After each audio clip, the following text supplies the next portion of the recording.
congrats. Hang on. We'll get that info and set you up. Jennifer Lopez revealed that she injured her face during rehearsals for the 2025 American Music Awards. Shared photos on her Instagram stories of a gash on her nose. I mean, gash. Yeah. It's a scratch. Well, you got one on your nose and one between your legs now. Yeah. So this happened. She captioned the selfie with icing her nose while icing her nose. She looked kind of cute doing it. I mean, actually, she wasn't wearing a lot of makeup. It was kind of a caught in the moment shot. It was kind of nice. She confirmed the injury that occurred during the rehearsals, but didn't share further details. She was treated by celebrity plastic surgeon Dr. Jason Diamond. And she gave him a shout out in her update. She said, "Thank you for stitching me up, Dr. Diamond." So she's doing a number during the award show, Preston, where she interacts with a pack of pit bulls. Oh. And it went awry. I can imagine there's danger involved there. Thankfully, she said, a week later and a whole lot of ice, I'm good as new. And the music icon is set to host and perform at the AMAs on May 26th. That'll be on CBS and Paramount Plus. Could you imagine being that attractive and having to worry about, you get a scratch on your face. Mm-hmm. You get something like that. You get a cut. It's part of your moneymaker, It's part of your moneymaker. Yeah, so you do. That's a legit concern. Yeah. Taylor Swift's lawyers, the legal firm Venable, are fighting a subpoena, dragging them into Blake Lively's legal battle with Justin Baldoni, calling it an abuse of the discovery process. The subpoena requests all communications between Venable and Lively, her husband, of course, Ryan Reynolds, and her other or their attorney, Michael Gottlieb. In a new filing, Swift's lawyers argue there is no reason for the subpoena other than to distract from the facts of the case. Lively had previously accused, of course, Baldoni of the harassment, orchestrating a smear campaign and all that, and he denied the allegations and countersued Lively, so that's why we are where we are. But it makes sense to me that she's saying, look, you don't need to call me in for this. You don't really need to. What happened apparently, and I don't know if this has been verified, but Blake Lively's team, there's a text exchange that involves her, and they were going to release this text exchange in court, and it caused this whole thing. And apparently there's a legitimate, at least situation now where Blake Lively and Taylor Swift are on the outs. Okay. They do not like each other now. Or at least there's strain on the friendship. Okay. And this has been, one of them has said something? TMZ. You know, as far as you can throw TMZ, Gotcha. yeah, they had this report. You know how there's like always subtext and comments, and you're not sure what to believe and what not to believe. But I pulled up the recent photo of Justin Baldoni's Instagram account. It's a really nice picture of him and his family celebrating Mother's Day. And he leaves the comments on. And she turned her comments off. And I don't know if that says anything, but just the fact that, like, he's willing to engage with his fans and put stuff out there and haters, and allow all of those comments to come in case. Yeah, it's just, I don't know. There's something to that in my mind. Like, at least he's open to the conversation continuing for whatever that conversation is worth in the Instagram comments section. We will see where it goes. L.C. Hewitt has reportedly managed something that none of Pete Davidson's many ex-girlfriends have. TMZ is saying that the couple have been living together. Oh! Yeah, the outlet says a source tells it in the couple has been shacking up for months, splitting their time between Pete's house in upstate New York and a brownstone they recently started renting in Brooklyn. So he's shacking up with his old lady. You don't hear shacking up too much these days. We first learned the pair were dating back in March, but neither of them, or either they were already well into the relationship by the time it went public, or things are moving very quickly for the two. Is he working a lot? Is he touring a lot? Because I just saw him in a commercial the other day, and I don't like those commercials. I don't get them. I think what they're trying to do is they're trying to make him the every guy who's like kind of, hey, this, I don't know, maybe I like it, maybe I don't, that kind of approach. You're supposed to go, well, Pete seems like a regular guy, I'm going to buy into this product. And I don't think it works, but have you seen these commercials? No, what's the product? I forget. Verizon? That's how effective they are. Yeah, Is it Verizon? Yeah, Verizon. Yeah, it might be Verizon. Yeah, and it's part of the impetus for it is that I've made mistakes, and if you make a mistake and you want to get a new carrier, you can use this phone line. And he's talking about, he acknowledges his tattoos in one of the commercials. There's a series of them. I don't know. It seems all right to me. I don't know. I don't watch things anymore. But I just don't like. I don't watch Here things. I am, your entertainment reporter. I don't know. It's annoying. And the entertainment industry as a whole is annoying. I'm just kind of blown away at like his. Success in spite of itself? Yeah, no, it's funny that I'm saying this because I have zero talent, and here I am commenting on this guy who I'm like, I don't get it. Like, I've seen his stand-up stuff. It's not like horrible, but it's not great. And then I saw him on like SNL for a number of years. I'm like, what the freak does this guy actually bring to the table? And as I say this, somebody is yelling at their car going, what do you bring to the table, fatty? I get it. Like, You're carrying out a whole script in your mind. You're fighting against. I'll tell you what happened. Lorne Michaels felt and feels very paternal. Towards him. And so that helped him a lot. He's a talented guy. He's just, I think also who he was dating, Ariana Grande. I think that's a big part and Kim of it. Kardashian and all of that. Yeah, I mean, Lorne Michaels, like you're saying, is paternal and supportive of him, but that's not going to make people like him. You know what I mean? So for whatever reason, I don't know. Okay, I don't get it either. Yeah. Some of it's generational. I think people that are younger than us like him more than we do. Okay. Collectively. And he likes the Eagles, so okay. Yeah. Yeah. He was at the Super Bowl. Let's give him that. He held Birdbot. He held Birdbot. This is true. Let's hang a 180. In fact, we love him. Yeah. What a guy. All right, moving on to another story, and it does involve a comedian as well. Comedian/podcaster Theo Von. Got into a physical confrontation on May 2nd with a random person, and the whole thing was caught on video. It shows a man carrying birthday balloons approaching Von at a Nashville bar, and after an exchange that seems to show Von wanting nothing to do with the guy, things suddenly got more serious, leading to the comedian to grab the man by the throat. Sources that were there claim that the man and his group were harassing Von all night, even stating that they were trying to mess with him on camera. That could be the case. It looks like that a little bit. And so here's a still from that exchange, Preston, and the guy has the balloons and keeps coming up behind Theo Von. Mm-hmm. So we don't know until we know, but yeah. TMZ checked with Nashville police, and they confirmed that they responded to a misdemeanor assault complaint about the incident on May 4th, and the investigation determined that there will be no action taken concerning the complaint, so nobody's getting in any trouble over it. Demi Lovato and Jordan Lutz are ready to make it official, and according to sources, that's coming up really soon. A source told TMZ the couple will supposedly tie the knot over Memorial Day weekend, though the location is still under wraps at this point. Man, I remember, it was about a year and a half, 2 years ago, she seemed on the brink of a full meltdown, and now she's done a full 180, which is really cool. The pair got engaged in December 2023 when Lutz popped the question in what was described as a personal, intimate proposal. Mrs. Lutz. The two first connected in early 2022 when co-writing Demi's song Substance, staying friends for a bit before staying with friends for a bit before turning up the romance. Mrs. Pud Lipschitz. Pud Lipschitz. My wife exchanged a solid name for my name. I mean, they're both at about the same level. Yeah. She was Malin to Morrison. Not a big jump. Malin? Yeah. Okay. My wife did not take McElwain as last name. She's like, no, I'm good. That's a lifetime or the rest of your life explaining. Yeah, I felt bad for my other wife. Pronunciation. Really? McElwain's not bad. It's not good. It's a tough spell for a lot of people. It's a really tough pronunciation. McElwain. Yeah, my whole life, Casey, I've been dealing with it, and people mispronounce it all the time. Yeah. So I don't blame anybody that, first of all, if they're nice enough to spend any amount of time with me, they do not have to change their name on my behalf. All right, latest entry into the Mission Impossible franchise got a special moment at the Cannes Film Festival. Tom Cruise, who stars in Mission Impossible: The Final Reckoning, of course, received a 5-minute-long standing ovation for the movie. Deadline also shared video that featured Cruise walking down the aisle at the Grand Theater Lumiere, joined by fellow cast members Haley Atwell, Simon Pegg, Hannah Waddingham, Angela Bassett, Esai Morales, Pom Klemtief, Greg Tarzan Davis. What? Greg Tarzan Davis is in this? Yes, and that's him.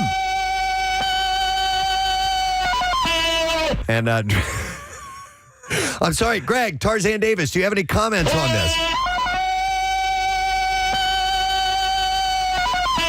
I think that says it all. Wow. I think his middle name is actually Tarzan. Wow, that's pretty cool. Oh, wow. That's pretty ballsy. Yeah. To give someone the name Tarzan. He was in Maverick. Okay. So I guess he and Tom have been buddies since then. I love that name, Tarzan. Tarzan. I think it's awesome. Listen to this. That's a human being doing that. Decades ago. And I forget the story. Was it an opera singer? Some people had suggested it was Johnny Weissmuller himself, which I don't believe. That requires a lot of vocal skills to be able to do that. It's like a yodel in there. Hit it again, Case.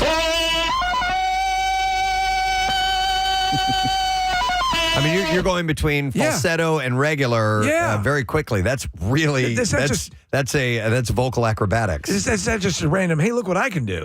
Years ago, didn't we all try to do this on the air? Oh, we did. Miserably. There's no. You can't do it. It's impossible. You know who? Carol Burnett got pretty close. Yeah.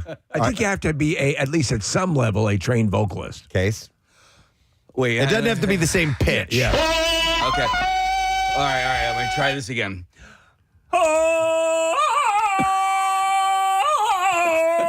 It's better than us. It wasn't really good. terrible. Do you even want to? No, I don't. Okay. I didn't think so. But you could actually do that to this lady's name, Palm Clementine. You could do the Tarzan yodel to Palm Clementine. Okay. And she's in this one because she had a tough time at the end of the last one. Spoiler alert. She was at this premiere, by the way. Everybody was there, and Cruz thanked the crowd, sharing that he was very grateful to be a part of the long-running franchise. Despite the title, it's up in the air if this is the final Mission Impossible movie or if Cruz will return for another round. For now, he's telling fans to just sit back and enjoy the movie. It will hit theaters on May 23rd. Yeah, these movies have been terrific, so I'm looking forward to this. I would like to see this series continue. Maya Hawke has joined the Hunger Games Sunrise on the Reaping, and she will be playing Wyrus, the former Hunger Games champion who became a District 12 mentor. The upcoming movie is based on the Suzanne Collins movie. I'm saying the novel from Suzanne Collins, of course. And it follows the story of the 50th Hunger Games, focusing on Hamish Abernathy, who is played by Woody Harrelson. So Hawke will play Joseph Zada, who plays Hamish this time. I'm sorry. Yeah, Hawke joins Joseph Zada. Hawke is not playing Joseph Zada. What the hell am I saying? I don't know. I already said who she was playing. It's a different culture. Maybe that's what they do. As well as McKenna Grace, Kelvin Harrison Jr., Jesse Plemons, and Whitney Peak. And the film is going to be hitting theaters on November 20th of 2026. I'm tapped out of the Hunger Games realm. The first couple of films, that's all I needed to spend there. And that was enough. Mm-hmm. All right, so a couple other quick things. Let me go with... where was that one story? Did you guys hear that HBO Max is going back to... Or Max is now going back to HBO Max. Why?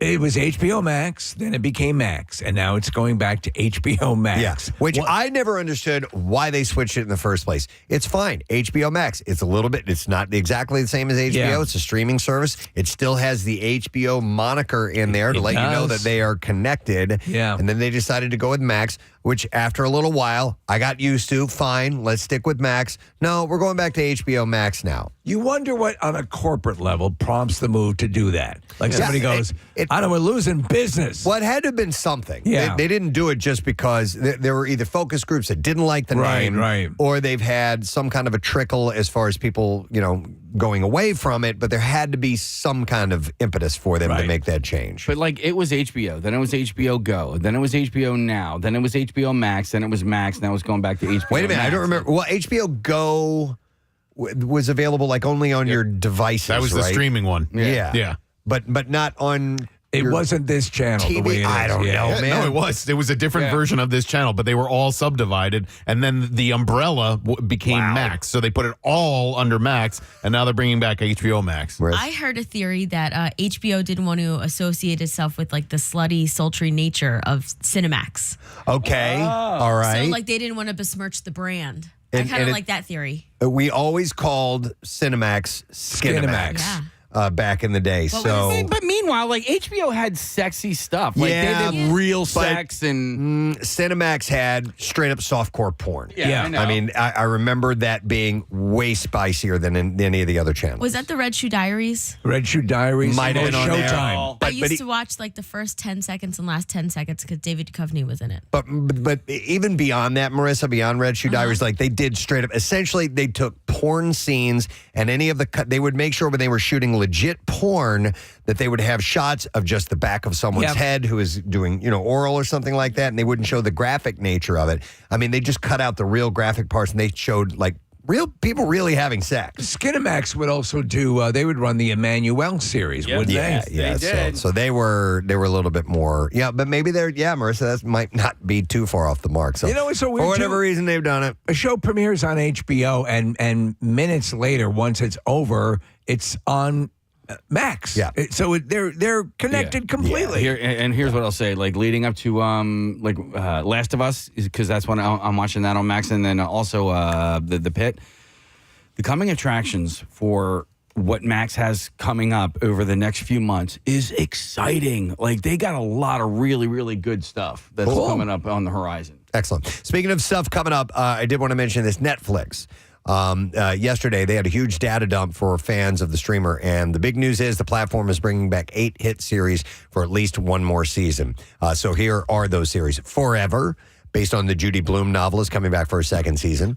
The Four Seasons with Steve Carell, Tina Fey, and more has earned a season 2. I gotta watch that. Survival of the Thickest. Good and bad news here. It's earned a 3rd season, but it was also announced that the 3rd season will be the comedy's last. You also have The Diplomat with 2 seasons already released and the 3rd coming this fall. It will be coming back for a 4th season. Love on the Spectrum has been a hit for them. The reality show about life and dating with autism is being brought back for a 4th season. $1 Million Secret, the serial game show with a $1 million prize, is coming back for a season 2. I think that's a one that Rochelle and I watched. It's hard to keep track of It all is. all this stuff. Yeah, actually, if it's the one I'm thinking about, I don't like reality shows really. No, neither do I. But I got caught up in this one. It's a super good-looking cast. Yeah, I like but they're that. actually smart. Oh. So they're not, What was that one love called? you. $1 Million Secret. If you could look that up, Nick, I will let you know. Yeah, they had some stunning ladies, and the guys were incredibly good-looking. Let me see. Yeah, that's it. It's a good show. It's a really good show. And it stars the guy who was the movie with Vince Vaughn where they go to the tropical location. Club Paradise? Yeah, Club Paradise. No, Couples Retreat. Couples Retreat. Thank you. Yeah, Club Paradise was Robin Williams back in the day. But anyhow, this guy that is from that, who played like the main butler of the whole island, is the host of it. It's actually a really good show. All right. Also, My Life with the Walter Boys is a coming-of-age drama, and it will be having a 3rd season. And then finally, Bridgerton, and that will have season 4 coming back in 2026. So they made all these announcements yesterday. All right, we have time for clips now. The new series Duster follows a getaway driver who encounters the FBI agent trying to take down his crime family in the 1970s. And in this clip, co-creator LaToya Morgan and star Rachel Hilson talk about Nina being the first woman of color in the FBI. Nina is this balls-to-the-wall, relentless FBI agent who's fresh out of Quantico. I think having this female perspective and also knowing that LaToya is the one who created this world, I think that's a powerful way to look at the show. Shut up, dummy. Duster premieres today, and you will find that on Max or HBO Max. Yeah, I actually want to see this. It looks really good. It has a nice retro vibe to it. It has Sawyer's in it. Yeah, Yep. Josh Holloway. Yeah. Next clip. The Weeknd's recent albums have told a story about life, death, and rebirth leading to a movie. Hurry Up Tomorrow is what it's called. And in this clip, The Weeknd talks about how he's dropping his name after the story concludes. Here we go. We're brainstorming it right now. I feel like we don't have any definite answers, but I haven't dropped it yet because I'm on tour. So so I still gotta, get out there and see the fans. I don't give a f. So he's changing his name from The Weeknd to Yes, something else? Midweek. Midweek? Yeah. Okay. All right, we'll see how that shapes up. I remember his performance, the halftime performance at the Super Bowl. It was one of the trippiest things. I thought it was pretty cool. Yeah, it was very weird. All right.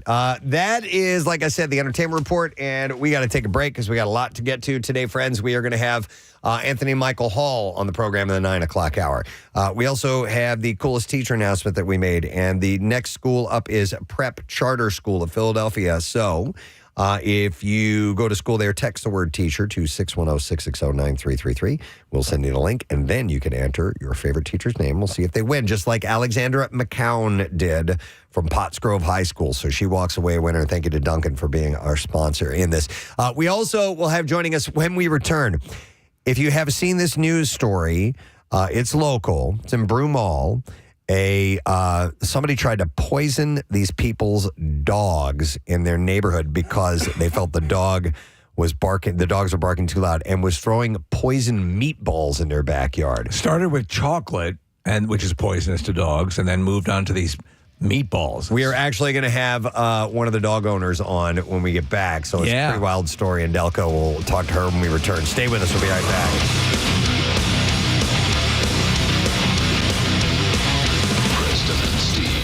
Radio. We just heard your lullaby. Oh, that's funny. With you, right, thanks, Melanie. Are you and Casey and Nick and are your kids embarrassed when they hear you on the radio or see people make a fuss about what? We're not allowed to talk about certain stuff. Yeah, I mean, you kind of respect their privacy to a certain level, but also, I don't know about you, Casey, with your daughter, Casey, but like at 15, my son's friends just don't care. You know, I think that like they did earlier. Well, in high school. To them, it doesn't really matter what their parents do. You know, I think that they'll reflect on it later in life, but right now it doesn't seem to impact them one way or the other. My son has a few friends that listen to the show that have been listening to the show for a while. Friends do? Yeah. Oh, because I get friends' parents listen to the show, or teachers listen as to a the result show. of them being in the car with their parents. I see. They have, and so I was at his school a couple of weekends ago, and the kid because we were there for a play, and the kid that I was getting the tickets from, he's like, "Oh, I listen to you guys all the time." Nice. And I was like, "Well, that's pretty cool," you know. And my daughter, that sex harness bit was hilarious. yeah. And then my daughter's friends are now, and so that's why I think my daughter has sort of come around on it. Is that she has friends that are like, "Hey, that's pretty cool what your dad does," not like, "Oh, you know." Yeah. It's also interesting though. I'm sorry, Kath, because our kids know you guys. You know, so my son has been his entire life. I've been on the Preston and Steve show, you know, so like this is all he knows what his dad is doing, you know? Yeah. That's I guess sweet. You guys have a much different situation than I do. I get mocked. I told this story before. We were at Target and someone was like, "Oh my God, are you Kathy Romano? I listen to the show every day. I love you guys." "Oh, thank you so much." Second she walked away, Jace looked at me and went, "Oh my God, you're Kathy Romano."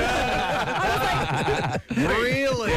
Like, you're not getting anything. Kathy, one time, I think I told this story before, but we went out and we were at an outdoor restaurant. I ordered dessert, and somebody came up behind me, and they said, "Hey, listen to the show. It's so nice to meet you." And I was chatting with them for a little bit. Ben used that opportunity to eat my entire dessert. And it was gone. I was like, "All right." If you're talking about restaurants, my dad, it was his thing. 'Cause he worked for Diners Club for a while, so we'd going out. You know, one of the early credit cards, if you're not familiar. And so we'd sit down, the waitress or waiter would come over, 4 peanut butter and jelly sandwiches, please.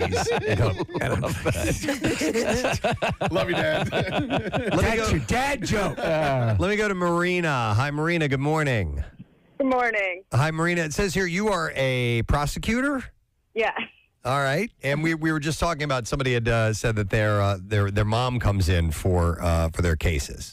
Yes, so mine does too, as will other family members of mine. And I didn't think much of it until the one day when the judge was like, "Oh, who are you here for?" Because most of the people in the courtroom are not just the general public. They're for a case. And I had to stand there and be like, "Oh, that's my mom." So in the spectators, Marina, it's usually people who are somehow tacitly connected to the case, right? Yes. Right, but do you have people who basically consider that like going to the multiplex and can go in and watch? No, it's never happened to me. Oh, right. But the judge asked, like, "Oh, what case are you here for?" Because we were almost done, and I had to stand and say, "No, That's just my mom. I was helping my daughter fake some evidence last night. Did the judge react kind of, did he find it cute?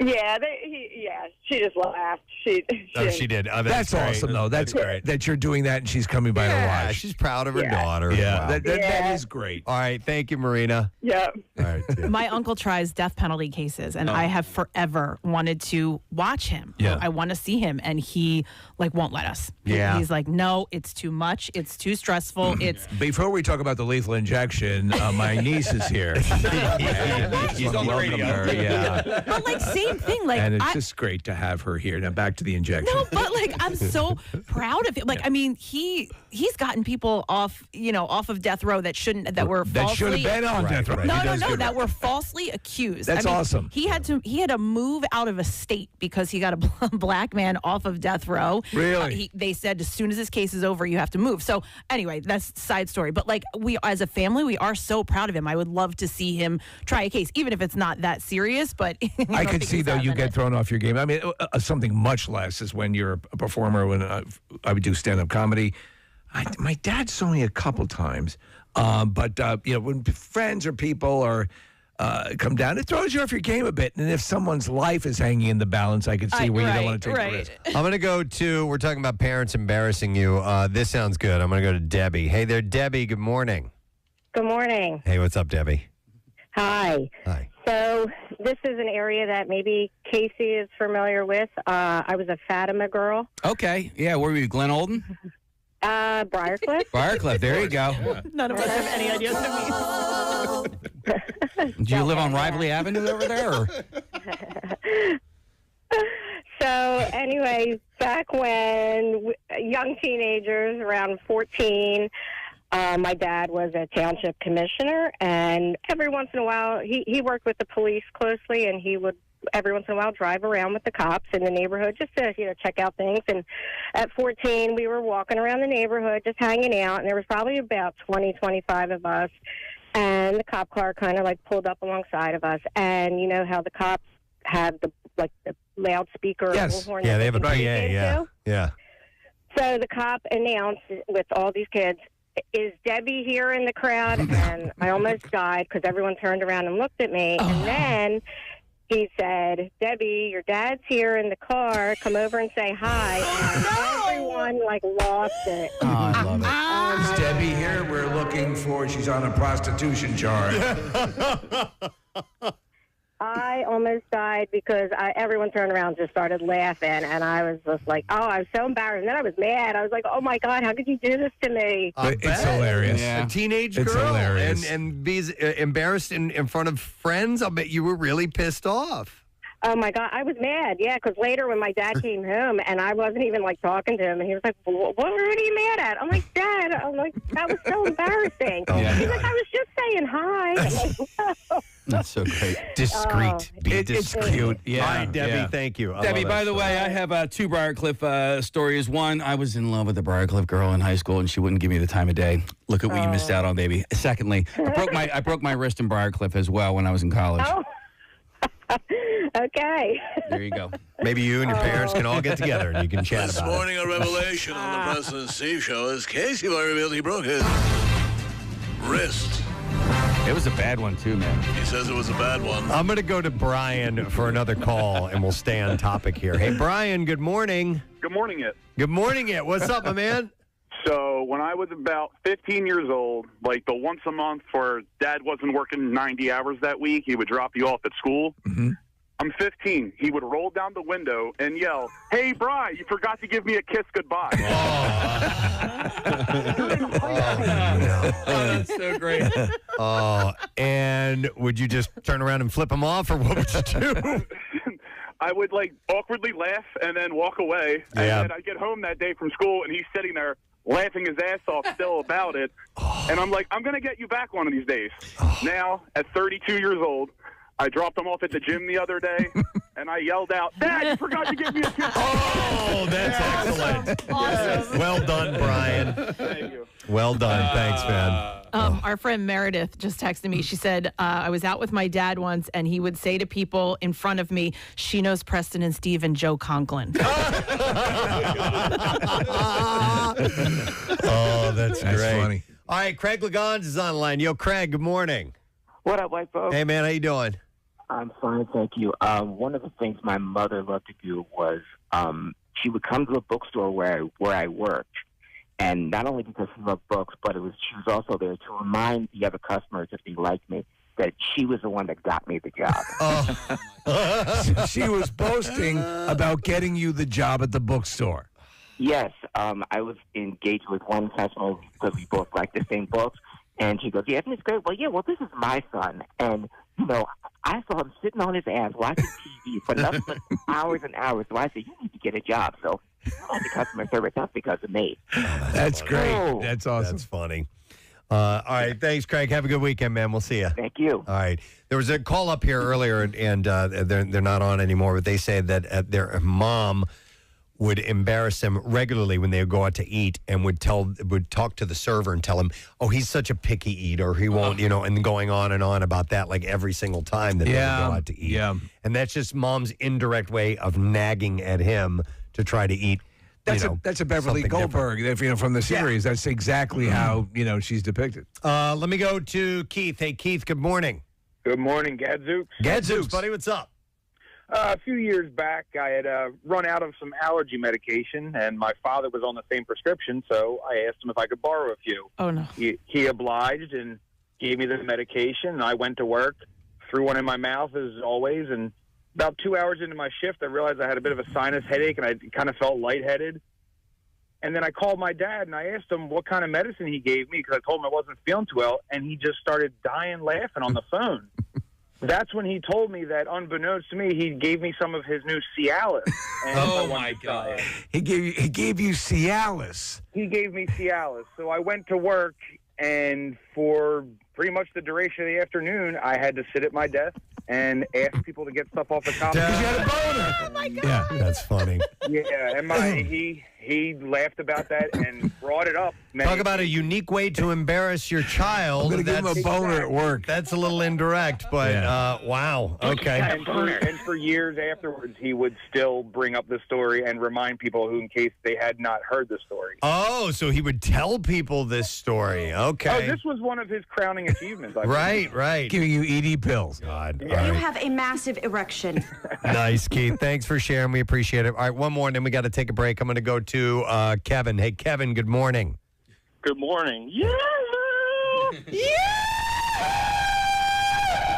Dear God. By the way, that is a ringtone now? Yep. People were asking about that? Yes. And there's a few other things if You you'd can like get it. the Yoo-Hoo tune and a few other things. What's going on, Kevin?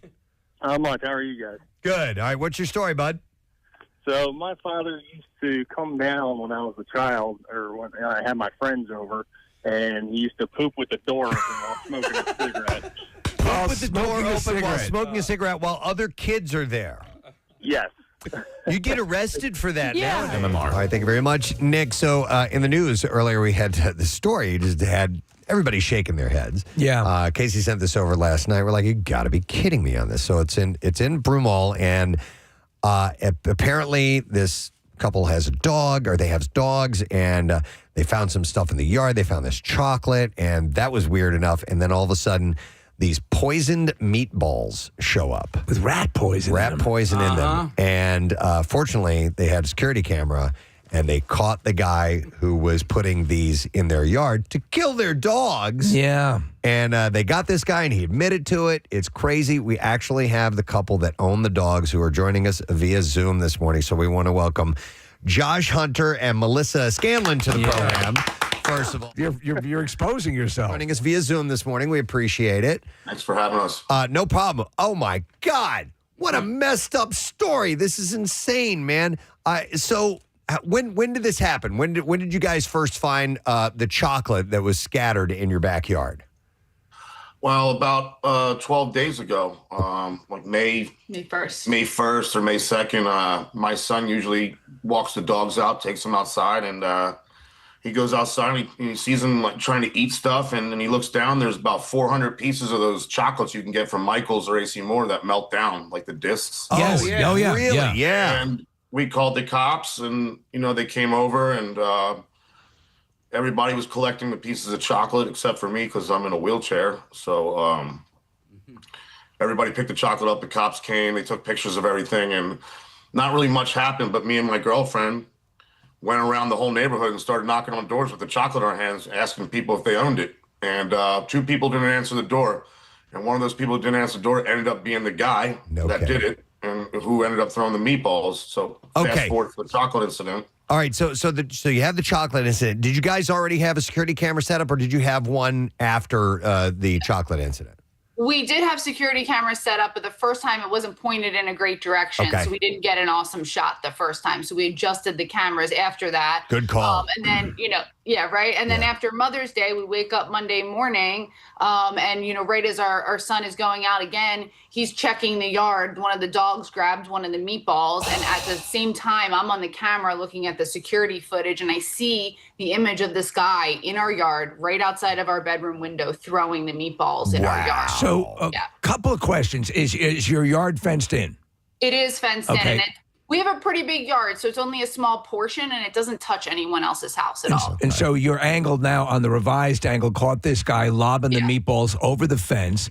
Another question, so there was a question of noisy dogs. So we have dogs in our neighborhood. We have our own dogs. During the day, up to a certain point, dogs are going to dog. Yeah. They're going to bark. I have noisy dogs. Yeah. Yeah, they drive me crazy. Were you letting these dogs out at 3 o'clock in the morning? Never. Yeah. Never. Never. 4 months ago, the cops came here at 9 o'clock at night, and they said, your dog's been out for 2 hours barking, and we heard that's why we're coming here. And I showed him the camera. I said, he was just outside for 10 minutes. He barked for 30 seconds at a fox or a deer. Right. But many other animals that are outside, and we brought him in. We don't ever do that. The 2 little Shih Tzus. Yeah. Complainers always embellish a little bit, and it's been going on for hours out here. Yeah. As far as I'm concerned, someone who does that to dogs, you ever hear David Berkowitz, The Summer of Sam? Yeah. Exactly. It's pretty much just sounds just like it, and we're not resting here easy. I mean, the guy's out on bail. I mean, it's disturbing. 25 yards from me. It's disturbing as hell, Josh. Let me ask you a question. Have you ever encountered this guy before? Did you guys ever have any run-ins? You even know him?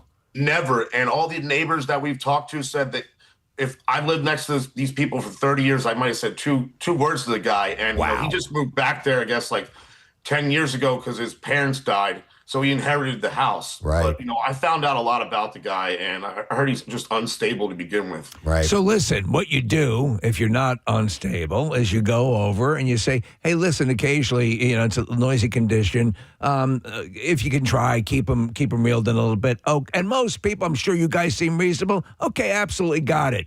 But this, you jump right to killing them. So the chocolate, for people who don't know, can be lethal to dogs, and so that was little dogs. Little dogs. That was the modus operandi here. So you see this, and as you say, you're in a wheelchair, and all of this is going on. So right now, and you say he's out, and he's, as you're pointing in, 25 yards away. Yeah. Any interaction after the arrest? Any seeing him after the arrest? No. I have to drive past his house every day on my way to boxing, on my way to the gym, and he hasn't come out yet. But there's a bunch of packages that keep showing up to his house, And I told the cops when they first came here for my noise disturbance, I said, well, that's baloney, and that kind of scares me. So it worries me that someone else is going to do something. And what do you know? This happened. Yeah, right. Josh, by the way, do me a favor, share the names of your dogs because I love it. One of those name's Hoagie, and the other one's name is Sushi. Oh my God! And they're half brother and sister. They're about a half a year apart. And where are they now? They're Sushi. For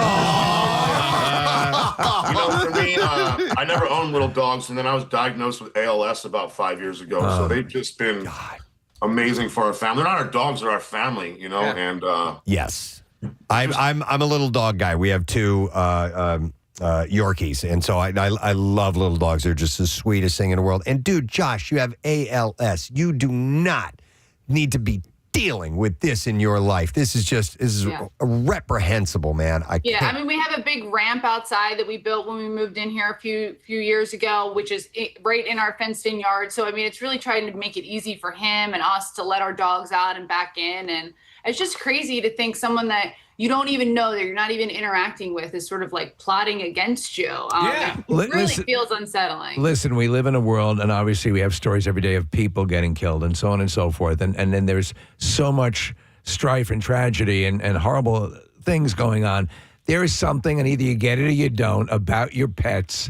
And if somebody were to try this, I said this before we talked to you guys this morning, if someone had tried this with my dog, I would have gone freaking ballistic because there's just something there. There's an innocence. There's that unconditional love. And again, I know sometimes people go, you go going on about your pets, but either you get it or you don't. So I can see why you guys would be like, holy hell, this is insane. Yeah. It's really insane. And now we have to go spend the money, $6,000 for a security system, a camera, when I needed a lift for my van so I can get my wheelchair in and out of there. And, just things like that. The guy could have talked to us on the phone. We could have worked things out. But now here we are at a face-off 25 yards away. So with all this that's going on, and obviously the authorities have been involved and so on and so forth, and you're going to be living at least next to him for the foreseeable future. Is there any way back from this? Is there anything that can be done? Or how do you think things will proceed from here on in? Well, I think that the court's going to really handle. I mean, Officer Rick Dempsey, who handled the case and solved it within 4 or 5 hours, who's the real hero. Yeah. I feel safe with him handling the case and the Marple police being around our area. Otherwise, we have to wait for court. The preliminary is May 22nd, and I hope they throw the books at him. Not only do you endanger dogs, we endangered our children with the rat poison. Yeah, My son absolutely. had to pull the meatball out of his mouth and get it all over his hands. I hope that you guys have some kind of civil case and get some sort of restitution out of this. We're going to throw the books at him. Oh, yeah, good. The nice thing is that we actually met a lot of our great neighbors. So we've been in the neighborhood for a couple years, and we got to know some of the neighbors. But through this event, we've met a bunch of more people who are super supportive and nice, and people who walk by our house and love our dogs. And, so that's the silver lining, is we feel like the community around us will help us stay safe in our neighborhood. And you know what? It's also something in this day and age, we talk about the Ring cameras on the doors and stuff like that.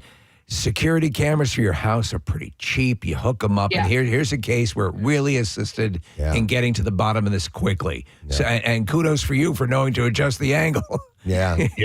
And by the way, I think too, as a little a token, we could have Nick's mom whip up some of her famous meatballs. They don't have rat poison, but they have raisins. Yes. Are they known as meatballs or what? But raisins are toxic for dogs too, though, Press. No, this is for them to eat. For the dogs. For the kids. If I didn't see the Ring camera, I would have thought it was someone's Italian grandmother or something. I don't know. My mom is both a dog person and a meatball person. So I'll bring her over and cheer you guys up. So I wish the meatballs didn't have poison in them. I would have ate them myself. The boxing, you mentioned the boxing. What is the gym? Is that? Are you owner or what is the? I go to a boxing gym on McDade Boulevard in Folsom called Boxing with Andre. A friend of mine, Jeff Chandler, trains there, and he's a boxer himself. And he said, I really think you should start getting back into boxing. It could help with ALS. And what do you know? 6 months later, some of the numbness in my hands have gone away. Great. I'm more in shape. My breathing's better. I mean, my cognitive functions, my clarity is unbelievable. So kudos to Boxing with Andre there in Folsom. Those guys really are taking the time with me, and they're just a godsend. So I just want to say thank you to Boxing with Andre. Well, we are pulling for whatever you're doing. It's a tough battle, and you certainly didn't need this in your life. But it is also good to know that besides save for the one, you're surrounded by a lot of good people. Yeah, most definitely. Yeah, we're good citizens too. We go and advocate. I was just at the Capitol building in Harrisburg pushing for more funding for people with cancer, ALS, Parkinson's, dementia, you name it. We're out there doing it and fighting the good fight. So have something like this come and stab us in the back real quick. it takes you away from what's really important. Well, but it also reminds you of what really is important. Yeah, absolutely. But we know the community too, and people are going to rally support around you guys. So, Thank God. Yeah, absolutely. And we really need it. We really need it. Absolutely. Well, listen, thanks for sharing your story with us, and we'll follow this story, and we'll see what ends up happening with this. And Sushi's a little cute. Sushi's Oh, my cute. God. Have you heard them bark yet? No, not once. I love it. All right. Well, thank you, Josh and Melissa. We Thank appreciate it. you. Take care of everything. We'll see you later. All right. Thanks, guys. Wow. Crazy, man. That's terrible. Listen, as I said in the story, or as we were setting the story up, I have noisy dogs. My dogs bark like crazy. I mean, how dare anyone walk by the front of our house, because then they freak out.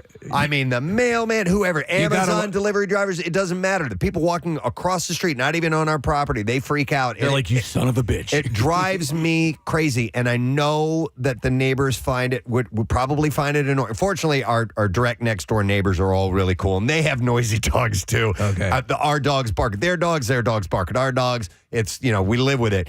But I do feel bad sometimes.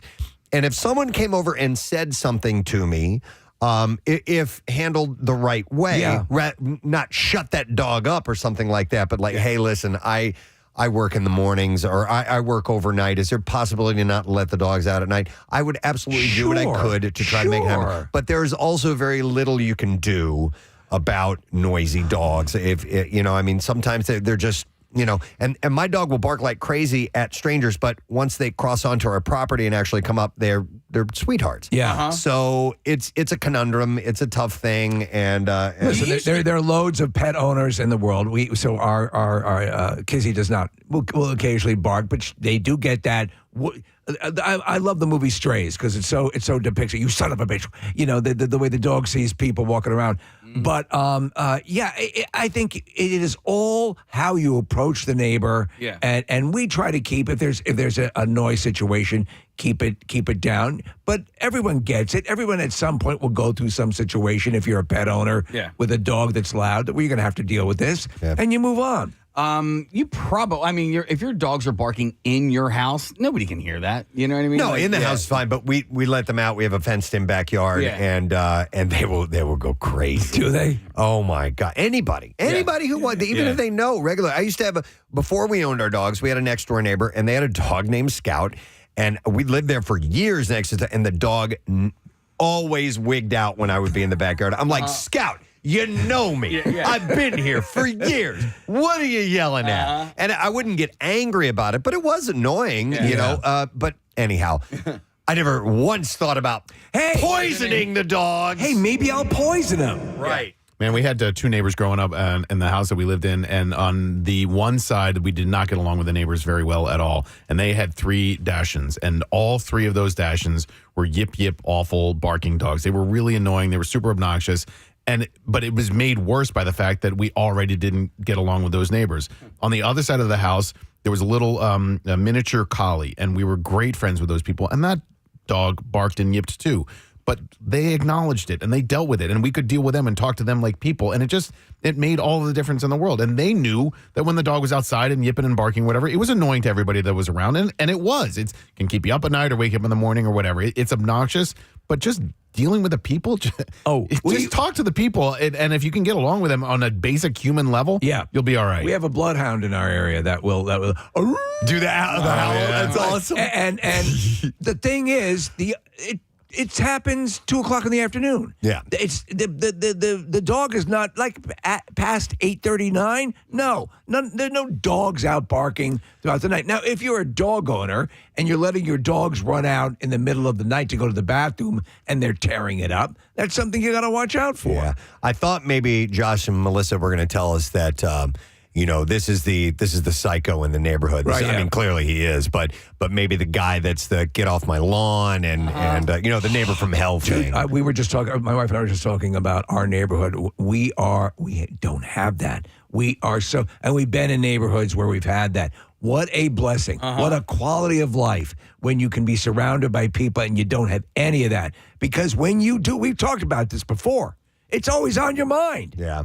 I not that long ago, my neighbor, Steve Brzezowski, we were texting back and forth, and I was like, I forgot what had occurred, and I was just like, I'm just so glad you guys are our next door neighbors. I'm like, it's so great to have really nice next door neighbors. We're surrounded by all good people and people who look out for you. Our next door neighbors have a dog that barks. Our dog barks, but they look at each other through the fence and tails are wagging, and it's great. It's wonderful. Yeah, I can't imagine what it would be like to have psycho dude to have rat poison laced meatballs lobbed over your fence. You know what's funny is Chuck, our boss, he kind of has the exact opposite relationship with his next door neighbor. Their dogs get along so well that they basically took a slat out of the fence. They did. So they can play with each other. That's awesome. Oh, that's great. A text came in and says, my neighbor has a bloodhound, and if you'll howl, it'll howl. And they said, it's the best. I love it.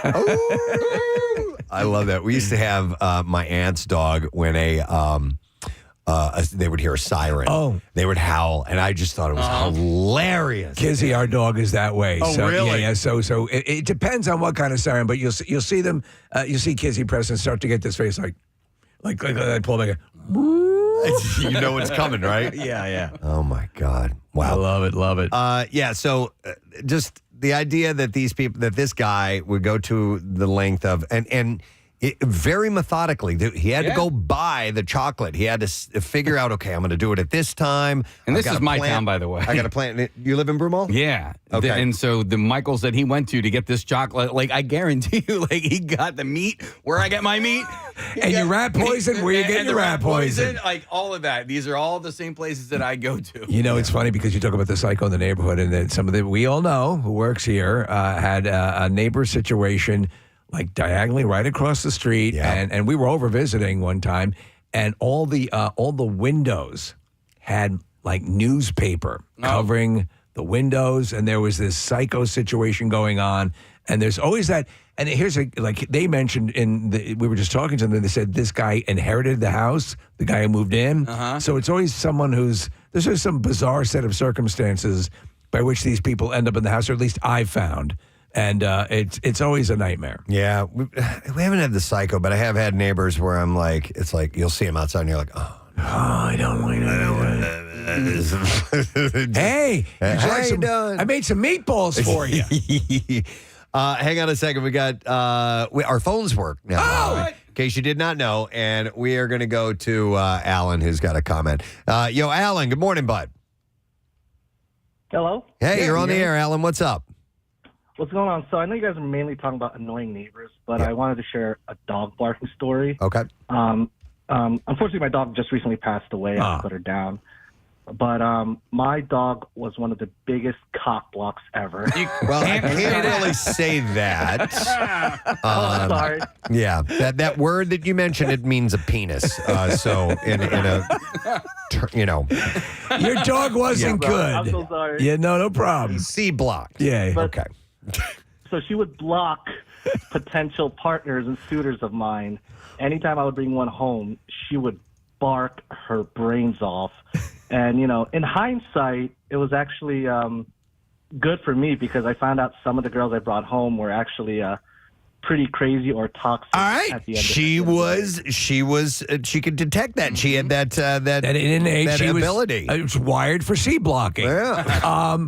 There's that series of commercials. I don't know if you've seen them, Alan, where the people go, they're visiting their friends or family or whatever, and they go into the refrigerator, and there's a particular high end of dog food, and they say, you spend this amount of money on your dog food, and you see the dog owner look at them, and then you see the person on the other side of the door, they've been thrown out of the house. Yeah. Because you don't get it. Hey, sometimes people do have to pass the dog test. They have to pass the dog test.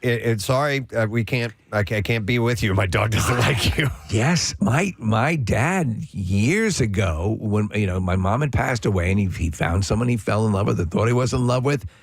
And it took a while before he found out. We had two dogs that my mother had raised, and my dad was bringing the dogs, and they moved down to Tennessee, and they were going to start this life, and everything seemed pretty good. And then she kind of revealed that she wasn't really a dog person. My dad annulled the marriage. Get out. Yeah, he said, no, I'm sorry. First off, the dogs were important to him, A, and then B, they were a connection to my mom. Yeah. Alan, thanks for your call, you potty mouth. We'll talk to you another time, all right? Sorry. That's all right, man. All right, hang on. We got to go to Ashley because this is a similar story. Ashley, you are on the air. Good morning. Morning. Hey, what's happening? Not much. Getting ready to go into work. Was just listening to you guys. Thought I'd give a call in about my crazy story. Yes, please. So, I used to live in South Carolina for like 6 years. When I was living down there, we lived on St. Helena Island, and it was really remote, but we had this one neighbor, and, we had this dog, and it was just like normal dog barking like you guys are talking about. So he, I guess, didn't like the fact that we had a dog, and we woke up one morning, and he had actually slashed our tires to our vehicle. Wow. All right. So how did you make the connection that it was definitely this guy? So when me and my children's father went outside, we obviously saw that the tires were slashed, and he was standing outside, and he had his knife set out. Come on. We're like, hey, man, do you know anything about what's going on? And he's like, no, I have no idea. No, just here cleaning my knives. Yeah, like, I'm just filling here with a knife. Just cleaning my knives. Just cleaning the rubber off of this just knife. Reading my latest issue of Dog Hater Monthly. Yeah. So we ended up obviously calling the police because 3 out of 4 of our tires were slashed. Wow. Yeah, that's not the only incident either. We would wake up at like 2 o'clock in the morning to like gunshots. Oh my shooting past our house. Oh my Like this guy was absolutely nuts. Okay. And did he comment on the dogs at all, or did you just made the connection? So he would make a few comments here and there, like, "Oh, you're like nice mutt that you got." Oh, just kind of like sure, it'd be a shame if something happened to it. Yeah. Wow. No, that's nightmarish. But I mean, if he's shooting at your house, and slashing your tires, crazy. Those are crimes. Yeah, he was grade A psycho. But All right. needless to say, we didn't live there very long. I was going to say, what ended up happening? Did he ever face any real charges? No, he got a job at Chewy. No, so they ended up doing like a swab test for DNA because he was saying, "Oh, the knives aren't mine; they're my brother's," or something stupid. Okay. So the cops came out. They did a swab of DNA on him, and then like we just never heard anything back. But at that point, we were kind of like, "Yeah, we got to get out of here. There's something more crazy is going to happen." Yeah, you're right. You made the right move. It's unfortunate that he kind of won in that scenario, but it's for your safety's sake. Get the hell away from a psycho like that. We got 2 kids. We had the dogs. There ain't no way. Because Thanks, Ash. If it goes too far, there's no way back. Wow. If he's going to shoot towards the house, yeah. Not worth the that's risk. not worth the risk. All right, I'm going to go next to, we have a few calls that involve dogs and crazy neighbors. I'm going to go to Amanda. Hi, Amanda. You're on the air. Good morning. Good morning. How are you? Great. What's up, Amanda? So I live in South Jersey, and this was 11 years ago, but I had a 1-year-old Rottweiler puppy, and my neighbor was afraid that she came over and talked to me on a Sunday and was afraid, oh my God, sorry, was afraid that my dog was going to Gracie's very upset about it. She was afraid that she was going to jump the fence. So, this is the best timing ever. This is terrific. Honestly, I just want to talk to the dog. She's very upset. I can tell. So anyway, we got in a fight because she didn't like the fence I had in my backyard, and I said I was getting another one. Next day comes, I let my dogs out to go potty, and it was a fence where like trash would come in, and Bella was her name, and she was eating something, and I just thought it was like a piece of trash or whatever. Went to work, came home. And she couldn't move her back legs. Oh, my God. So I took her to the vet, and the vet kept asking me, like, did she get in anything? Right. And I'm like, no, like, I keep everything away from the dogs. He was like, well, can I test her for, anything? And I was like, go ahead, do whatever you got to do. And it found out that she had eaten, antifreeze. The lady had put God. antifreeze in a bowl with rice, and Bella died the next day. That's horrible. That's horrible. God. Wow. That's terrible. So And were you able to connect it to the neighbor? When I got home that night, I went to get the bowl. There was apparently a bowl in my yard. Mm-hmm. And I saw it, but I didn't think anything of it. But I went to get it. It was gone. Oh. Stop it. I called the police. Yes. I called the police. They came. Sorry. No, Amanda, this is great. I called the police. The police went and interviewed the lady and said she absolutely did it. They dumpster dived, but because we had no quote unquote evidence, they couldn't do anything about it. Okay, so again, another good reason to set up security cameras if you can do that. Was your fence kind of porous, and that was the complaint, is that the dog could get out of the yard, or what? What was the neighbor's complaint? That the fence wasn't good enough? Gracie? Yes. So it was a wrought iron fence about 4 foot high, but my backyard was like we were putting a deck in, so the ground was lower than the regular ground. So the fence seemed higher for Bella. Right. So she wasn't a jumper. I wasn't worried about her getting out. Yeah, but this lady apparently. Go ahead. No. You go. You continue. This lady did what? This lady apparently thought that my dog was going to get her dogs. Okay, so without anything ever happening, she just assumed something was going to happen. Yeah. And that's crazy.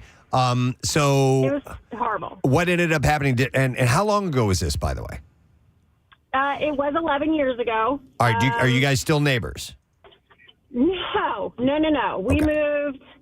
We moved 2 years after that. Okay. And actually, we were on the news. We were everywhere trying to get justice for Bella. And because of her, they passed a bill stating that antifreeze cannot have that sweet taste anymore for dogs. No kidding. Wow. Amanda, how did you not take the law into your own hands?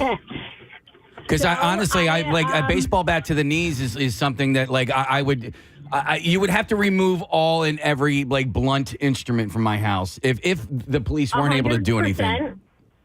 I was a single mom. I had a 5-year-old. And when I say single, I was the only parent. So if I had done that, Sebastian would have been on his own. Yeah, as destroyed as you were, there was no way you could make things worse for your own life.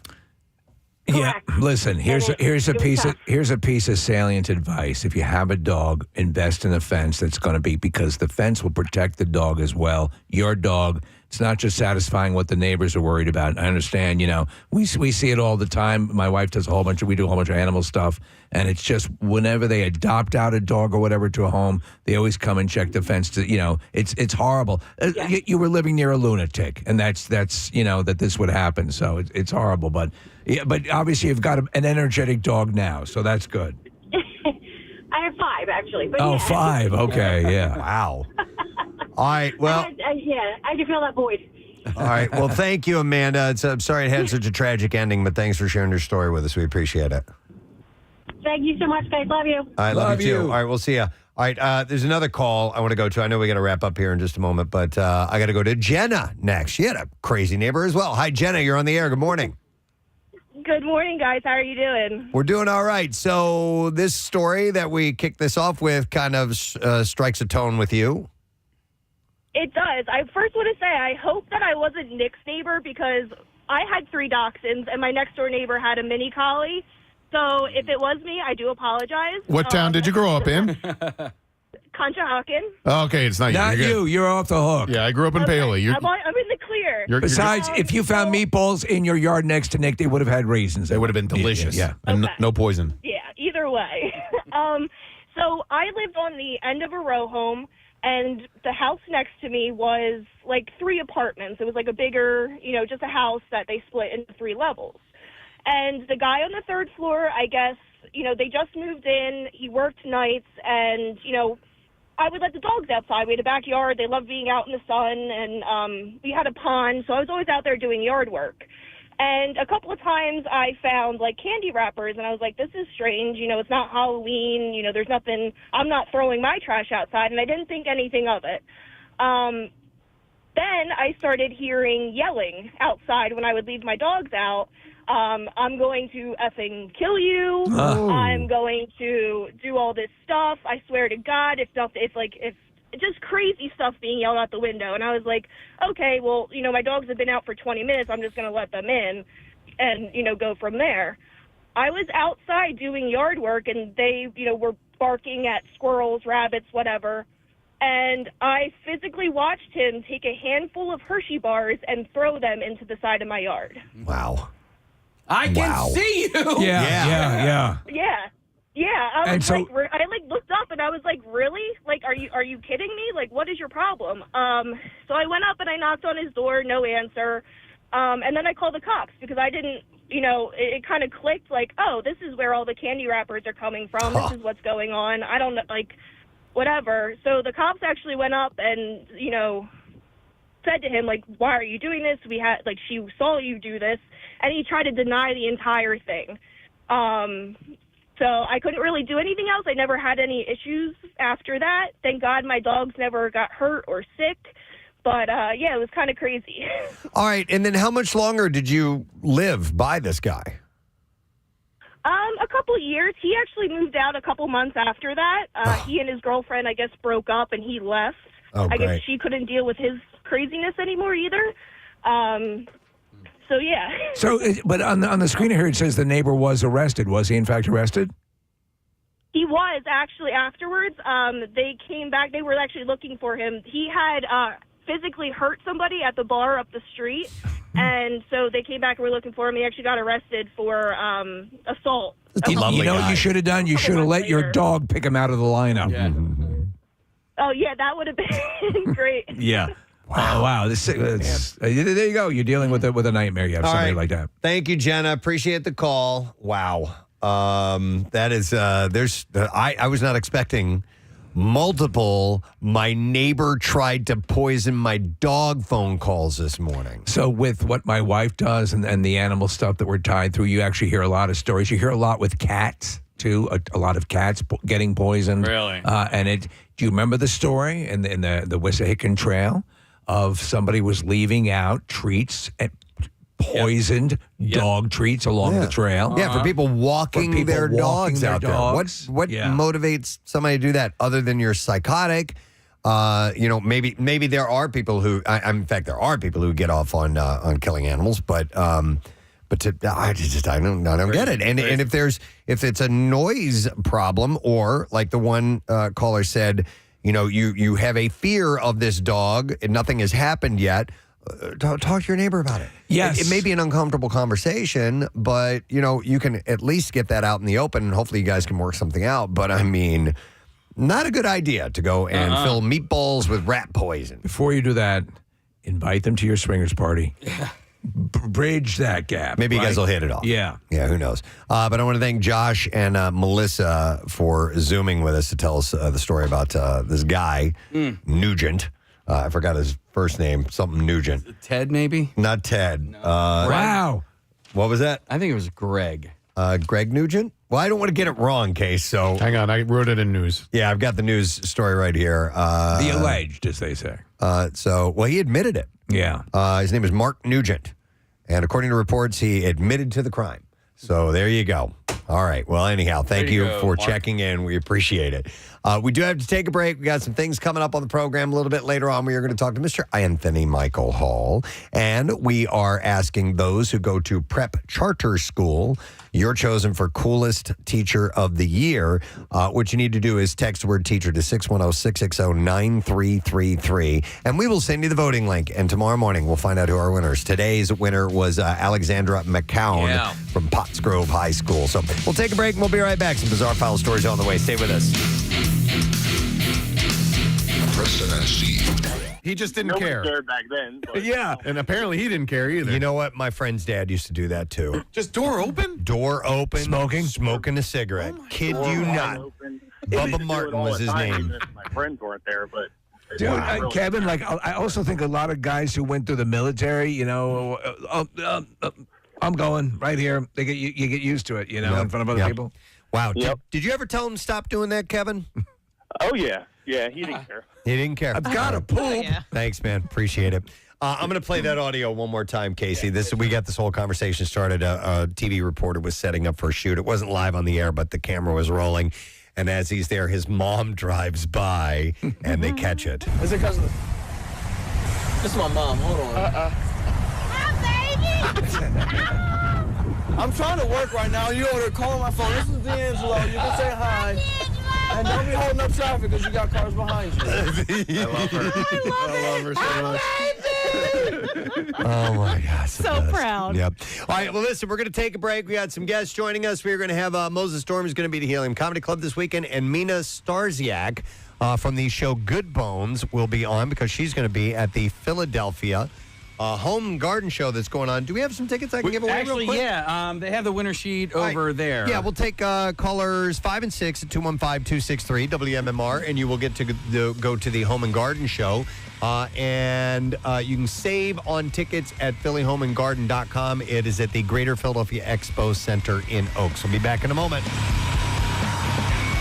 I think I'm going to whip out the pipe this morning. Yeah. I didn't have it yesterday. Yeah, and I think I'm going to smoke a bowl right here in the studio. all right. That's what I'm going to do. No, it's the historian. And yesterday I didn't realize I was doing a historical story until part of the way through, and I didn't have my pipe ready. So, but okay, I like that. But this is... But we're not going to mandate the pipe since you kind of came in through the other door. This is true. All right. But, so this is an interesting look at the historian, by the way. So this is a look at the historian? No.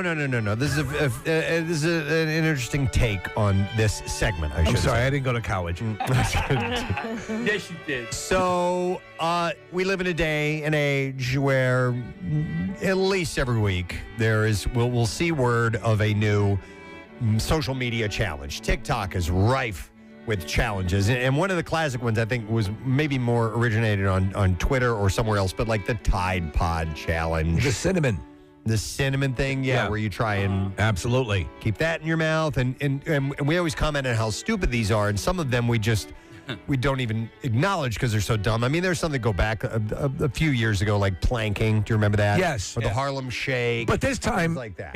In this time we're at currently, because of all the social media that's available, specifically TikTok, there seems to be one every couple days. There does.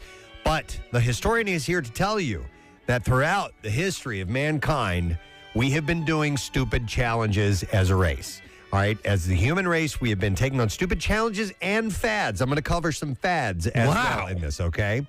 So is this going to be on the test? It may be on the test. I would pay attention. I would take notes if I were you. So we'll begin with some that you've probably heard of before, like the goldfish challenge. That's a classic. Whenever from the 50s, I think of the goldfish challenge. Talking about swallowing a goldfish? Right, swallowing a goldfish. Yes. Oh. You ever know anybody that swallowed a goldfish? I do. I do. Yeah. You actually swallowed one? Yeah. It was not a proud moment, but Was it it was a college? College moment. Okay. And I was one of two people in the room who did it. And it was we bought those goldfish specifically to do the goldfish challenge. Oh, my goodness. Well, the goldfish trend actually they know exactly who started it. It started at Harvard University at college in 1939 when freshman Lothrop Withington. Lothrop? Yes. Lothrop, what are you doing with that fish? Fluffy. Well, this is ridiculous. I hope you don't do that to the dog. He bragged to his friends that he once swallowed a live fish. Lothrop?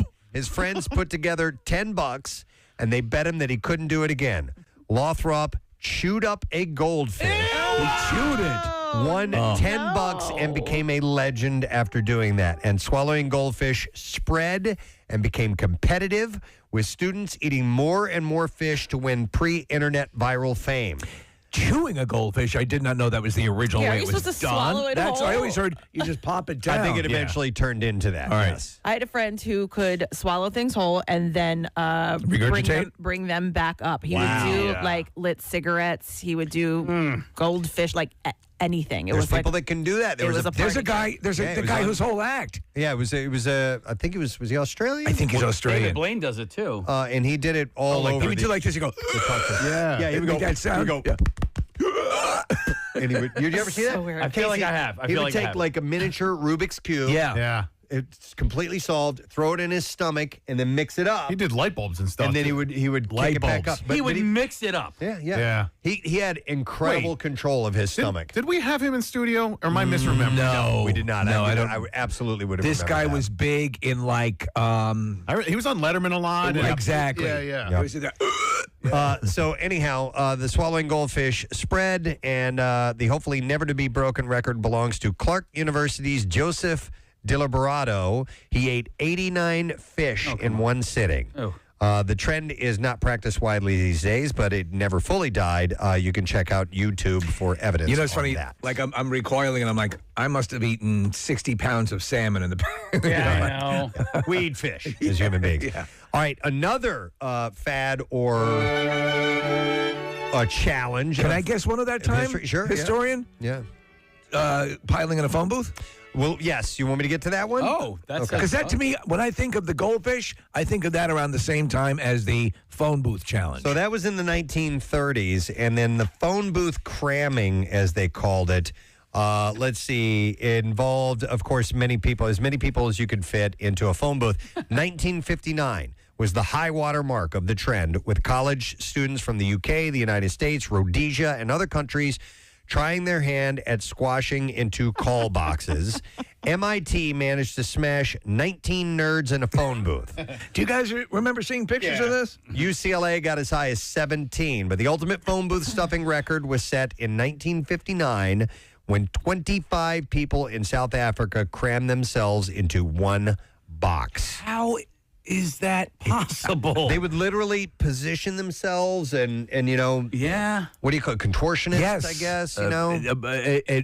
Listen, you talk about Mike Jarek earlier talking about being claustrophobic. Could you imagine God, being that in there? No, that could be serious. Somebody could die. So a standard phone booth, which we're looking at a picture of a standard phone booth that I remember from the time. Are other countries at that time, did they have bigger phone booths, or was they a set standard? The UK's seemed bigger. The call boxes, I've been right? in call boxes, Yeah. so I don't really know. But this took place in South Africa. Canadian students reportedly crammed 40 kids in a box, but it turned out that they were cheating by using an extra large phone booth. So, Steve, I guess sometimes they would liars keep an eye on what that was. So, yes, Steve, you got that one right. All right, so another one that goes back as a stupid challenge from the past, not just viral, but this is back in the day. Pole sitting. Yes. Popularized in the 1920s by sailor, attention whore, Alvin Shipwreck Kelly. Attention whore. The pole sitting challenge, a.k.a. flag pole sitting, which I think is what that song is named after. Yes. Flag pole sitter. Involved staying on a small platform atop a pole for as long as possible. It's another David Blaine thing. This little blip on the pop culture radar went viral and then shrunk to obscurity by the end of the 1920s. It is periodically popping back up, though, like David Blaine or the Harvey Danger song. The longest pole sit ever took place from 1982 to 1984. Oh, my God. Long past pole sitting's golden age when H. David Werder spent 439 days on a post in Clearwater, Florida. How do you even pull that off? Werder's world record is a little suspect, though. He lived in a capsule on the top of a pole that seemed to have straddled the line between platform and small room. So it was kind of a, you know, instead of being exposed to the elements that whole time. We did our own sort of contribution to this. We had our intern at the time, Joe, sit on a toilet. Yes. It was in a... It was a punishment. Yeah. It was in a cherry picker. And it was, where were we off? We were off It was right by 95 in the Blue Route. There's Pisano Concrete. There you go. Because we knew it would be a high visibility area. Right. And we'd put Joe up there for 24 hours sitting on that thing. His legs got numb. Oh, man. It's poor Joe. We did some stupid He things. should, by all rights, he should hate the hell He should out of us. hate us. Yeah. But anyhow, that was our version of it. We had people go by and honk their horn. Yeah. And it drove them It was crazy. actually good weather, though, I remember. Yeah, it was. All right. So it was okay. Yeah, so it was fine. So it's fine, yeah. Other stupid challenges, and you guys all know this, but streaking. And streaking is not necessarily, it still is done today, but it was in the 1970s.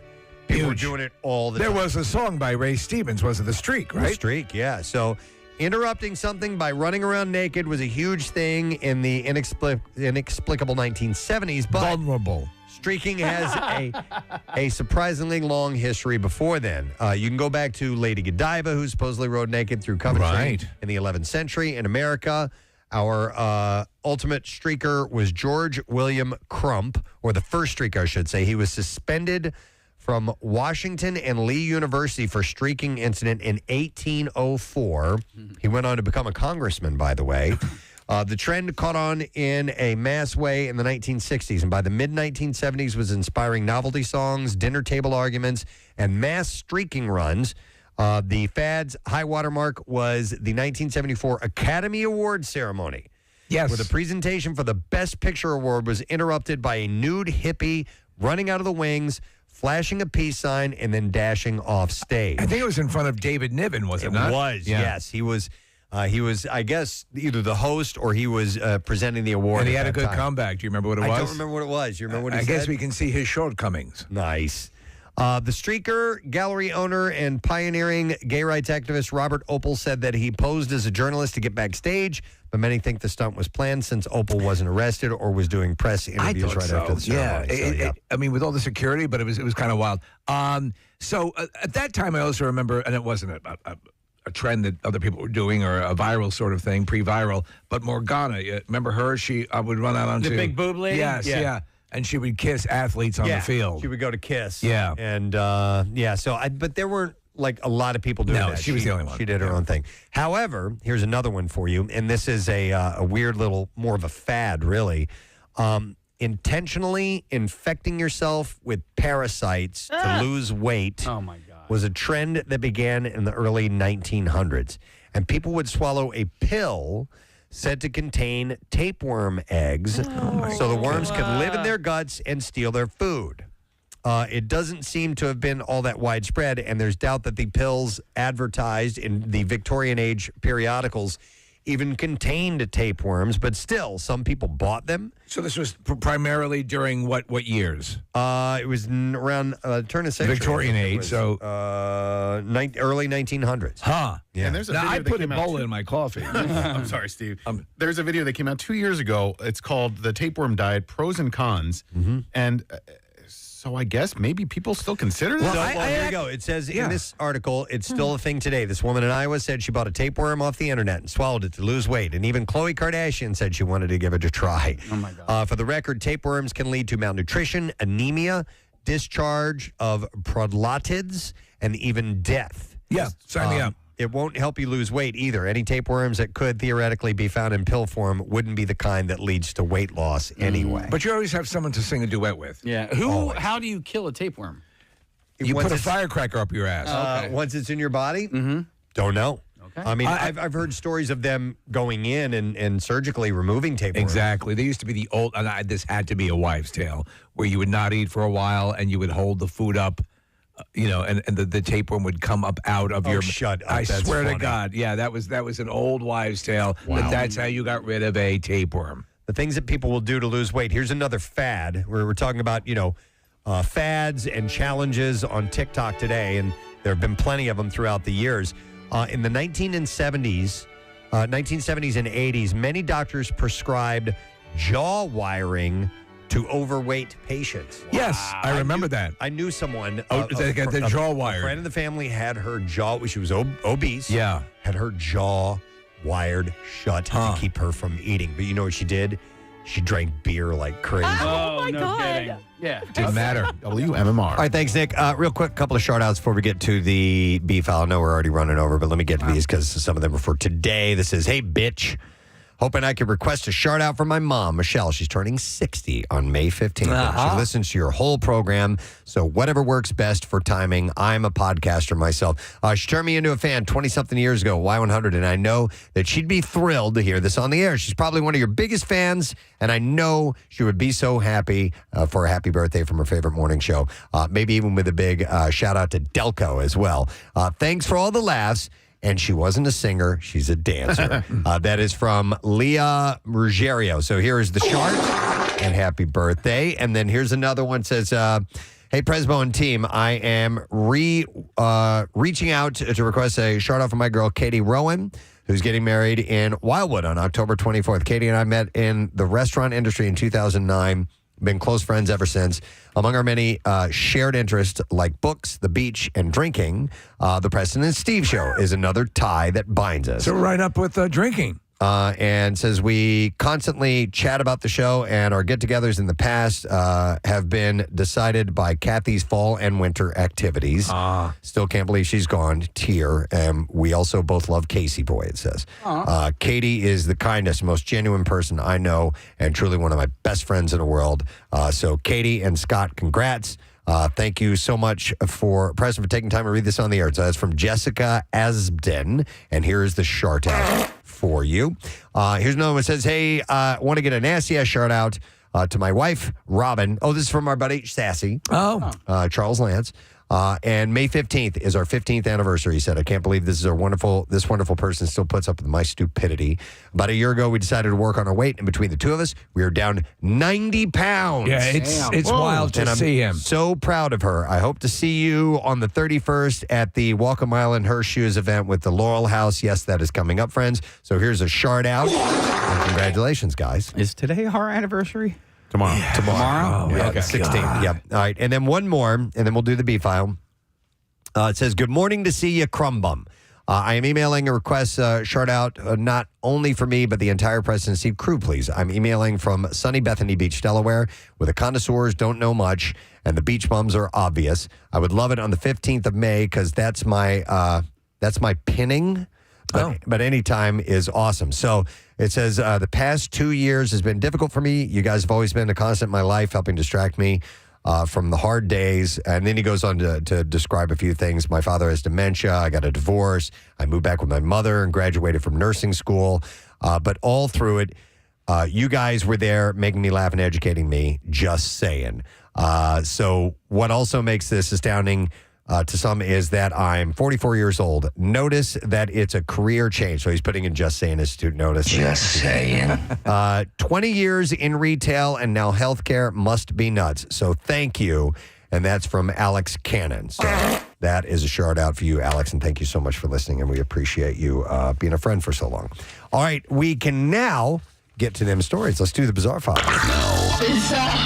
WMMR presents Preston and Steve's Bizarre File. Brought to you by Pella Windows and Doors. Right now, save $250 off windows, $700 off doors, and 48 months, 0% APR. Visit PellaPhilly.com.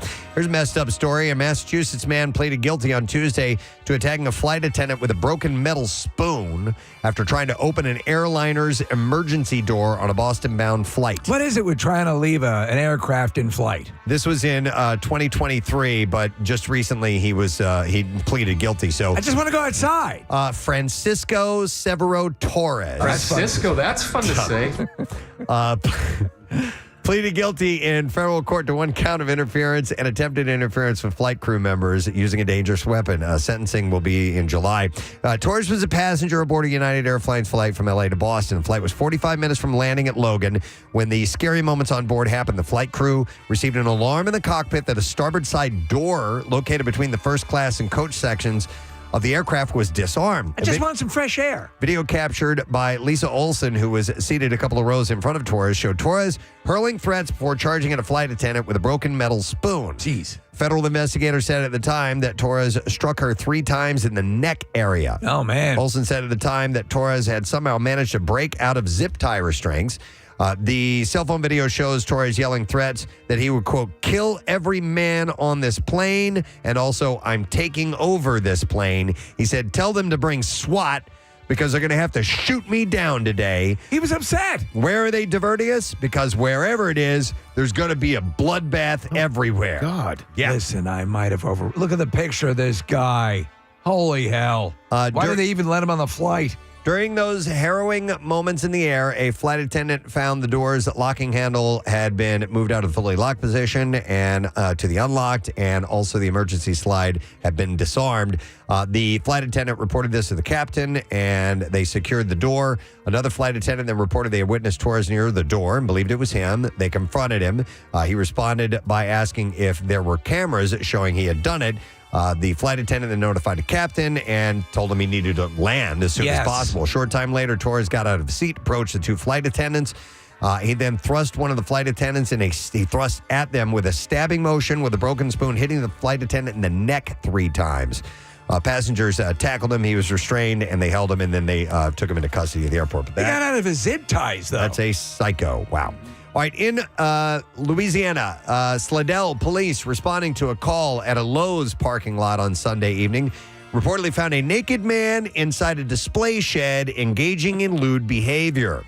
Well, at least he went in the tool shed. Reported a naked male inside of one of the store's outdoor tool sheds, which are typically used to show customers various storage options for purchase. Oh, yeah. Officers arrived at the scene and began searching the line of sheds, and it wasn't until the 4th or 5th shed they located, and listen to this, the suspect lying on his back, pants around his ankles, using an open container of Vaseline and an electric device while allegedly masturbating. Yeah, wow. With tasers. Oh, I'm sorry, is this yours? With taser drawn, police say the officer ordered the man to pull up his pants and roll onto his stomach to be handcuffed. They Just said 5 seconds. The man complied without resistance. What was the device? It just says Flow station. An electronic device, Nick. All right. The man reportedly admitted to his actions, telling officers he was, quote, watching YouTube at the time. Oh, it was his phone. At Lowe's, there's a whole bunch of electric appliance options. Yeah, sure. He was arrested on 1 count of obscenity, and he was booked into jail.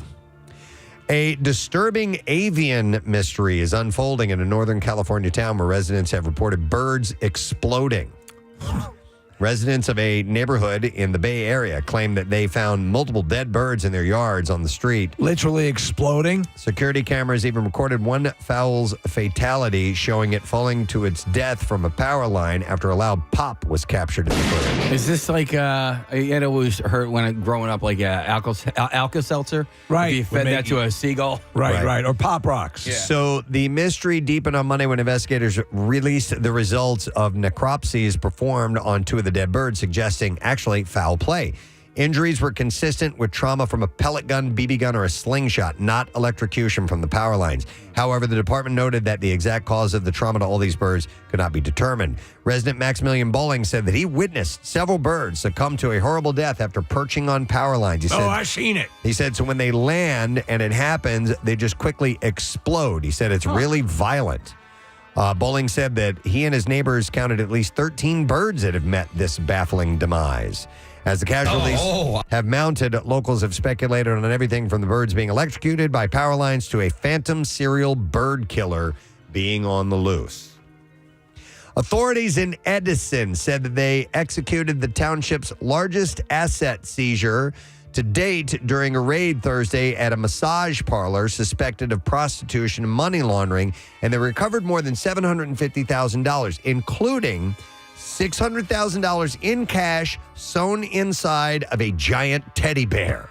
Oh, wow. The year-long undercover investigation targeted the Bliss Spa and the home of its manager, Daniela Dieno. Was this one of these oversized, like fair-sized? Probably. It says jumbo size. Jumbo, so, yeah. Giant teddy bear. So police said they recovered $650,000 in cash, most of it concealed inside the stuffed animal, as well as a 2025 Tesla Model Y, a Rolex, and a Cartier watch. Additional funds were seized from her bank accounts, bringing the total haul to $750,000. Dieno was charged with money laundering, organized street crime, and prostitution, and was held pending a detention hearing. Sorry, fellas, we're closing up. You're going to have to head over to the Lowe's. 4 other women were charged with engaging in or soliciting prostitution, and they were released on summonses. All right, let me do one more story, and then we will wrap it up, a short one here. In Massachusetts, a woman was sent to the hospital after striking her face on the ground. According to police, a woman was walking her dog when a coyote approached her and her dog, and this caused the woman to fall, striking her face on the ground. According to police, neither the woman nor the dog was injured by the coyote, but the woman was transported to a nearby hospital for evaluation. What are you, an idiot? Officers were able to find the coyote, which was impacted by mange, so then officers had to dispatch the coyote. And that is what I have in the bizarre file for you this morning. All right, let's take a quick break and come back in just a moment. We've got more to get to. Like I said earlier, Anthony Michael Hall will be on the show, so we'll chat with him in a few and get into some other stuff when we get back. Stay there.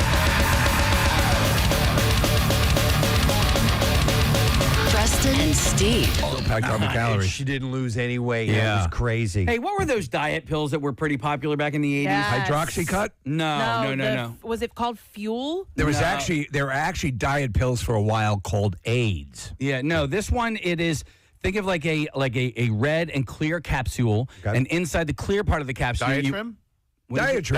Diatrim. Yeah, I remember That's those. what I think. And essentially, it was caffeine. It was ephedrine or ephedrine, exactly. Yeah, diet pills were a big thing in the 80s, and eventually people realized you can't take a pill to lose weight. No. Well, but the thing was, it was like racing people's bodies. So like, there was like extra. I don't know if it was caffeine or whatever the hell was in it, but it wasn't healthy for the. It's not good for you. Yeah. So according to this, it says if let's see, what does it say? It says if we make it literally impossible to eat anything solid, they'll have to lose weight. Seems to have been the thinking. I'm so excited! Oh, yeah. She was taking weight pills, right? All right, was that it? Yeah. Typically, patients had their mouths forcibly kept shut for around 9 months. Oh my God. And while initial weight loss was reported, most patients put the pounds back on as soon as their traps were open. So, isn't there a jaw clamp as well that they sold for a while? Oh, I don't know. Yeah. Maybe. Right. Like a dental clamp. So the practice fell in disfavor. If didn't help, that side effects can include choking on your own vomit and acute psychiatric conditions, suddenly panicking because you can't open your mouth. Do you know what? I remember being trendy along this line, Preston. I'm going to say the 80s, smoking to lose weight.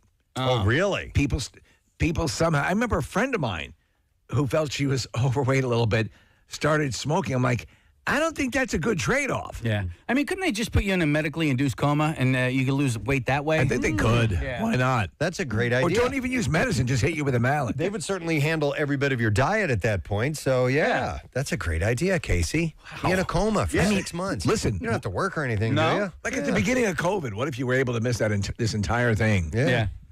All right. And just lose 2 years of your life. This is kind of a challenge from back in the day, proving that things were just as weird then as they are now. Panty raids. Oh my God, We're big. Could you imagine that today? Could you imagine? In the 1950s, there was a trend on college campuses where large groups of young men, often numbering in the thousands, Oh, my God. would gather to invade women's dorms and sorority houses to steal panties and otherwise cause trouble. There's a lot to unpack with panty raids, actually. They were partly protests against gender-based housing restrictions, partly just college kids being stupid, and partly expressions of toxic masculinity. As gross and terrifying as the idea of the panty raid is, these often spontaneous protests set the stage for the more serious student activism of the 1960s. So maybe we can When they got serious about panty raids. hippies on panty raids. So, yeah, panty raids were a big thing for a while. Yep. All right. Other challenges and fads from days past. All right, this one I've never heard of. All right. Apparently, limping became a fashion trend. We're going out limping tonight. Yes. Throckmorton, are you coming? What was that guy's name from Harvard? Oh man, hang on. Let's go back and find him. Linthrop. We're going out hobbling. Lothrop Withington. Lothrop? Yes. Let's go limping like poor people or sick people would do. People with infirmities, they're hilarious. Listen to how this happened. Adopting bizarre fashion because someone famous did it first is as old as time. Cripples are so amusing. Back in the 1860s, women from London to Edinburgh began limping. And it wasn't rickets, dropsy, or another disease of the pre-industrial age, though. It was called the Alexandra limp. That's not like the Harlem Shuffle. No, we're going to go do the Alexandra limp. So you would pretend you had a limp? Yes. Okay. And here's the reason behind that. Alexandra of Denmark, the bride of the Prince of Wales, was an influencer of the time. And when she was struck by a sickness in 1867, she was left with a limp. And she kept being famous and stylish.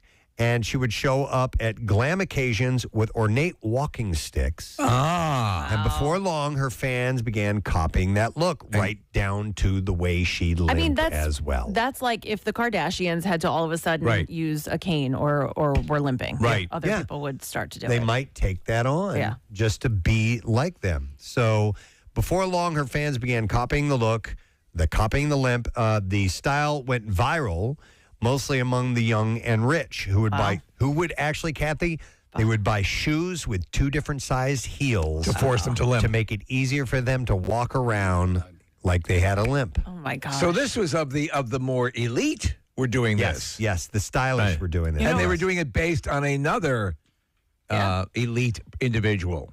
You kind of see similar stuff going on now. Like it's more like dance move-ish, but like my son and his friends, they do the gritty all the time, and they're not dancing. They're not on a dance floor. They'll just for no reason. It's essentially a touchdown. When I come in and out of the building, I'm doing the worm. What's the gritty? I don't know. It's a touchdown celebration. You just kind of. I'm not going to do it well, Press, but you kind of like lean. You lean forward, and then you like. Casey's doing it. I can't do it. But if you look up Justin Jefferson touchdown celebration, he does a gritty after. Yep. Is it just mainly? Is it from him alone? I remember him doing it sort of.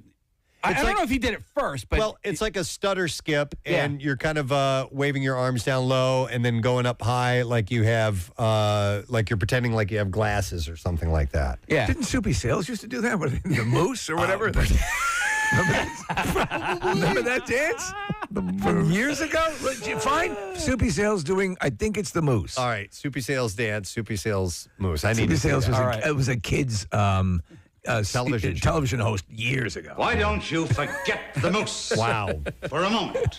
All right. So anyhow, the limp, the Alexandria limp, it says here, like most fashion trends, went from nothing to ubiquity and then back to nothing pretty quickly. It was over after a few years, but people were actually doing it. We'll see if he does the moose. Wait, the moose or the mouse? Oh, maybe the mouse. I don't know. The video says the mouse. Okay, wait. He does where he puts his hands up on the side of his head. I thought it was the moose. I don't know. Yeah, because you would think it would be the moose because more than a mouse. Yeah, I don't know. But there we go. Maybe it's the mouse. Okay. Well, anyway, I missed the icky shuffle. That was a good one. Yeah, dude. You know what? Okay, I enjoyed that a lot. Never mind. Well, I know the icky shuffle as an exercise move. It came back in commercials not that long ago. And you know what made me mad? Commercial maybe or something like that. And so they, he got number 41 in the deli aisle, and his number came up at the deli counter, and so he did the icky shuffle again. Do you know where you saw a lot of that? Was at the Princess Diana funeral. Can I see the icky shuffle? Can you do it, Nick? Do you know it? No. It's like that. He's gonna break a leg. That's true. I don't ask him. That's the icky shuffle. Boom. Yeah, and I think he was at the Super Bowl this year too, doing it again because the Bengals were back in for the first time since he played. But there was do you know what there's a ladder you lay on the ground, you do these foot exercises through those, and we used to do. My instructor used to tell me to do the icky shuffle, and I didn't know what that. I just thought it was the name of the movement. So how about that? And it was a really good workout. So all right, anyway. This is where they missed on this commercial though, Nick, and it bothered me the last time. It's a Geico commercial. I saw it earlier this week. The number at the deli should have been the number that he was actually wearing as well. We should make some calls. Yeah, we should. I'm going to make a phone call. Do we need to go back to what you were waving off a moment ago, or you want to stay good on that? I think I was waving that off. Okay. The fact that he wasn't wearing the number that they called, because they were like, all right, next up, number 44. Okay. And he goes, oh, 44, that's me. All right. And then he does the icky shuffle. Casey He's really had an been issue with wearing the number 30. I got you. All right, so limping was apparently a trend at one point. Well, listen, so that's just as stupid as the Tide Pod Challenge. Okay, so this one is macaroni, but it's not about the food. You know the line in Yankee Doodle Dandy about sticking a feather in your hat and calling it macaroni. It's not about a noodle. It's a reference to a dumb but awesome trend popular among proto-metrosexuals in the 18th century England. Did we ever establish what that exact lyric means? Stick a feather in your cap and call it macaroni? This will explain. All right. Okay, so at the time, macaroni was an exotic dish in England, and eating it was seen as the mark of a well-traveled person. London hipsters started describing everything cool and exotic as Very macaroni. Very macaroni. Extraordinarily macaroni. So before long, macaroni became a slur hurled back at these. Macaroni. At these bourgeois fops who took personal affectation. You didn't call him a fop, did You bourgeois fop, you're so macaroni. To heretofore unknown levels. I'll go one level further, you rigatoni. Your bow tie pasta. No. Yes. Get out. Oh, this is coming from Angel Hair Pasta. Shut up, Scapolini. Macaronis might you have... bow tie pasta fop. So... How dare you? So that is absolutely beyond the pale. The whole thing is actually fete bourgeois fop. And effete? Effete. So here's what they would say. Macaronis were known as basically people who were wearing, they were kind of like glams, okay? So a macaroni might have a gigantic wig featuring ringlets tied in ribbons flowing out from a tiny hat adorned with roses. Somebody you see on RuPaul's Drag Race now. They had diamond buckles on their shoes and wore rings over their expensive gloves. And they carried around opera glasses, wore perfume, and spent their lives gambling and hanging out looking weird. So, but it was a trend for a while. So this almost seems like the counterculture of the time. Like, in other words, it's almost a mockery of the upper class. Kind of like that. Right? Well, they just took their. They were, I think, the upper class. Oh, they were. Okay, so was it them that's a good mocking question. them own? Maybe they were their own? Maybe they were trying to be. No, wait, hang on a second. Do you think they were like hipsters? I think that's what it is. Okay. So anyhow, the pick, stuck a feather in his hat and called it macaroni is someone pretending to be. I got you. A baked ziti face over the top. So, it says here, macaronis were baller, and all 1700s macaroni haters should step off. Oh, wow. Step off. That's what it says. Don't you dare come up in my grill. All right, here's another trend or fad or challenge from back in the day. This is the historian section, and we're pointing out trends, things that you might see on TikTok and social media that these have kind of always existed. Dance marathons. Dance marathons. Now, brutal quite often. Yes. There is a great movie called They Shoot Horses, Don't They, with Jane Fonda, and it examines this fad of the 20s primarily, was it not? It was, yeah. All right, it was in the dance trend. During the started in Depression. 20s. Yep. So they would provide all these prizes and things, and literally it was dance till you drop. Mm-hmm. So it started in the 1920s as light entertainment, part of the same breezy, let's see how long we can do a thing vibe that gave us like pole sitting. But by the 1930s, dance marathons had metastasized into public spectacles of cruelty. Curious people would pay $0.25 to watch bleary-eyed dancers drag each other around a ballroom, sometimes for weeks at a time. Have you ever seen the movie They Shoot Horses, Don't They? No. So, Preston, now that I'm thinking about it, it's very similar to American Idol, or so people would come and sit in the stands and they would pick their favorite. All right, thank you, Nick. Real quick, I have butt plugs, not the actual sexual device, but the. We'll take both. We give you a charity plug. I want to do this real quick. I got this actually from a little while back, and I was incorrect on the date. I thought it was April 24th. It's actually May 24th. Nora Boyle had emailed in. She lives in Upper Darby. Her fiance. They have two beautiful boys, Gregory, who's 19, and Patrick, who is 7 and on the autism spectrum. Greg found out he has bone cancer. She said he honestly only listens to your station. He was the main provider, and now just like that, he was told that he can't walk or stand. He definitely can't drive. I got hurt while working. I had 1 surgery, 3 herniated discs. I can't work because of my workman's comp. So if you can, please help my family. I'm just asking if you could share his GoFundMe. And there's an event May 24th. So this is what they wanted to promote at the Yard in Havertown. It's a beef and beer, $40 a ticket, and it's from 7 to 10. 7 to 9, it is open bar for certain beer, wines, and liquor. And so she wanted me to make sure I mention that. And of course, they're going to add some things along with that event. I would imagine some, auctions. And they're always at the beef and beer events. And, $40 for an open bar? Come on, man. You know you'd burn through that quickly if you were to just go out and get drinks. And these guys really need some help, and they're big fans. So this is May 24th at the Yard in Havertown. A beef and beer. It is from 7 to 10, but 7 to 9, the open bar, and it's $40. And please help them out if you can. So wanted to mention that. May I give a shout out? Yes. You're going to agree with this, Preston. All right. To one Marissa Magnata. Oh, my God, yes. Who helped and was really the main thrust of putting on a wonderful event last night with Phil Abundance. We were both there, you and our wives. Marissa, it was wonderful for Phil Abundance. It was the 40th anniversary of Phil Abundance, and it was at a place called the Pump House. First time there, and I'm going back. I friggin' loved it. It is a Nick Elmy location. I was talking to Nick. So, Steve, it's an event space, and so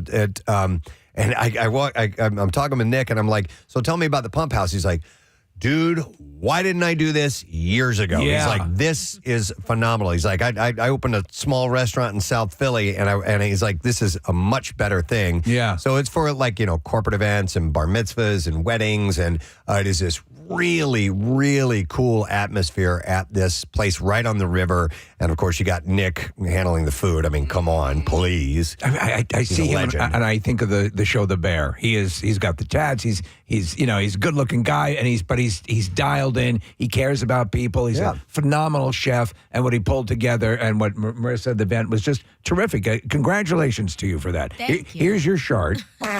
Yeah. Are you happy with the way everything came Oh, my off? God. And congratulations to the whole Phil Abundance team. I was a co-chair with Nikki Hawkins from 6ABC, so we were just kind of, leading the charge on it, but really the team at Phil Abundance, I said we planted the seeds and they made it grow. It was amazing. And Free People was the main sponsor, along with a lot of other industries. You guys saw that cool box wall when you walked in? Yeah. That had all the sponsors, really cool photo op. I think there were like 20 restaurants and beers and liquors. I have to say hi to the Stateside crew. They love great. the show. They actually work here in the building, one of the people. And there's just like so much love for the show and so much love for Phil Abundance. Lori Jones, the CEO of Phil Abundance, spoke last night and unfortunately, mentioned that, hunger is rising again in the Philadelphia region. So events like this are so important, not only to, get everybody together, but to really raise awareness. And, I met so many people who were asking about volunteering at Phil Abundance and packing boxes.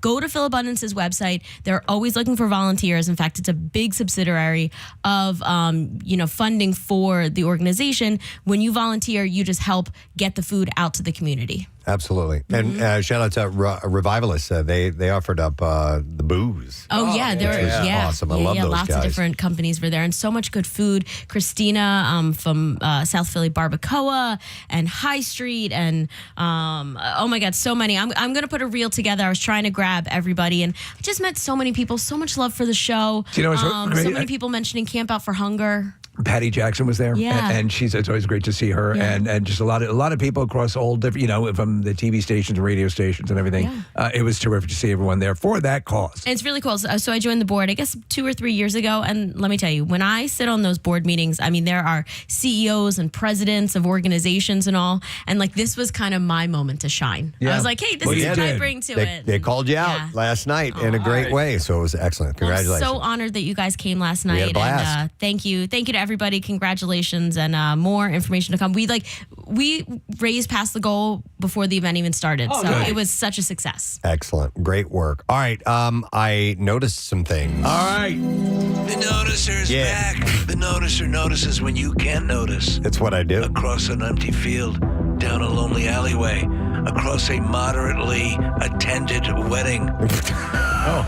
I'm everywhere. You're everywhere. Yeah. Noticing things you don't notice. I noticed something. That's the thing I really... Okay, shut up. If I were noticed... to I love the noticer. I noticed this morning. I saw a video. I read the story first, and then I'm glad I clicked on the video because a team of Purdue University students built a robot that can solve a Rubik's Cube, right? They've done that before. Yes. This broke the record for shortest amount of time. It did it in, and you have to see this to believe it, 0.103 seconds or 103 milliseconds.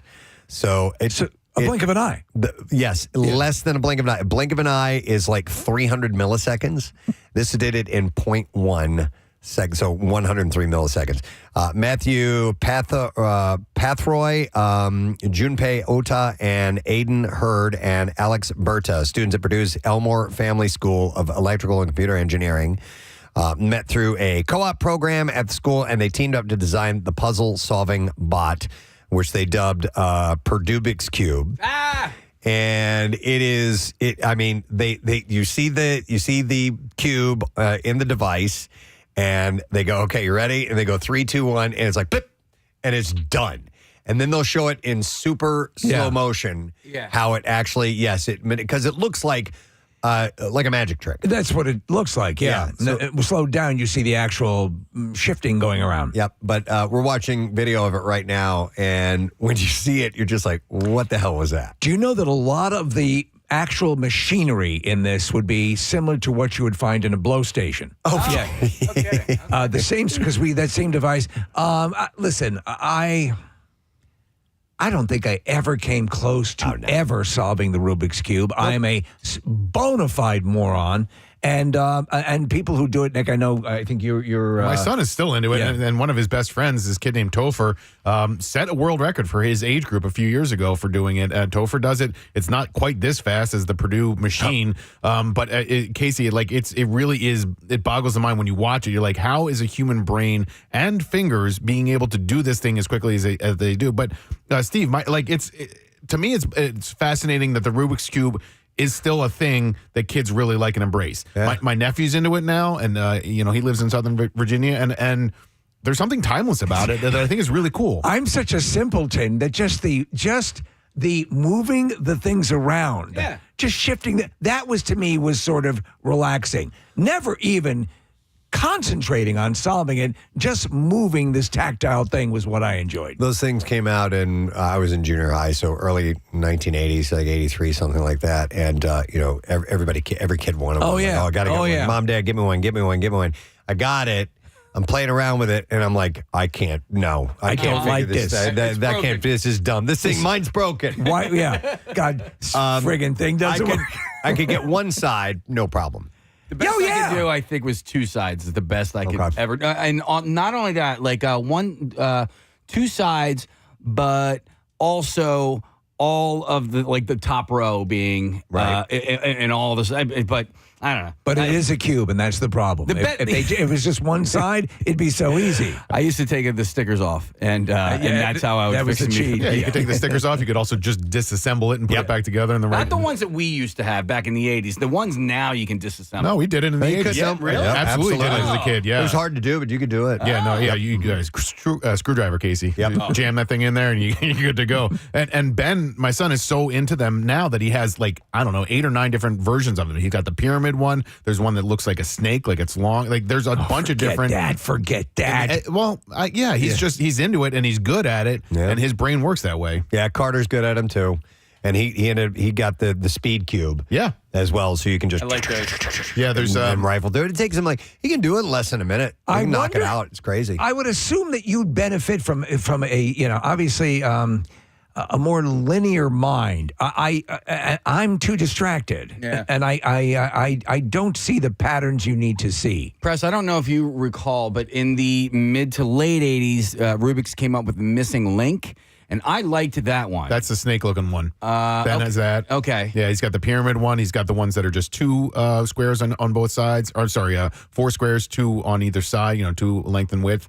There's so many different varieties of them. There's one that's like a hexagon shape or maybe an octagon shape or whatever. And so they get more complicated or less complicated depending on what you want to do that afternoon. The only things like this that I ever had somewhat success in, and you'll see these sometimes, and they're older than this, is pieces of metal that are intertwined in each other, and you have to take them apart like there's 2 nails that are curved. I'm good at that. And I got pretty decent at those. So I think that comes from being able to untie Christmas lights. There was also another one where it was 2 horseshoes attached by chains, and they had a circle a metal circle that you had to take off. I eventually figured that one out. There's one that I used to do, which was two dogs having sex, and you had to separate them. Okay. And it was difficult. That's a little precarious. Yeah, right because they get engorged. What about like when you go to like a Cracker Barrel? They have that little golf tee triangle. I love thing? playing that Yeah, game. me too. And on a rare occasion, I would get it down to one and go, and then go, I don't know how I did that. remember how I did that. I have no idea how I did that. They sell those games. The Cracker Barrel. Yeah, you can buy your Mel Tillis CD and your Cracker Barrel games. All right, well, they found a machine, or they created a machine that can solve this in 0.103 seconds. Search out the video, watch it. It's crazy. All right. Looks like an edit. Notice something else. More for the noticer. Ahead of Leo the 14th's inauguration later this month, the New York City-based leading baseball trading card company, Topps, released a non-sports card dedicated to the first U.S.-born Pope, and it's already breaking records. That's another thing from the 80s, that gained prominence in the 80s anyway. Baseball cards and trading cards. Pope cards. Well, I mean, the fact that the cards went away for a stretch, there was a market that was really hot in the 80s, and then it completely crashed. And now, people trade them again. They're a commodity again. And the fact that Topps even exists boggles my mind. And they got Pope cards that people will buy. Did Pokemon, do you think? Pokemon might have had something to do with it. That's still huge. Costco had like a near brawl when they released a Pokemon series recently. I know Matt Strom, the Phil's pitcher, he's really into baseball cards. I find it fascinating. Well, Pope Leo's card has sold over 130,000 copies, making it the best-selling non-sports Topps Now card. But even in the realm of sports, it has dethroned LeBron James. So the Pope has dethroned LeBron James. His 40,000 career points commemoration card, as well as Lionel Messi and Steph Curry's 2024 card and John Cena's solo WWE card. It even beat out the Rock Travis Scott collaboration. What's Pope Leo's three-pointer like?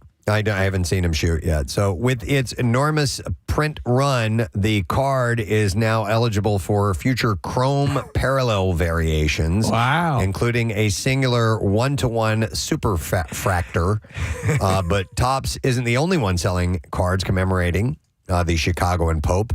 Leaf also has a new $9.99 card, which superimposes Leo over a deep dish pizza, as well as ones that place him in front of Chicago's skyline, its snowy streets, and a few hot dogs. When the Pope is inaugurated, it will be over a deep dish pizza. Imagine showing up at a convention, and there's, the couple of wrestling people and baseball people, and at the end of the table is a former Pope sitting there signing. As with any popular trading card, the Pope is being scalped. While there are some more reasonably priced options on eBay right now, in the $4 to $10 ballpark, some are trying to sell their pre-sales of upwards of $350. Nobody has spent that much on a Leo card yet, but you never know. And looking through eBay's sold tab, you'll see that several pre-sale Pope Leo cards have sold for as much as $100, not including shipping fees. And someone spent $150 on a collection of Topps and Leaf metal cards, complete with acrylic displays.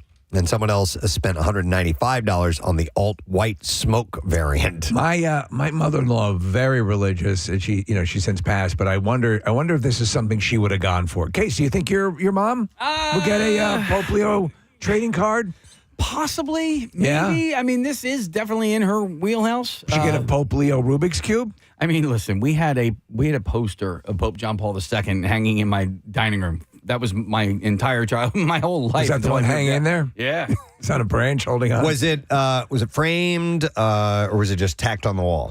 No, it was framed. Okay. Yeah, it was framed. It was just on the wall next to the dining room table, opposite of the where the hutch was. Yeah. It's quite common. It was always a classic, and it was either, of Italian or Irish. You could see it like in old photos. Like there was a picture of, if you were Italian, it was like Frank Sinatra and the Pope. Yes. And then if you were Irish, it was JFK and the Pope. Yep. Sounds about right. And it was, it's Frank's world. We just live in it. That's Frank's world, we live in it. Or Padre Pio was up there too. A few of those. There was a little collection. So anyhow, you can get the Pope card if you want to. It's out there. It's very, very popular though. Collect them, trade them. All right. So another thing that I noticed: China and Russia signed a deal last week to build a nuclear power plant on the moon. All right. By 2036, aiming to power their joint lunar base, the International Lunar Research Station.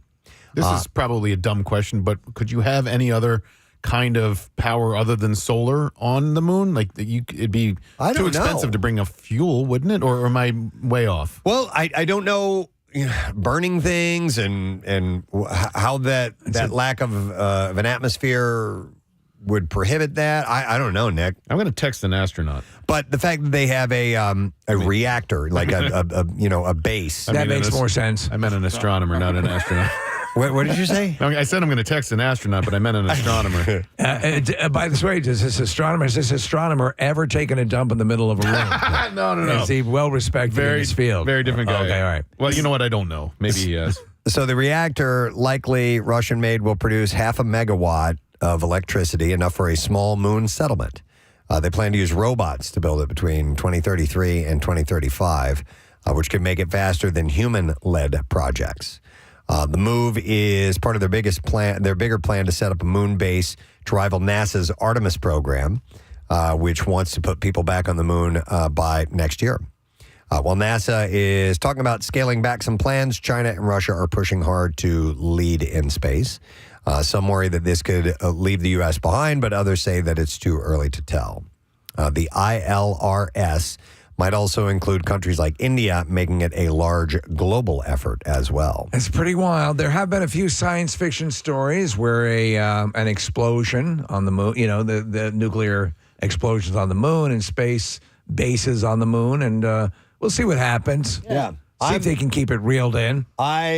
I love this idea of going back to the moon and making it a place where people can learn and set up research facilities and maybe eventually like fueling stations and so on to continue and go further into space exploration. But to the idea of multiple people being on the moon and living there and us being able to see that via videos is pretty damn awesome. And that eventually there's going to be TikTok videos of people dancing up on the moon and doing kind of wild zero G's. Yeah, low gravity stuff. So I'm all for it. So, all right, here's another thing that I noticed. Actually, I noticed several things. So the TSA just banned all lithium-powered devices like power banks, charging cases, and spare rechargeable batteries from checked luggage. Okay. These items are now carry-on only due to the fire risk that lithium batteries pose in cargo holds. Yeah, I don't put lithium batteries. I bring anything that's electronic with me because it usually tends to be a little bit more expensive anyway and easily clipped. So I always put it in my carry-on. It includes your vape pens, laptop batteries, and external chargers. So make sure that they can fly in the cabin with you. If your blow station has a lithium battery, that's personal. Yes. Yeah. Mind your business. So why don't you look the other way? I thought that, and I guess I was wrong. I thought like vape pens and stuff like that you couldn't carry on with you, but I guess you can. Yeah. You just can't. Well, check now them. I guess you have to, right? Yeah, you can't. But I knew you couldn't check them. But I thought you couldn't carry them on as well because if they can catch on fire in the cabin, but I guess they can. That's easier to deal with in cargo. Have you ever had I'm sure you've had it. If you do any sort of traveling, at some point they're gonna go through your checked bag, and you'll notice that there's been a little tampering. Yeah, man. Not all the time, but sometimes. Casey and I took a trip to Florida, a golf trip, and we got down there, and I was just doing a little inventory of my golf bag. And I opened it up, and there was a note left in it. That it had been inspected? That it had been searched and inspected. I was like, oh. P.S. You're cute. I didn't know they did that. Yeah. So I thought that was kind of interesting that they will. That they let you know that they did that. Yeah. Well, so who knows? But anyhow, they're making it official. He's got your underwear on over his pants, Preston. A little picture. Did a little checking. All right, we have the astronomer, the astronaut. Yeah, the astronaut, yeah. That Nick texted. We've had Rob on before. He used to work at the Jet Propulsion Laboratory. Yes. And now he works for NASA. I think they're under the same umbrella. We can ask him that too. But Rob is a brilliant guy. He's actually studied planets, exoplanets in far-off galaxies, not even in our solar system. So would you say galaxies far, far away? I would say that, yeah. Wow. And technically, because of light speed, a long time ago. Yeah. All right, let's go. Let's talk to him right now. Hey, Rob, good morning. Gadzooks, how's it going? Gadzooks, buddy. We're doing well. All right, so we were talking about the story that surfaced of China and Russia wanting to build a nuclear reactor, I guess, on the moon. And Nick was curious about, would there be any other way to have power other than nuclear power that would make sense on the moon? Yeah, you could have solar power. Solar. So solar power has been used on lots of NASA missions. Nuclear power has also been used on lots of NASA missions and Russian missions as well in the past before. So you can use both. But the feasibility of transporting fuel and combustion engines, that's a non-starter, right? No, it's actually been happened before. So a lot of the deep space probes like Voyager, for example, 1 and 2, they actually had small nuclear reactors on board that generated heat and power for the spacecraft. Okay. All right. And so if you were to build a nuclear power plant on the moon, how involved is that? That's got to be, it's got to be harder than doing it on Earth, right? Well, yeah, at the end of the day, for sure. And it sort of depends on the sense of scale, right? So the nuclear reactors on like Voyager 1 and 2, those are about the size of maybe a thermos or two. And it kind of depends on the application you need it for. If it's something big, like powering an entire base, you're going to need a larger reactor for sure. But, there's always going to be the safety issues as well. So when NASA was launching these spacecraft back in the 70s and 80s, some folks, I think, were protesting that about the issue of, if that generator or reactor were to, fall back on Earth, what sort of fallout would there be? Yeah, that could be a problem. But those are really it. And any other form, there's no. That seems to be the way to go. It's the cleanest, right? You're most efficient. And if you say you can, put a nuclear reactor in something that small to power stuff, then I think, and obviously to move things around or to have machinery operate or construction take place, you're dealing with less of a gravity situation. So, I haven't really thought this through. So, hey, Rob, what's rocket fuel normally made out of? So it's liquid hydrazine, I think is what it is. So I'm working on the Roman Space Telescope, which is NASA's next flagship astrophysics mission, and we'll be launching hopefully as soon as this fall. And that's how we're getting from Earth out to where the James Webb Space Telescope is. It's a gravitationally stable part of an orbit. But Roman itself is being solar powered. And a lot of NASA missions right now are solar powered just simply because we don't have a lot of those little nuclear generators anymore. They stopped making them a while ago. So there's limited numbers of them. So like the Juno mission. So you're saying that the nuclear reactors we have are collector's items now? Yes, exactly. There we go. So collect them if you can. All right. Wow. Wow. It is kind of good. When you think about the efficiency of I forget. But there's the scene in Apollo 13 where the way that they're maximizing their energy and the output, and they're just breaking it down to the bare bones minimum. That's how a lot of this is planned. Correct, Rob? Yeah. You have to save as much weight as possible because every single pound that you put into orbit is like millions of pounds of rocket fuel. Wow. That's crazy. It's too much. You guys are too damn smart. Dude, yeah. Look at you. Yeah. I bet you can solve a Rubik's Cube. Yeah. Can you solve a Rubik's Cube? I can't. You can't? I cannot. See? No. Our space race is in trouble. No, that's okay. No, we're fascinated by what you do, Rob. It's just beyond my scope of understanding. If at any point you can plant a Preston and Steve flag on the moon, we'd appreciate it. Yeah, can you do that? If I have the opportunity, sure. Thanks, man. Nice. That means Definitely no. not going to space. All right. Okay. You're our bestie. All right, Rob, thanks, brother. We appreciate you calling in. Yeah, and congratulations on getting your phones back. Thank you. Look at us. Technology. Are you amazed? Advancements. All right, we'll see you, Rob. Thank you. All right, very cool.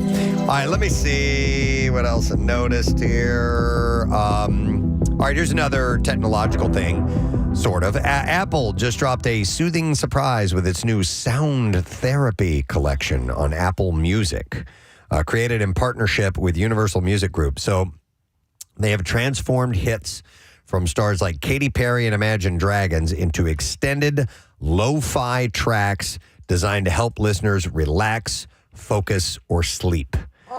With brain-friendly sound enhancements like gamma waves and pink noise. We have the Katy Perry one if you want to hear it. Yeah. That's very soothing. So these mellow remixes aim to calm your mind whether you're grinding through work or drifting off for night. I tried to find them. I couldn't find any. I was going to, take a listen because I like... I ASMR, so there's certain sounds that are appealing to me, and I thought I might enjoy that. But I went. You just listen to the wind, right? It's a wind generator. It's a sonic. It's white noise, there's a fan and all this stuff that I've combined into it. All right, so I just pulled it up. I have sound therapy sleep. I have sound therapy focus. I have sound therapy relax. Can you play it? Yeah. Which one do you want me to play? Sound therapy relax. Okay, hang on a second. And because I like when going for a massage, like I went to. The gal Eve who had Apple and Eve who does the tactile ASMR therapy session. She's like, what kind of music would you like? Would you like anything on? I'm like, I go, just put on some spa. Something, yeah. No, I go put on the spa relax music. I love that and stuff. that's the purpose of the spa music. Yeah. You don't get dialed in, but it just sort of sits there. Yeah. All right, Casey. So this is relax. Okay. All right, play. Well, I'm falling asleep right now. All right, there we go. But is this the remixes that I was talking about? I think so. So this one is called. This is the artist is Aurora. And it's Toxicity from. Yeah. It's just pared down. System of a Down. This is Solos Relax Mix. Okay. Can you play the beginning again? Can you go back to the beginning? Yep. Does it sound like something? Yeah. Okay. It's Crash Test Dummies. Once there was this girl who got into an accident. Couldn't go to school. All right, so I'll go to the next song. So this is Louis Capaldi. All right, what does that sound like? I love you. Someone you love. Every day and every night. I love you. By the morning light. Sing it, Nick. I love you. We love you too. I love you. We love your shoes. I love them. I love yous. I love you. Yeah, you love. I was an agent that composed this for you. All right, I'm going to play it with my face. This is Chelsea Cutler. And the name of this song is The Stars Solos Remix. Or is it Soyos? I It's a don't know. relax mix. Where you getting these? I Keys? love you. This is Apple Music? This is Apple Music. Okay. Yeah, I just typed it. What did I type in? I typed in The Sound Therapy Collection? Yeah, I meant to type in sound therapy, but I typed in soind therapy. Soind Therapy. But all this stuff The came up. Delco mix. This is the sleep mix. All right, so you got Casey Musgraves. Wait, I see Katy Perry there. Yeah. Oh, we're looking up on a monitor here that has the tracks. Okay. Yeah. This is Would that work for you? For the right atmosphere, yes. Not to go to sleep because I don't sleep with music on. But When you're doing your sketching. Yes, of course. This is my house. Yeah. When I fall asleep with music on, I can fall asleep to it, but inevitably it'll wake me up. Right. I need, like you guys, I need a white noise, a fan or whatever, and I can do an app, with a white noise app, and I'll listen to that, all night and help me sleep or whatever. But music inevitably wakes me up. I used to sleep with the radio on all night long when I was a kid, and I found it soothing. Actually, that's how I found out when John Lennon died. I was fading off to sleep, and then I heard it and it woke me up, and I was like, "Whoa, man!" But no way I could do it now. Yeah. Absolutely not. It would keep me awake. Rochelle leaves the TV on all night. Oh, That's part of why we don't sleep in the same room together. No way I could sleep. Claire has shows on her iPad, and when she travels, she'll put on the shows and fall asleep to them. And a lot of times it's Ancient Aliens and things that are like, History Channel shows. All right. Well, Apple has this, if you're interested, but they're mixes of songs that you probably know. Casey, we should probably take a break, right? We should, yeah. All right. Well, we're wrapping up the Noticer. Hopefully I noticed a thing or two. Noticer. Bye-bye, Bye, Mr. Announcer. Hey, I love you. Love you. Every day. I love you. We're going to take a break. We'll come back in a second at 9:40. Michael Anthony Hall will be joining us. Stay put. We'll be right back. Preston and Steve. Or they'd pick the people they were supporting, and they would bring prizes or donate food or money and stuff like that.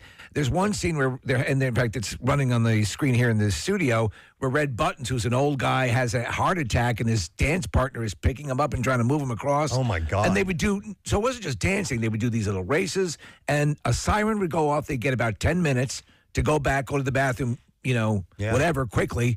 And they were all taking like speed and everything to stay awake. It was horrible. So the dancers themselves were a mix of Depression-era poor folks for whom a couple of $100 in prize money was life-changing. And also ringers, secretly hired by shady promoters, often so that they wouldn't have to pay out on the prize. So the guy who's running the thing is a great actor, Gig Young, and he's like, hey, he's selling this as how he fought in WW2, or not at that time, WW2 or World War I or whatever, but he's talking about, the sailor, and come on, show your support. And it's a big thing, but the thing the movie that captures so well is, as you said, how cruel it was. It was unrelentingly cruel. At least one person died during these displays, and sleep deprivation psychosis was seen as well. Eventually, city government started banning the contest because the whole thing was so distasteful.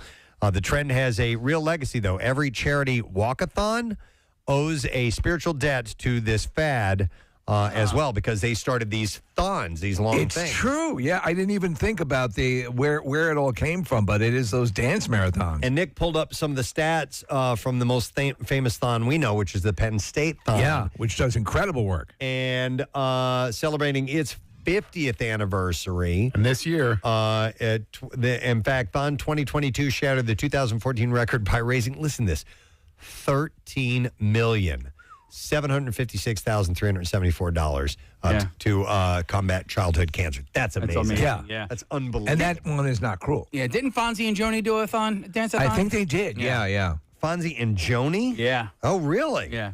That sounds familiar. Interesting. All right.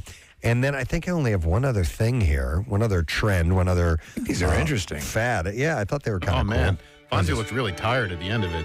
Oh, you watching a video clip of it? Yeah. Okay. He really worked hard. Poor Fonzie. I know. Where's the one? That wasn't the one where he's, unbeknownst to him, dancing with Richie in drag and blows in his ear? Oh, my God. No, I don't think so. That's pretty great, though. You remember that blowing in the ear? Oh, yeah. That was a thing. That was a thing, too, blowing in the ear. Blow in their ear. Would you stop blowing in my ear, please? It's very loud. Well, they're hugging, and he goes, Fonzie, it's me. And then you see the look on his face. All right. The last trend that I will mention from the past is what's called nightshade eye drops. Never. Oh, wait. Kathy, you'll find this interesting. Maybe I have heard of this. No beauty trend on TikTok is as disturbing as the Victorian practice of using deadly nightshade eye drops. Belladonna, which is the plant, causes the pupils to dilate and the eyes to water, which can give you a smoldering, dark-eyed, doe-like look. And if you're going for pale wan, tuberculosis hip, it will give you watery eyes, too. Wow. Prolonged usage can lead to blindness. Nightshade is extremely poisonous, like Steve said. And if you're wondering what it would feel like to put belladonna into your eyes, you probably already know. Your optometrist has probably used drops that contain the synthetic version of atropine, the eye-opening ingredient in belladonna, so you can picture walking around all day, every day, with that I just left the eye doctor feeling. That's effed up. I hate that. I hate that feeling. Yeah, I don't like it either. It ruins my whole day. So when you get your eyes dilated? Oh, it gives me a headache. I can't see. I don't know how it's legal that they let me leave and drive home. I just don't get it. Will they now give you the option to use the other thing? I have to ask because my eye doctor still dilates my eyes. So I need to ask. But I remember you mentioning What is the other thing? It's a device that they have you look into, and it takes, I think they're taking a look at your retina, and I may be way off on this, when they dilate your eyes like that.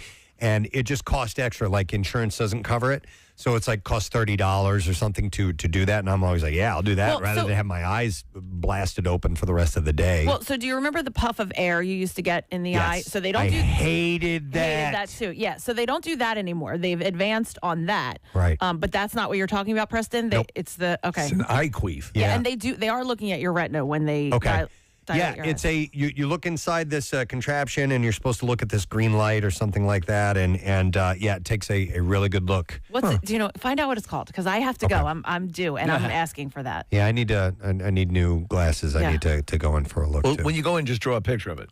Yeah, it looks Do like this. this. Do this thing. Right. Another thing, actually, there was one more on here that I left off, and it just says Evel Knievel. But well, that was the not just Evel Knievel, but people started jumping things. You know? Again, we go back to the happy days, the garbage cans in the parking lot of the diner. Yeah, and then obviously jump the shark. Yep. But I remember the Evel Knievel thing, the jumping. Other people started to do it as well, but kids did. Knievel owned it. But you would set up ramps in your Oh, my backyard, God. you know, and so Yeah. like it became popular to jump your brothers, for example, and anything that you could find to make jumps out of. Yeah, here and it says here, crashes or not, kids across America watch live broadcasts of his stupid, dangerous displays, bought the Evil toys, and imitated Evil's foolish stunts on their big wheels and Schwinn's. There is no statistic on the number of compressed vertebrae and chipped teeth that were caused by imitating Evel Knievel. I remember as a kid getting the Snake River Canyon Evel Knievel toy. Yeah. You'd pull like a cord out of it, and it would. But the actual stunt itself, and this was a big deal. He was going to jump Snake River in a rocket motorcycle. The thing got about 40 feet, 30 feet off the edge of the cliff, and the parachute deployed instantly. It didn't work at all. So anyhow, these are fads, these are trends that were around before social media and just as stupid as the ones that are done today. So it's just what we do. It's what we are stupid. We do. Thought I would share that with you. All right, we should take a break and come back in a moment. Secret text word. We got some tickets to Philly Auto Show. We want you to win, so text word secret to 39333. We'll see if you win by the end of the program. Back in a moment. Preston and Steve. So I would go Stink is in the name. get something like a tissue or whatever. Yeah. to get 'em. Now I grab them with my hand and throw them outside. You know what I mean? Because they don't bite or anything. No, right? they don't bite or anything, but still, they're If they say though, like if you can flush them, or because if you crack them, Then they the smell? pheromones. Well, that also attracts other stink bugs. I throw them outside. Well, I mean, the look of this thing, though. Come on. It looks terrifying. Yeah, it looks terrifying. I would not be okay if I found this anywhere near me. So I just had this debate with a friend of mine. We were first talking about mice and snakes, and she lives on a farm, and she had a mouse in her sink, and it couldn't get out because it couldn't crawl up the walls of the steel sink, and so she had to FaceTime her mom and dad because her husband was away to help her get it out and what to do, and she had to put the cup over it, slide the plate underneath it, and then of course she threw it literally right outside the door. Her mom was like, "It's gonna come back in." Right. It wants to be inside. So anyway, we were talking about that, and I go, "Well, at least it wasn't a snake." She goes, "No, I'll take a snake over a mouse." I was like, "No, That's- way." That I was like, seems to be opposite of what most people would probably say. I would die. I was cleaning out my planters, and there was this little tiny thing in there, and I was digging. I had gloves on, but I was digging my hands in to get some of the soil out, and that thing moved, and I almost died. I would love to have seen that. I would love to have seen that. Die. I was like, Jace, come here, get that, and he picked it up with his hands. He's like, this. I'm like, oh my God, get it out of here, take it away. Yeah, I was. It was a I was snake? dying. It was a snake. And you let Chase go in and grab it with his bare hands? He was fine. He was like, I'll get it. All right. Kids are good with the venom, Preston. Yeah. But anyway, then it went to spider. We both agreed. We were like, well, at least it's not a spider. And so if it had these colors, it's It's to me that beautiful. looks deadly. Yeah. I don't know. I listen. I think it is a good-looking bug. Okay.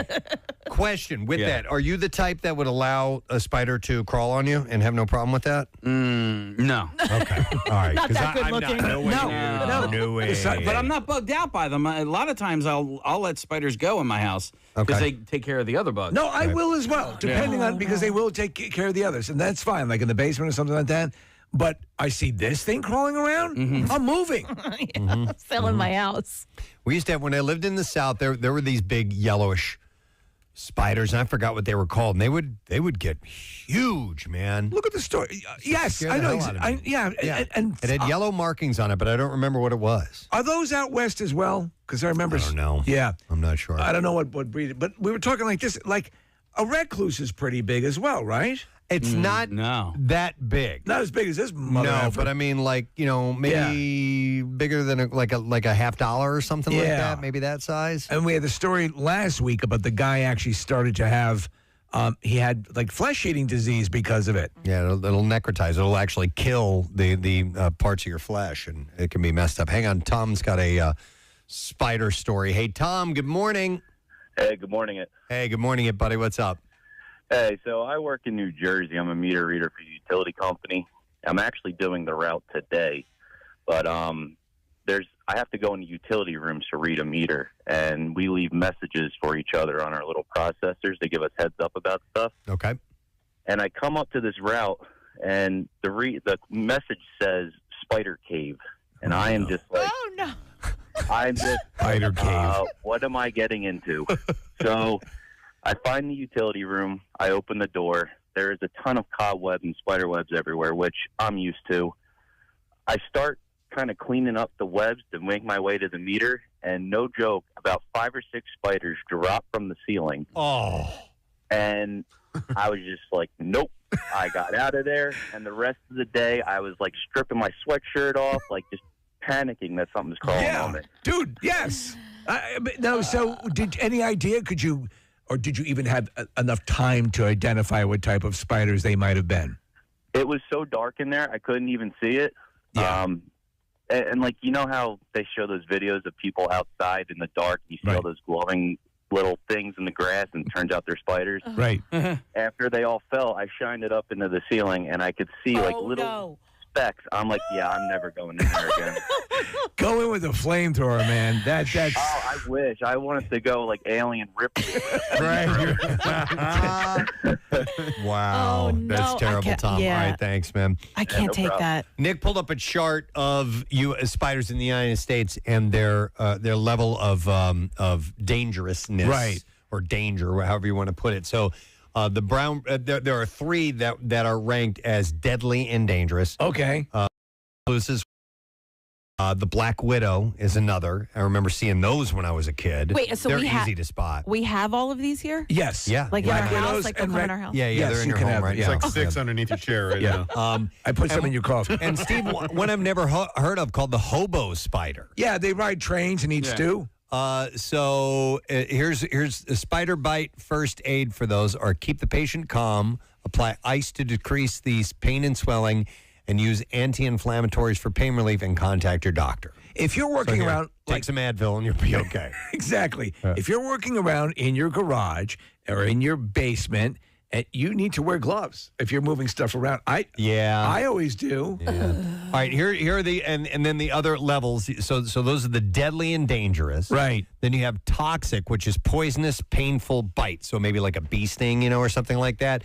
So you have the female mouse spider, which appears to be the biggest of all of these. How big? The largest body. I don't know. I'm just looking at, pictures of them. That thick black spider? Yes. Yeah. It's got large pinchers and a big butt on it. So I like big butts. I can't deny. You can't deny that. Point to the mouse spider for him, Nick. Yeah, that one. Oh, all right. Then you have the male mouse spider, which is smaller than that. The black house spider and the wolf spider. So these they can sting you essentially with their bite. They've got a venom. It's not going to kill you. Probably won't make you sick, but it'll hurt you. And then you have the low-risk spiders are the female trapdoor, the male trapdoor, the garden orb weaving, the St. Andrew's cross, and the huntsman spider. Huntsmans are big. About that, yeah. And we don't have those here, do we? It says USA spider chart. Are you kidding me? Maybe they're around somewhere. And by the way, the one I was talking about, and we had a picture of it here a second ago that I used to see when I was a kid, was a yellow garden spider. Okay. Those things got huge.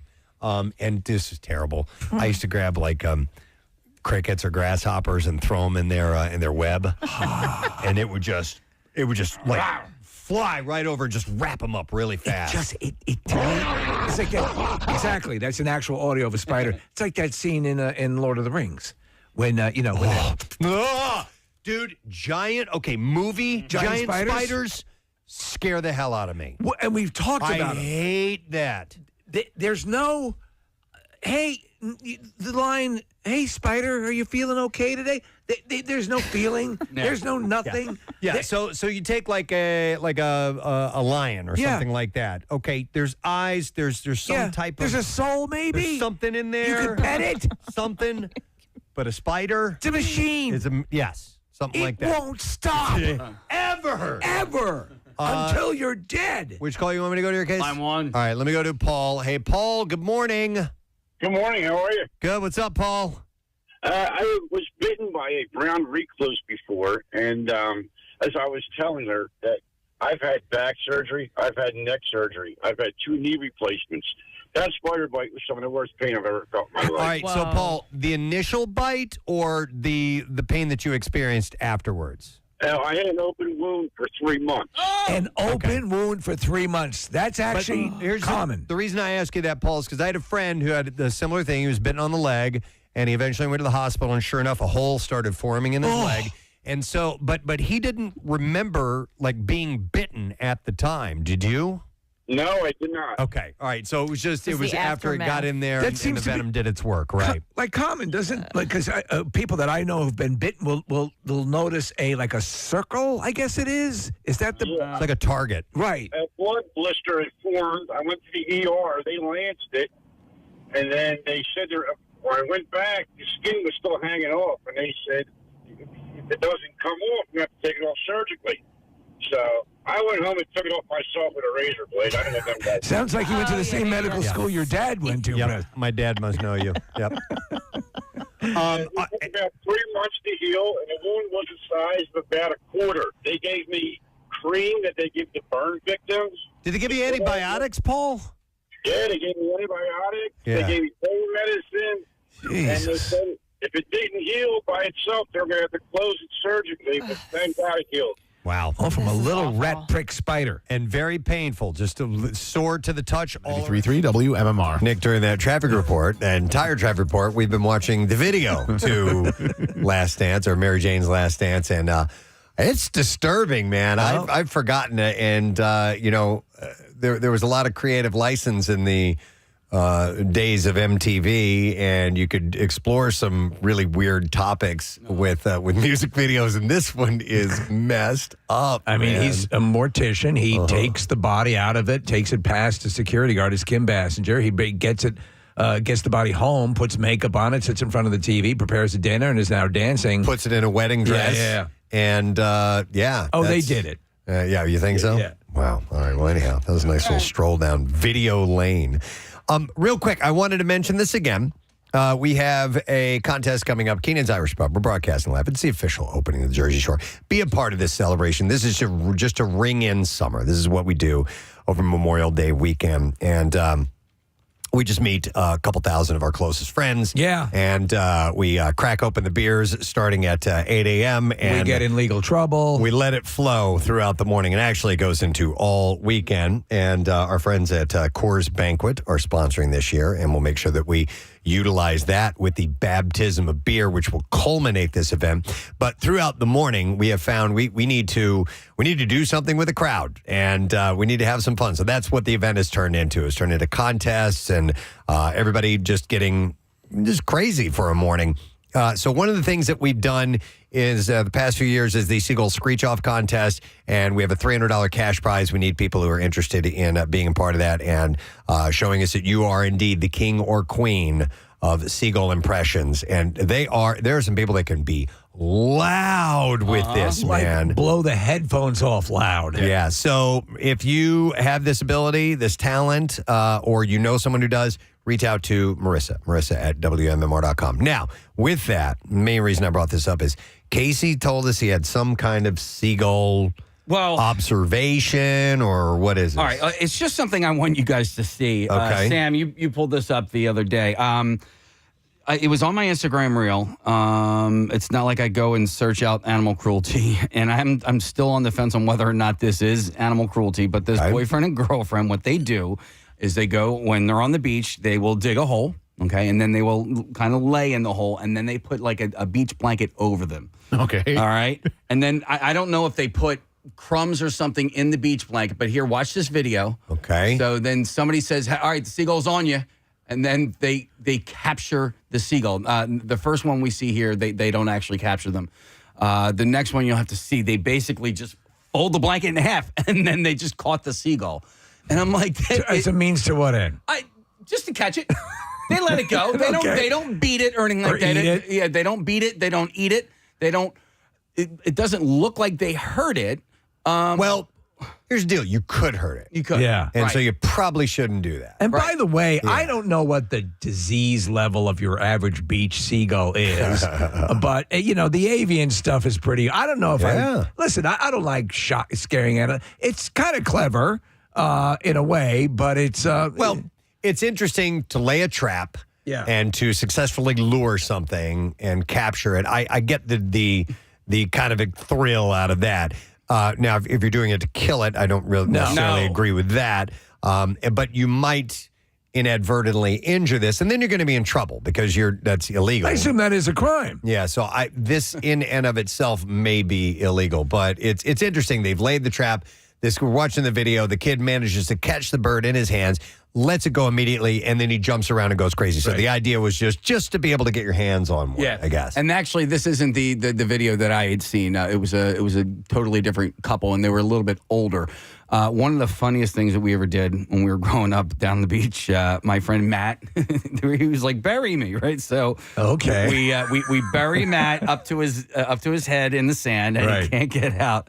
And then we crumpled. He didn't know we were going to do this, but we crumpled up all these crackers and threw them around his head. So then he couldn't get out, and all of these seagulls came down and just descended. It could be dangerous, man. It could be. He lived to tell the tale. Oh my God! Wow. All right, yeah. So this video that we're watching now, this is the one that I had seen. All right, so it's a woman. A woman is under the blanket. She's the one who's laying in wait. Yeah. And she catches the seagull, and the seagull is underneath the blanket altogether. Oh, okay. You can see it wiggling. We had to one time. So this is early on when we lived in or moved to our neighborhood. There's a farm that shares a common area with the neighborhood. It's in the back part and comes up to my neighbor's backyards and back to my neighbor's backyard. And a bunch of chickens got loose, and they ended up in my neighbor's yard. And so she was trying to catch these chickens, which is, as we know from Rocky, it is impossible. Yes. I can't do anything. We know how hard. How about seagulls? There are no seagulls around here, Rocky. Was that Rocky 3? It was Rocky 2. It was Rocky 2, okay. Chasing the chickens? Yeah. I thought it was Rocky 1. No, definitely not Rocky 1. No. Not He's the first training? one. Yeah, No, he fights a absolutely not. moose in Rocky 1. She fought a moose? Mick, you gotta knock that moose out. Yeah, Nick, I know for sure. Without question, it was not the first Rocky movie. Mick, why didn't you forget the moose for a moment? Why don't you forget the moose for a moment? But the way it's Rocky 2. All right, the chicken chase. All right, so Now choke it. Choke your chicken. What? I just did this morning, Mick. I'm sorry. I know I shouldn't do that prior to a fight. Do it again. Do it again. Let me see it. Let me tell you. All right. Do it slower. I'm going to sit in this chair here. And say stuff like, "Oh, yeah, Adrian, keep doing that." Man, I don't think this is part of the boxing thing. You do it. That's right. God damn it, do it. I haven't had any in 50 years. Who wants to hump this cauliflower here? Oh, my God. But anyway, it's true. Chasing chickens is impossible. Very, very difficult. So they found that, and I don't know why I can't say my neighbor's name. She was embarrassed by this for whatever reason, so I'm not saying her name.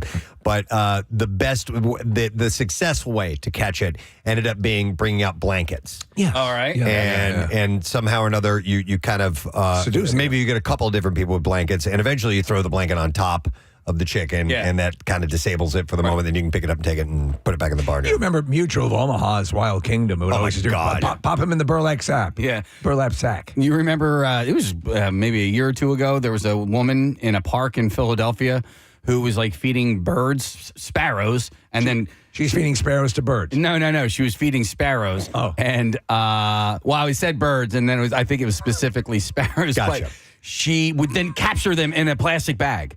Like they would come up. What? And, I don't remember this. And we don't know what the hell she was doing. Like, are you eating sparrows? Like, where'd you get those earrings? You can probably eat a sparrow, right? You can eat anything. I don't know. Not much meat on it, but yeah. You can eat penguin. Can you milk a sparrow? Anything with nipples, you can. Sparrows don't have nipples. No, I don't They're remember that. appliques. Oh. Yeah, Sam, see if you can That's find it. weird. I think it was Rittenhouse Square, maybe.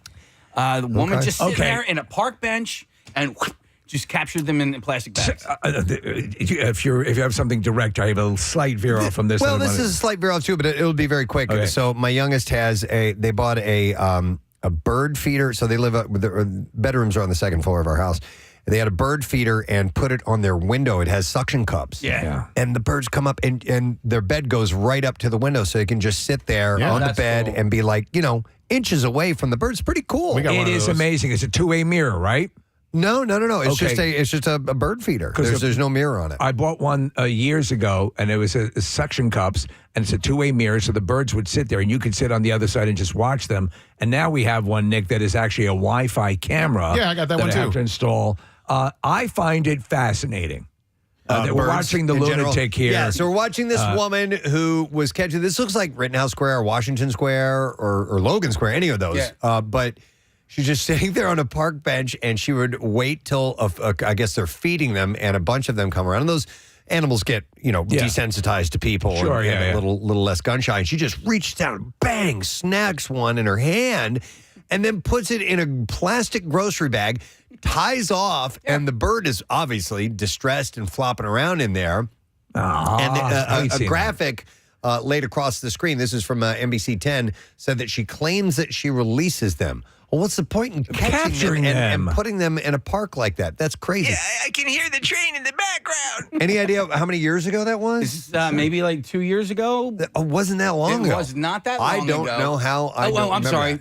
7 years ago. Is this 2018? Okay. The Elizabeth Smart of sparrows? Yeah. Maybe. All right, what was your veer off but kind of connected Stupid. thing? I'm going to ask it anyway. That's I've been all seeing a lot of videos with owls. So I love birds, but I don't. I would never have a bird at home. Right. But owls seem to be a lot more pet-like. Do you know what I'm saying? I do. Have you seen the videos of the owls? Yeah.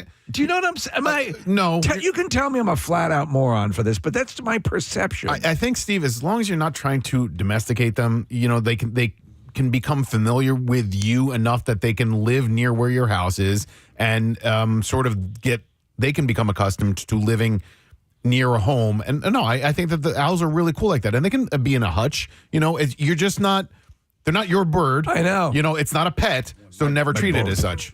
Yeah, I find them, I think they, for me, I guess what I'm trying to say is that they seem to convey the things that I, as a human, read as emotion and or being dialed in, or the what you would get from a dog or a cat. I see the owl more inclined. I mean, like a friend of mine had a cockatiel, and there were moments where I'd see this thing's really reacting to that. I had a cockatiel, and they could kind of show affection. I know it's weird. Yeah, I'm all around it because you don't know how to articulate it. Yeah. What are we witnessing here? We had a cockatiel, and we would take it out of the cage, and it would sit on our shoulder or finger or whatever, and it was cool. And then he would whistle. I assumed it was a he, but I don't know. But they get emotional. They get.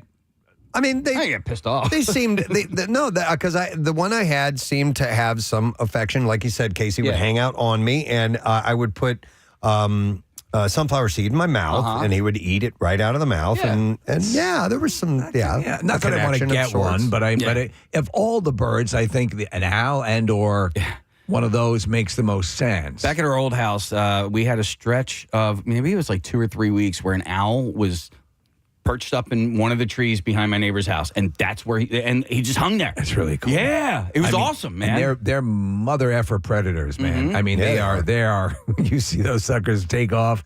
They are built for that. Oh yeah. But they're unique looking amongst the birds, and I think that's what makes them cool. They're a little broader. It looks like they have either horns or ears. You know, They projectile defecate, which I can connect to. You can connect to that. Yeah.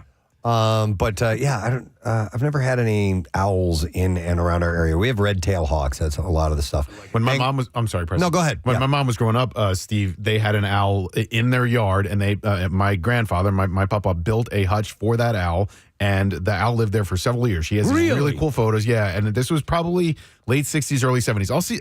She just found a whole trove of photos. Anyway, I'll see if I can find that photo, and it became. Again, not a pet, but like the owl would come back year after year. You know, I don't think they're migratory or whatever. But anyway, it was something that it was almost like a pet, but not a pet. I kind of love that. Did they give it a name? Yeah, dude. Owlie?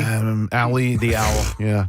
Nick, that owl is on the phone right now. I think it was Al Green. His was Al Green. Yeah. No, actually, we do have somebody on the phone, and they're not a bird. It is Leslie. Unless you're in, Britain, you would call her a bird. Yeah. Hi, Leslie. You're on the air. Good morning. Hi, I am not a bird. Okay. But I can tell you. Yes. Oh, and hi, Steve. It's the Leslie that you know. Leslie, my dear neighbor how and you friend doing? for years. Yeah. How are you? Doing well. So listen, You're a big there's- bird person. I'm a big bird person. I even own a bird. I own a canary, but it's not a wild bird. But there's a video going around of a crow that has befriended a little kid, and crows are extremely smart. Yeah. And if you leave gifts out, they will exchange gifts with you. It's very, very cool. But I would never domesticate a wild bird. That would just be weird. So you've had birds. I know you've had stories of birds that have within the cage have attacked each other and or. Yeah. So, but birds. From the birds? Do you get that sort of pet connection you might get with a cat or a dog? You know what I'm talking about? That sort of affection. I think it. Go ahead. I think it depends on the bird. Like parrots, yes. My canary, not so much, but I think it knows me when I come to its cage and chat with it. My husband thinks I'm insane, but I also think it has its own personality. So yeah, I just always love birds. So, Leslie, I was curious about this, and I want to see what you know about crows because I never bothered to look this up. But when I was reading Game of Thrones, their form of long distance communication was using crows to carry messages. Yes.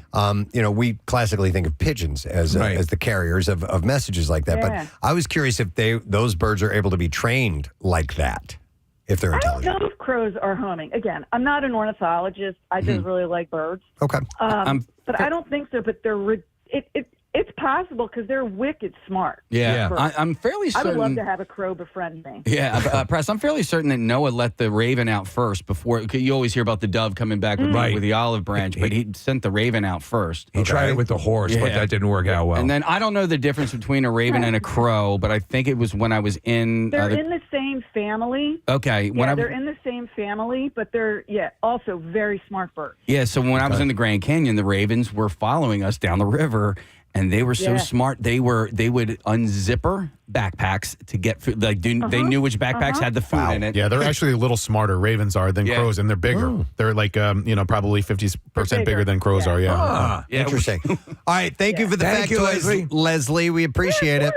All right. See you later. Bye bye. No problem. All right. See you guys. By the way, Nick pulled this little factoid up. It says yes, you can train crows. Although it is more about associating you with positive things like food and a consistent routine rather than traditional training like with the dog. Crows are incredibly intelligent and can learn to recognize individuals as associate sounds or gestures with specific actions and even learn to perform simple tricks for rewards. So years ago, and I'm older, the Universal in California used to have the psych. Well, it was their animal show, and there was an Alfred Hitchcock thing, and they would do the birds display. Oh, really? And so they were all crows, Preston, that they were sending out to do this pre-done routine, and it was pretty amazing. That sounds terrifying. It was goddamn terrifying. It was goddamn terrifying. All right, well, our guest is ready to go, and we're looking forward to talk. I know, yes. We use that clip from time to time when a caller named Gary calls in. Of course, that's from Weird Science. But nonetheless, he is here to promote the movie called Roswell Delirium. This looks wild. And it's streaming on Prime and Apple TV. And yeah, it's an alternate 1980s America. It's got some sci-fi, real-world themes, mental health, trauma, all this stuff. And we love talking to him, and it also stars some really cool people as well. So let me bring him up and on and get ready to go. Ladies and gentlemen, Mr. Anthony Michael Hall is joining us. Anthony, good morning. Hey, guys. Good morning. Hey, Good morning. thanks, man. So I was compelled by the dog training thing. I wanted to sign up there. Yeah, well, you know, we're changing lives. Oh, that's for dogs. Wait a minute. I didn't know what the hell's going on. Good to be with you guys. Thanks, man. So did I get it right in describing the film that this is like an alternate reality from the 1980s? Yeah, no, you described it great. I mean, there's a lot of interesting themes there. I mean, it's ultimately a family drama, but it has some sci-fi elements, and we got a really great cast on this, guys. We have Dee Wallace Stone is in it, and she's fantastic. We have Reginald Vell Johnson. We have Lisa Welchel, some really fun people that people will know and recognize. But we also have a really great young cast of actors that comprise our cast, and it's really a fun, interesting film. You know, I partnered with a guy named Rick Bakewell, who's the writer-director, and it's a film I'm very much proud of. You know, this is the second film for my company, which is Manhattan Films, and we're really proud of it. We shot it here in L.A. a couple of years ago, and the film turned out really well, so I appreciate you guys supporting it. No, Anthony, it's so to its credit, it's been racking up some awards at different film festivals, and as I was learning about it, so it's an alternate universe, and basically the people in it are kind of suffering from radiation sickness, but attempting to act as if everything is normal, but it seems just replete with 80s references, pop culture references, and like Sam Jones is in it, you know, Flash Gordon himself, and there's all of that sort of tie-in. So, but all the reviews that I read said it's unlike anything you've seen, but all the critics said they were glad they spent time watching it. So, how did this come your way? I appreciate that. Well, you know, it's a tribute to writer-director Rick Bakewell, because he put all those things in there, you know, and I think that there's some fun stuff for people that are of an older generation like us now. Yes. You know, there's a lot of references to the 80s, whether it's commercials or other things, and you know, look, it's a really interesting story. It's as I said, it takes place. You set it up perfectly. It's set in the present, but it kind of goes back to the 80s. And I'm playing a guy who's a doctor, Dr. Jerry Baskin, who's kind of taking the girl through the steps with the therapy. And so what kind of develops is you start to learn, like, is this actually happening? Did she actually experience this? Did she go to Roswell? Is she going to meet the aliens? You know, and ultimately what you find out is that it's really more about the mental health of her mother. And so it kind of emerges as a family drama between her and her mother. And, you know, she's trying to kind of sort through all the things that she went through in the 80s. But the film flashes back, and there's some good humor, and there's some interesting aspects to it, but really good performances. So we're really proud of the film. Yeah, I mean, a lot of the critics were pointing out that it is essentially a metaphor for mental illness, and this is Mental Illness Awareness Month, I believe. So it's a nice dovetailing. Preston? Yeah, I wanted to mention, Anthony, you've been really popping up on the radar lately on, you know, we have so many different places that we can go to for entertainment now, but you have been circulating and where I hover. I just saw the other day that you're going to be in the second season of Wednesday, which I'm totally psyched for. But Steve and I loved you in Reacher. Oh, so good. Which was, I love that show. Thanks, guys. And the only thing about that show was, man, could there be a few more angry, mad people in that show? My God, everybody was, you know? Tell me you guys were having a blast when the cameras weren't rolling. We got steroids covered, right? We got 8 meals a day covered. Yeah, no, that's funny. Well, look, it's a testament to Nick Santora, the writer, the creator of the show. It's interesting because Nick has had about 8 or 9 shows, including Prison Break, all these years. But, you know, when he started out, he wrote a spec that got in the hands of David Chase. This is 25 years ago. And it led to him writing an episode of The Sopranos. So that's what kind of springboarded Nick's career. But you're right, it's very dark and pretty heavy, and there's a lot of action there. And listen, it was a great show to be a part of. I shot it in Toronto last summer. Then what happened was, unfortunately, we had the actor strike, and then we were off for a couple months. And then when we resumed, we shot all through the year and into the last spring and into early summer. But an incredible show to be a part of. You know, we shot every episode over about 2 weeks. And they just pour a lot of money into the show, but just a great group of people, and I had a lot of fun on Reacher. It was a really great role. I played a guy who's kind of an arms dealer.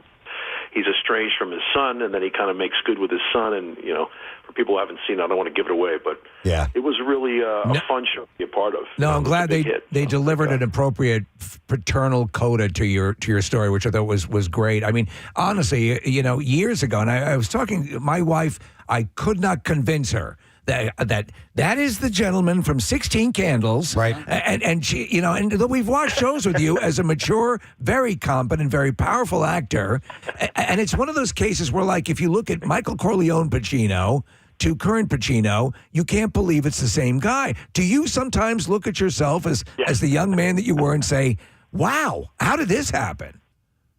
Yeah, no, listen, I feel very blessed. I mean, to me, that's the success. I mean, I started out, guys, in 1978. I worked with Steve Allen on a play when I was 8 years old. So here I am. I'm 57 now, and I'm stepping up there. But it's been a 49-year career already. So it's amazing. And, it really hit me when I was in New York with my wife in February. I was there celebrating the SNL 50th.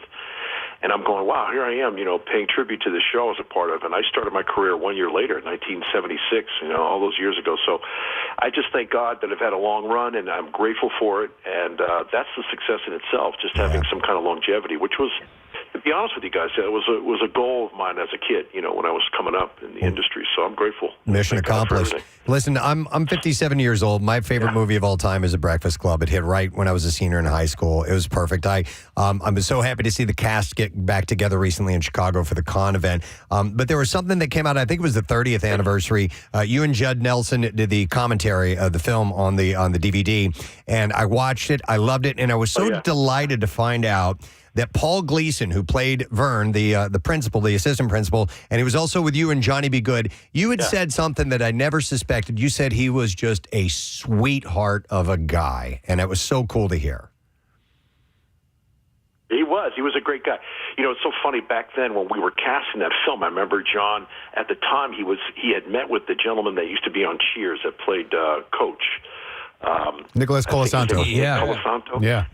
Yeah, right. And God rest his soul. Yeah, and he was going to play the part. And then what happened was, it was so funny. I was a kid, and I was going to the movies on the weekend when we were shooting 16 Candles, and John was prepping The Breakfast Club. And I saw Paul Gleason in Trading Places. And I brought it to John's attention. And then next thing you know, he saw the film, and he cracked up. And, he had kind of a hard edge to him, but he really was a great guy. He was a lot of fun. I love him. And, he was a lot of fun to work with. Yeah. Cool. I wanted to ask you were in the Dead Zone for a long time, which was a great show, and Roswell Delirium, and it seems like you have a kind of a fascination for a little bit of the sci-fi angle, sci-fi edge. Is that something your production company you're planning to explore a little bit more, that genre? Yeah, we are. So this is a co-production between my company, Manhattan Films, and then the writer-director, Rick Bakewell, and his company, Light Force. And, we're just really proud of this film. It turned out really well. We got a really good group of young child actors that are fantastic in the film. And we've got some great cameos from people that people will recognize from, our age group on down. Dee Wallace Stone is in the film. She's wonderful in it. We got Sam Jones in it, Reginald Bell Johnson, Lisa Welchel. Just a real great assortment of really cool people that showed up. Love it. But the kids in this film are really fantastic. All the young actors are great, so we're really proud of it. So, Anthony, when you end up working with young actors, with child actors, and you've gone through it, do you have any advice for them, or do they even come to you for advice? Yeah. Well, just be on time, hit the mark, and know your lines, hopefully. There's only a couple things to get right when you're an actor. But I think it's stuff that I kind of keep to myself, but I certainly, it's not lost on me what you said. I think back and I go, wow, this is incredible. Here I am all these years later, and I feel really grateful to be producing and working in the industry still. But this was a really cool project, and again, as you guys mentioned, it's available on Amazon also and on Apple. And we just encourage people to check it out. That's great. Tremendously great reaction, and out of the gate, you're doing a solid job. So I am definitely, trying to you can't pigeonhole this movie. So I'm very excited for something that is a unique style, a unique plot. So I'm very much looking forward to seeing it. Right. I just want to, because I know we got to wrap here soon. Is he gone? No, go ahead. Okay. So in The Breakfast Club, the dance scene, a former coworker of ours, his aunt was the choreographer. Do you remember Doreen Grussman by any chance? Wow, it's hard to go back. Let me see, 84. I'm sure she was there. What was her first name? Dorain, Dorain. Dorain. Yeah. Oh, yeah. You know what? I do remember her. Yeah, I remember her name. Yeah. Yeah. So she helped us with our 80s moves. There you Well, you know what's funny, guys? When you mentioned that, John was really cool that way. He would actually have speakers and music on set, and what would happen was we would have playback, and he would kind of ramp us up and get us psyched up, for that scene, particularly when we were doing our dance, whatever the hell that was. And then what they do is they would pull the music out right on action. So we would, so it was interesting. John was very musically inclined, as you guys know, and he kind of wrote a lot of musical cues into his films, and it was a really important aspect to him. So he was really cool that way on set. We would have music, actually. We love that. We love the all the stuff that you're talking about, in as far as all of those films. And I want you to know, every day you're well represented on the show by the various clips from the movies that you're in that we play. Yep. So you loom large in the Preston and Steve show. Oh, that's awesome. Yeah. Am I helping the sound effect department? Most definitely. That's great. All right, Roswell Delirium. It is streaming on Prime Video and Apple TV Plus. Thanks, Anthony. Great to talk to you, and we'll catch up soon. Okay. You too, guys. Thanks for having me. All right, we'll see you. Anthony Michael Hall. Guy's he's good, great. Man. He is, and I mean, he's again. Think of the kid in 16 Candles or a Vacation. Yeah, and he like Reacher. He's a badass. Man. Yeah. Think about how young he was, and he just had like an old soul about him. You know what I mean? Yeah, especially in 16 Candles. Yeah. That was one because he was doing things like where he's making the martini and his sarcasm and his firing back, and just his delivery was older than his years for sure. And they were riffing a lot of that. Yeah. So when his buddies in 16 Candles, Cusack and the other dude, they got those roles because John Hughes said to him, who are your buddies? Who would you feel comfortable? No kidding. Yeah, with being with, and got them those roles. Okay. Very cool. All right, we got to take a break. So we're going to do that. We'll come back in a second. Some bizarre file stories await you, friend. We'll return with them. Stay put.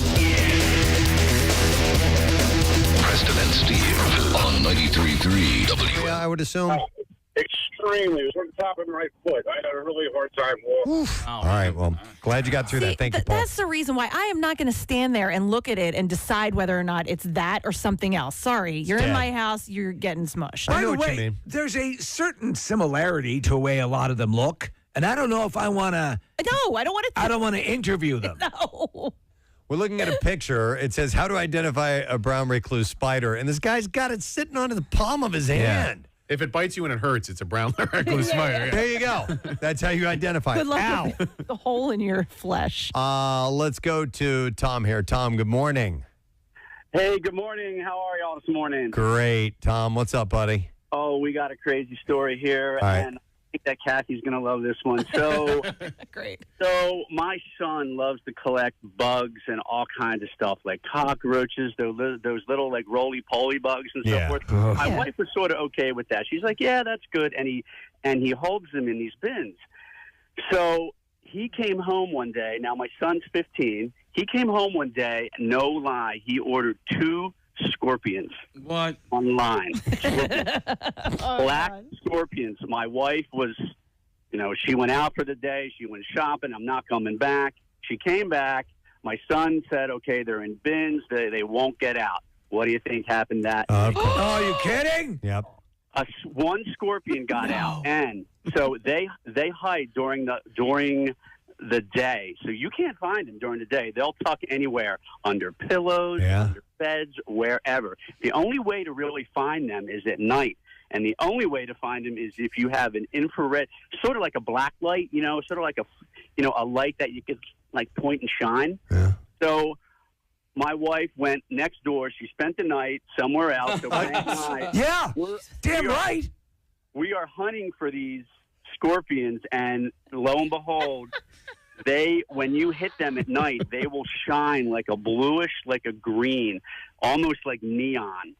So my wife was about ready. We found it. We put it back in the bin, and my wife was about ready to put the house up for sale. So let me ask you: a black scorpion. What are the what's the data on these? Are they venomous, or what's the story? They are, but they won't kill a human. Mm-hmm. I'm not sure because your wife didn't care. Yeah, it doesn't matter. I wouldn't care either.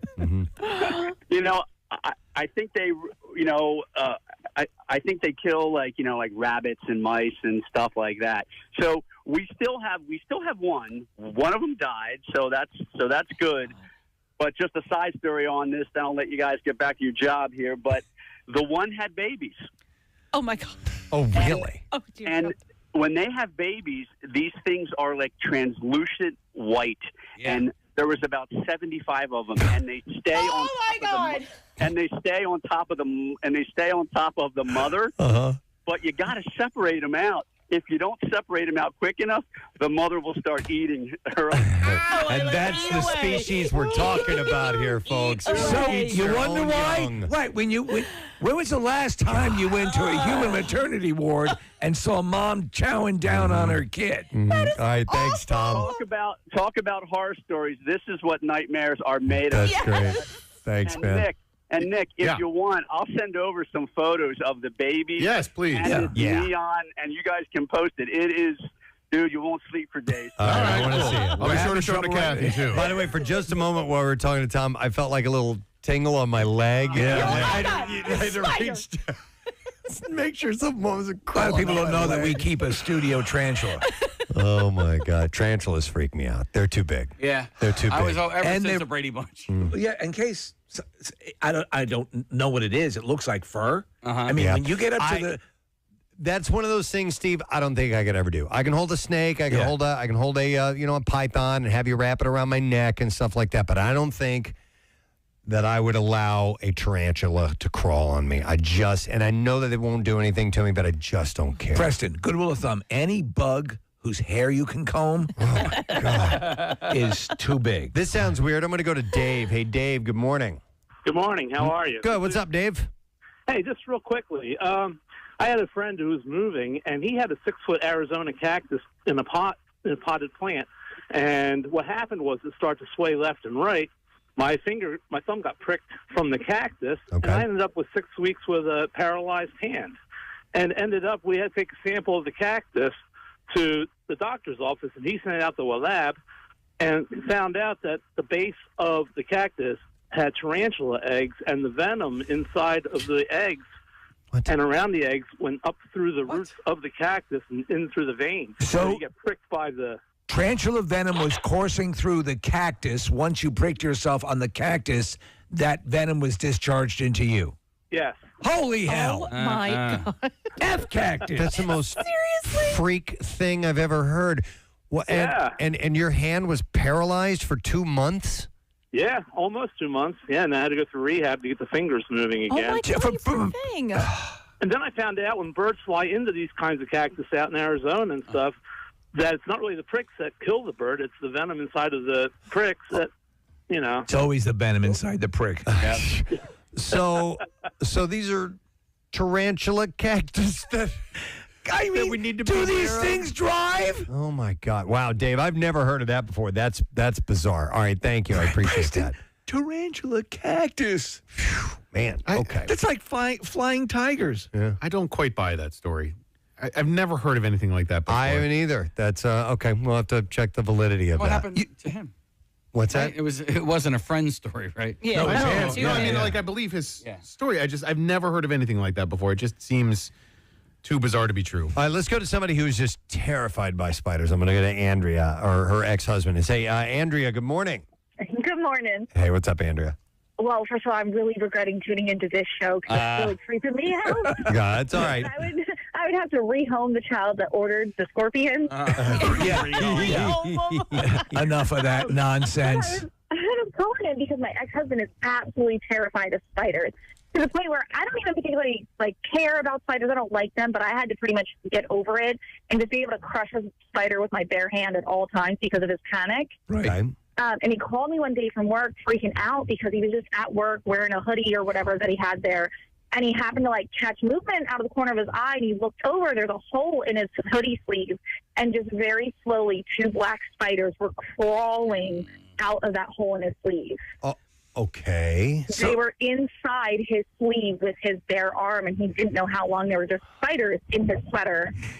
So I'm he never had wearing clothes again. was just mortally terrified, full-blown Panic arachnophobia. attack. full panic attack, freaked out, took off his sweater, screaming. Coworkers know how bad it was. And like all these men who are always just terrible to each other, heartless men, just all working together. Everybody stopped to try and take care of him. Yeah. And he called me in a panic, begging me to find his Xanax and bring him his Xanax. Oh. Wow. So Andrea, I had to leave and drive to like 20 minutes to his job right away and take him Xanax, and he was still shaking and couldn't breathe because two large black spiders crawled out of his sleeve like a horror movie. So what would happen when an occasional spider would be found, say, in the bathroom or around the house?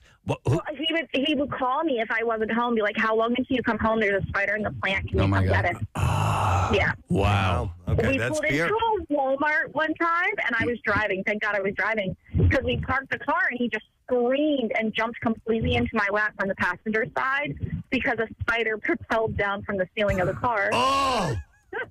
It's got to be debilitating because you're going to encounter a spider. Yes. You know, just by living. Yep. Wow. No, it is debilitating. He's had to lock up his truck and jump out of his truck in the middle of the street because there was a spider in his truck and he was by himself and it was coming towards him.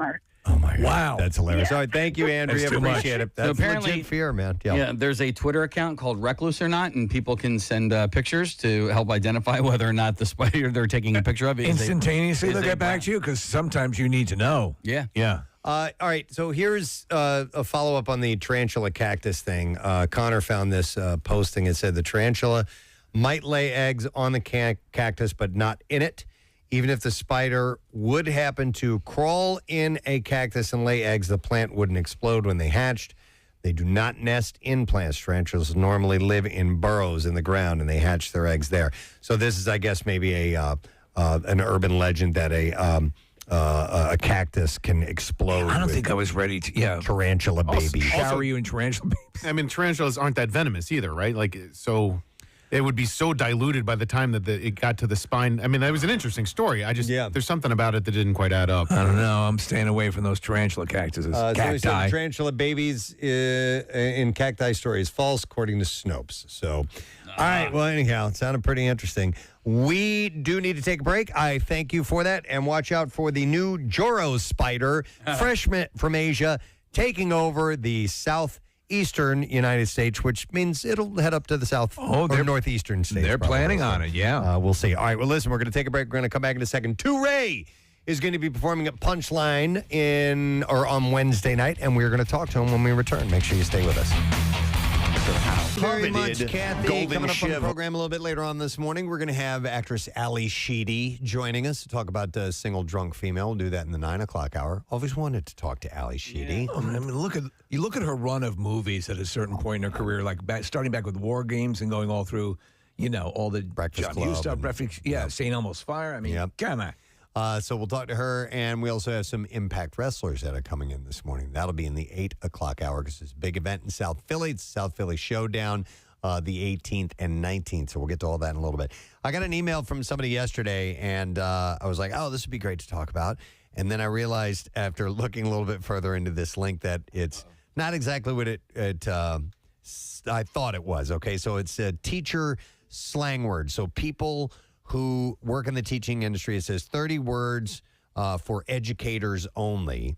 And I thought that this was legitimate slang that was used, but upon further reading, it's actually things that should be used in slang or should be slang terms. Its very existence might cause that to happen. Maybe. Because, we were kind of talking about this, and I think a lot of occupations have code speak for when they are in general public situations. Yes. So you may not know what you're hearing. It seems rather benign, but they're actually communicating in a way you don't understand. I think that's a standard. So you provide a good list for teachers, I'm sure they might use it. Yeah, so work terms are definitely, it's another language. Like if you went into somewhere that is not your field and you're sitting, you could be lost in conversation. You don't know what the hell they're talking about. I mean, we use our own terms here for, certain things like, commercials are called spots and there's the faders. We call those pots sometimes. Or a puker. A puker, Right. which is somebody who talks like this on the radio. That's a puker. You can imagine what a prize pig is. Yep, somebody who's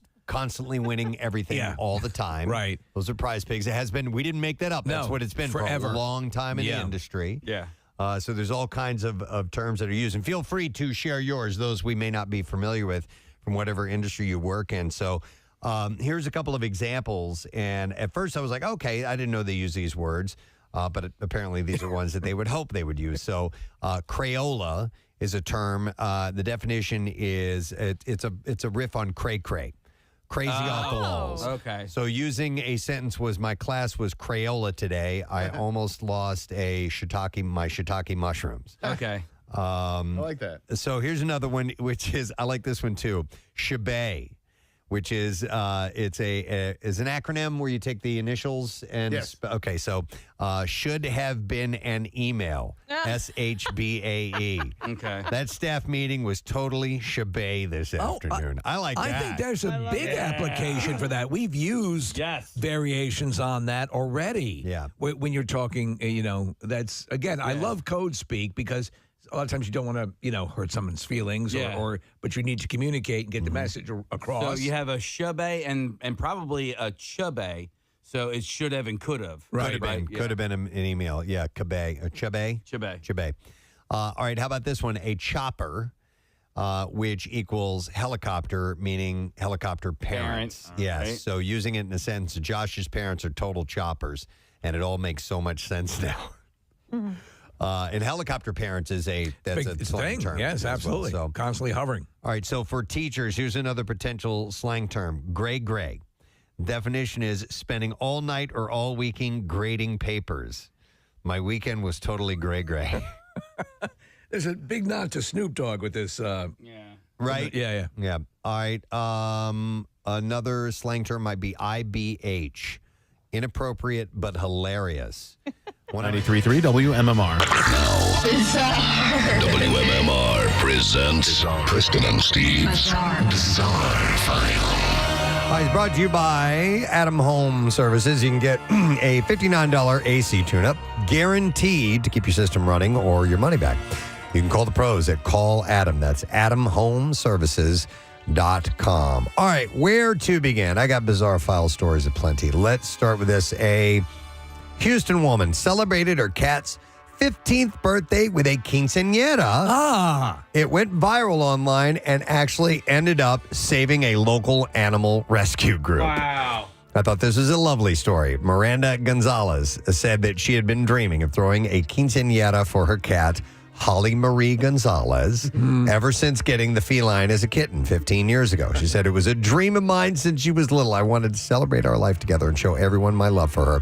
She probably could have convinced Kreischer to show up for that one, too. Yeah. So she said she planned and started in earnest when Holly was approaching her 14th birthday. She said, it took me months to plan. I had friends and family as padrinos, which are people who donate and help with the event. And it was very detail-oriented. The party ended up having a grand entrance for Holly in a remote-control Bentley, a father-daughter dance, an elaborate cake, and even a full mariachi band. Who said it was the first time playing a quinceañera for a cat. This is more elaborate than any party that's ever been thrown for me. The celebration also served as a fundraiser for struggling animal rescue called Almost Home Cat Haven. And videos that she posted online ended up going viral, causing donations to the rescue to skyrocket.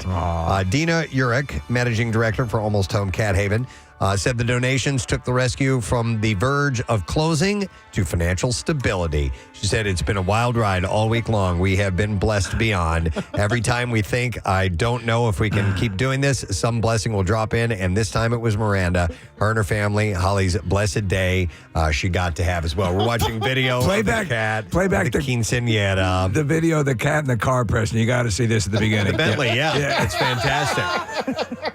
So I think everyone should do this. Yeah. All right, a man was arrested in Cohoes, New York, after police received calls about two men fighting in front of a residence.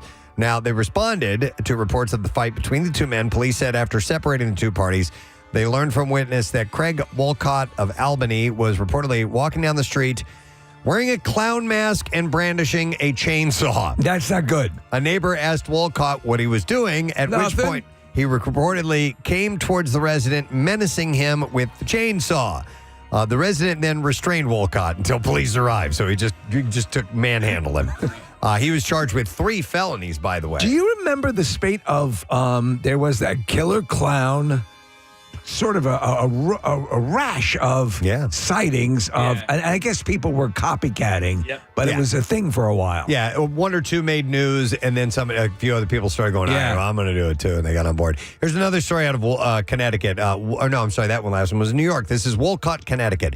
There was a guy named Wolcott in that last story. God damn it! There was. Anyhow, a police officer was rescued from his sinking cruiser after it slipped into a swollen pond on Tuesday. Oh, yeah. The officer drove to a sports complex.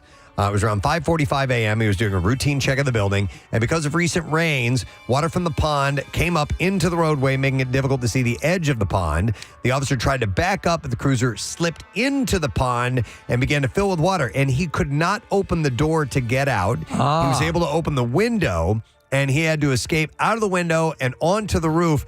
And he had to hang out there and wait until they came and got him. Dude, this sort of reminds me, you remember the time it was on, you were coming up by the Wawa, right? Yeah, it was on Belmont. On Belmont, and you were in the middle of like a rising flood situation. It came out of nowhere, and then it disappeared out of nowhere. And I called you, Steve, and I was like, Steve, I don't know what to do, dude. I'm like stuck here. You might need to come rescue me. But during the time that we were on the phone, it dissipated. The SUV floated about 20 feet into the pond. Firefighters arrived and used a lifeboat to get the vehicle and rescue the officer. He was not injured. Police said they were grateful that the situation didn't end tragically. All right, a former SpaceX employee with Crohn's disease has accused Elon Musk's aerospace company of discrimination and harassment for allegedly keeping a strict tab on his bathroom breaks using an electronic timekeeping system and other methods before eventually firing him for, quote, deficient performance. Douglas Alshuther filed a discrimination lawsuit last week in Washington State, claiming that SpaceX higher-ups tracked and monitored his restroom habits before he was axed from the company in January. Did they know he suffered from Crohn's? They did, yeah. You can't do that. He had a doctor's note, too. Yeah. But they said that they were listening to his calls throughout the day and tracking his work tickets. And that's part of his complaint. So customer support service supervisor Josiah Van Hoy began tracking him and his bathroom habits and repeatedly criticized the plaintiff for using the bathroom. He said SpaceX also discriminated against him based on his disability when he told him that he would receive an occurrence if he was away from his desk for more than 10 minutes. And why are you always sitting in that wheelchair? Yeah, so he told the manager he had Crohn's disease and needed to use the bathroom every 35 to 45 minutes. He allegedly provided a doctor's note requesting reasonable accommodation and was initially told his bathroom access would not be restricted. But after experiencing problems with his first supervisor, Alshuther was reassigned to a new manager, but the second one allegedly threatened to terminate him if he used the bathroom too often. So he said that the supervisors bullied and threatened him. In addition to his bathroom break allegations, Alshuther believes that his termination was also related to safety concerns and other issues that he raised in the workplace earlier in the year. He's going to have a pretty effective lawsuit. Yep, we'll see where that goes. And then finally, and this was a few days back, and I meant to get this. You guys probably already saw this, but the father of a crypto entrepreneur was rescued by French police last weekend after being kidnapped late last week, according to Paris prosecutors, marking the latest in a string of high-profile crypto-related attacks. Yes, yeah. So the unnamed victim was abducted from a street in Paris and held for ransom at a home in Essonne, 35 miles away. The kidnapper sent a video of the mutilated victim to his son, who had made his fortune in crypto, demanding millions of euros in ransom. The victim was freed after 2 days by French police, but not before having one of his fingers severed. That's right out of a reacher. By his assailants. We had that fingertip song, Casey, by the way. I want to. French police arrested 7 people in relation to the abduction, and the perpetrators were not identified, but are between the ages of 18 and 30. Fingertips, fingertips, fingertips. So the kidnapping follows a similar violent incident in which the co-founder of crypto company Ledger, David Ballin, and his wife were abducted in January from central France and held for ransom. After the couple was separated and detained in different locations, the assailants contacted another one of the company's co-founders and demanded ransom. The couple was eventually rescued police, and Ballin suffered mutilation to his hand as well. Man, this is heavy duty. Yeah, and then in November, the CEO of Canada's largest crypto company, WonderFi, Dean Skurka, was kidnapped on the streets of Toronto and held for ransom, and he was forced to pay $1 million. I'm surprised people at that level don't have paid security and protection. Yeah, they will now. Yeah. Definitely. So, by the way, the growing threat of violence against crypto executives and Bitcoin holders has spurred Anchor Watch, a Bitcoin insurance company, to offer a policy that insures a holder's crypto in the event of a wrench attack. While the policy will allow holders to recoup up to $100 million if they're stolen crypto, it will not protect them from being kidnapped or attacked. So, but if you've been beaten with a wrench, they'll take care of you. Yeah, as long as it's a wrench, you're good to go. It was a ball-peen hammer. Come on. That will cover you. All right, and there you go. That's what I have in the Bizarre File for you this morning. We'll take a break. We'll get back in a moment. We'll give some stuff away with a lesson question. We'll dive into the trash and music news, too, so stay with us.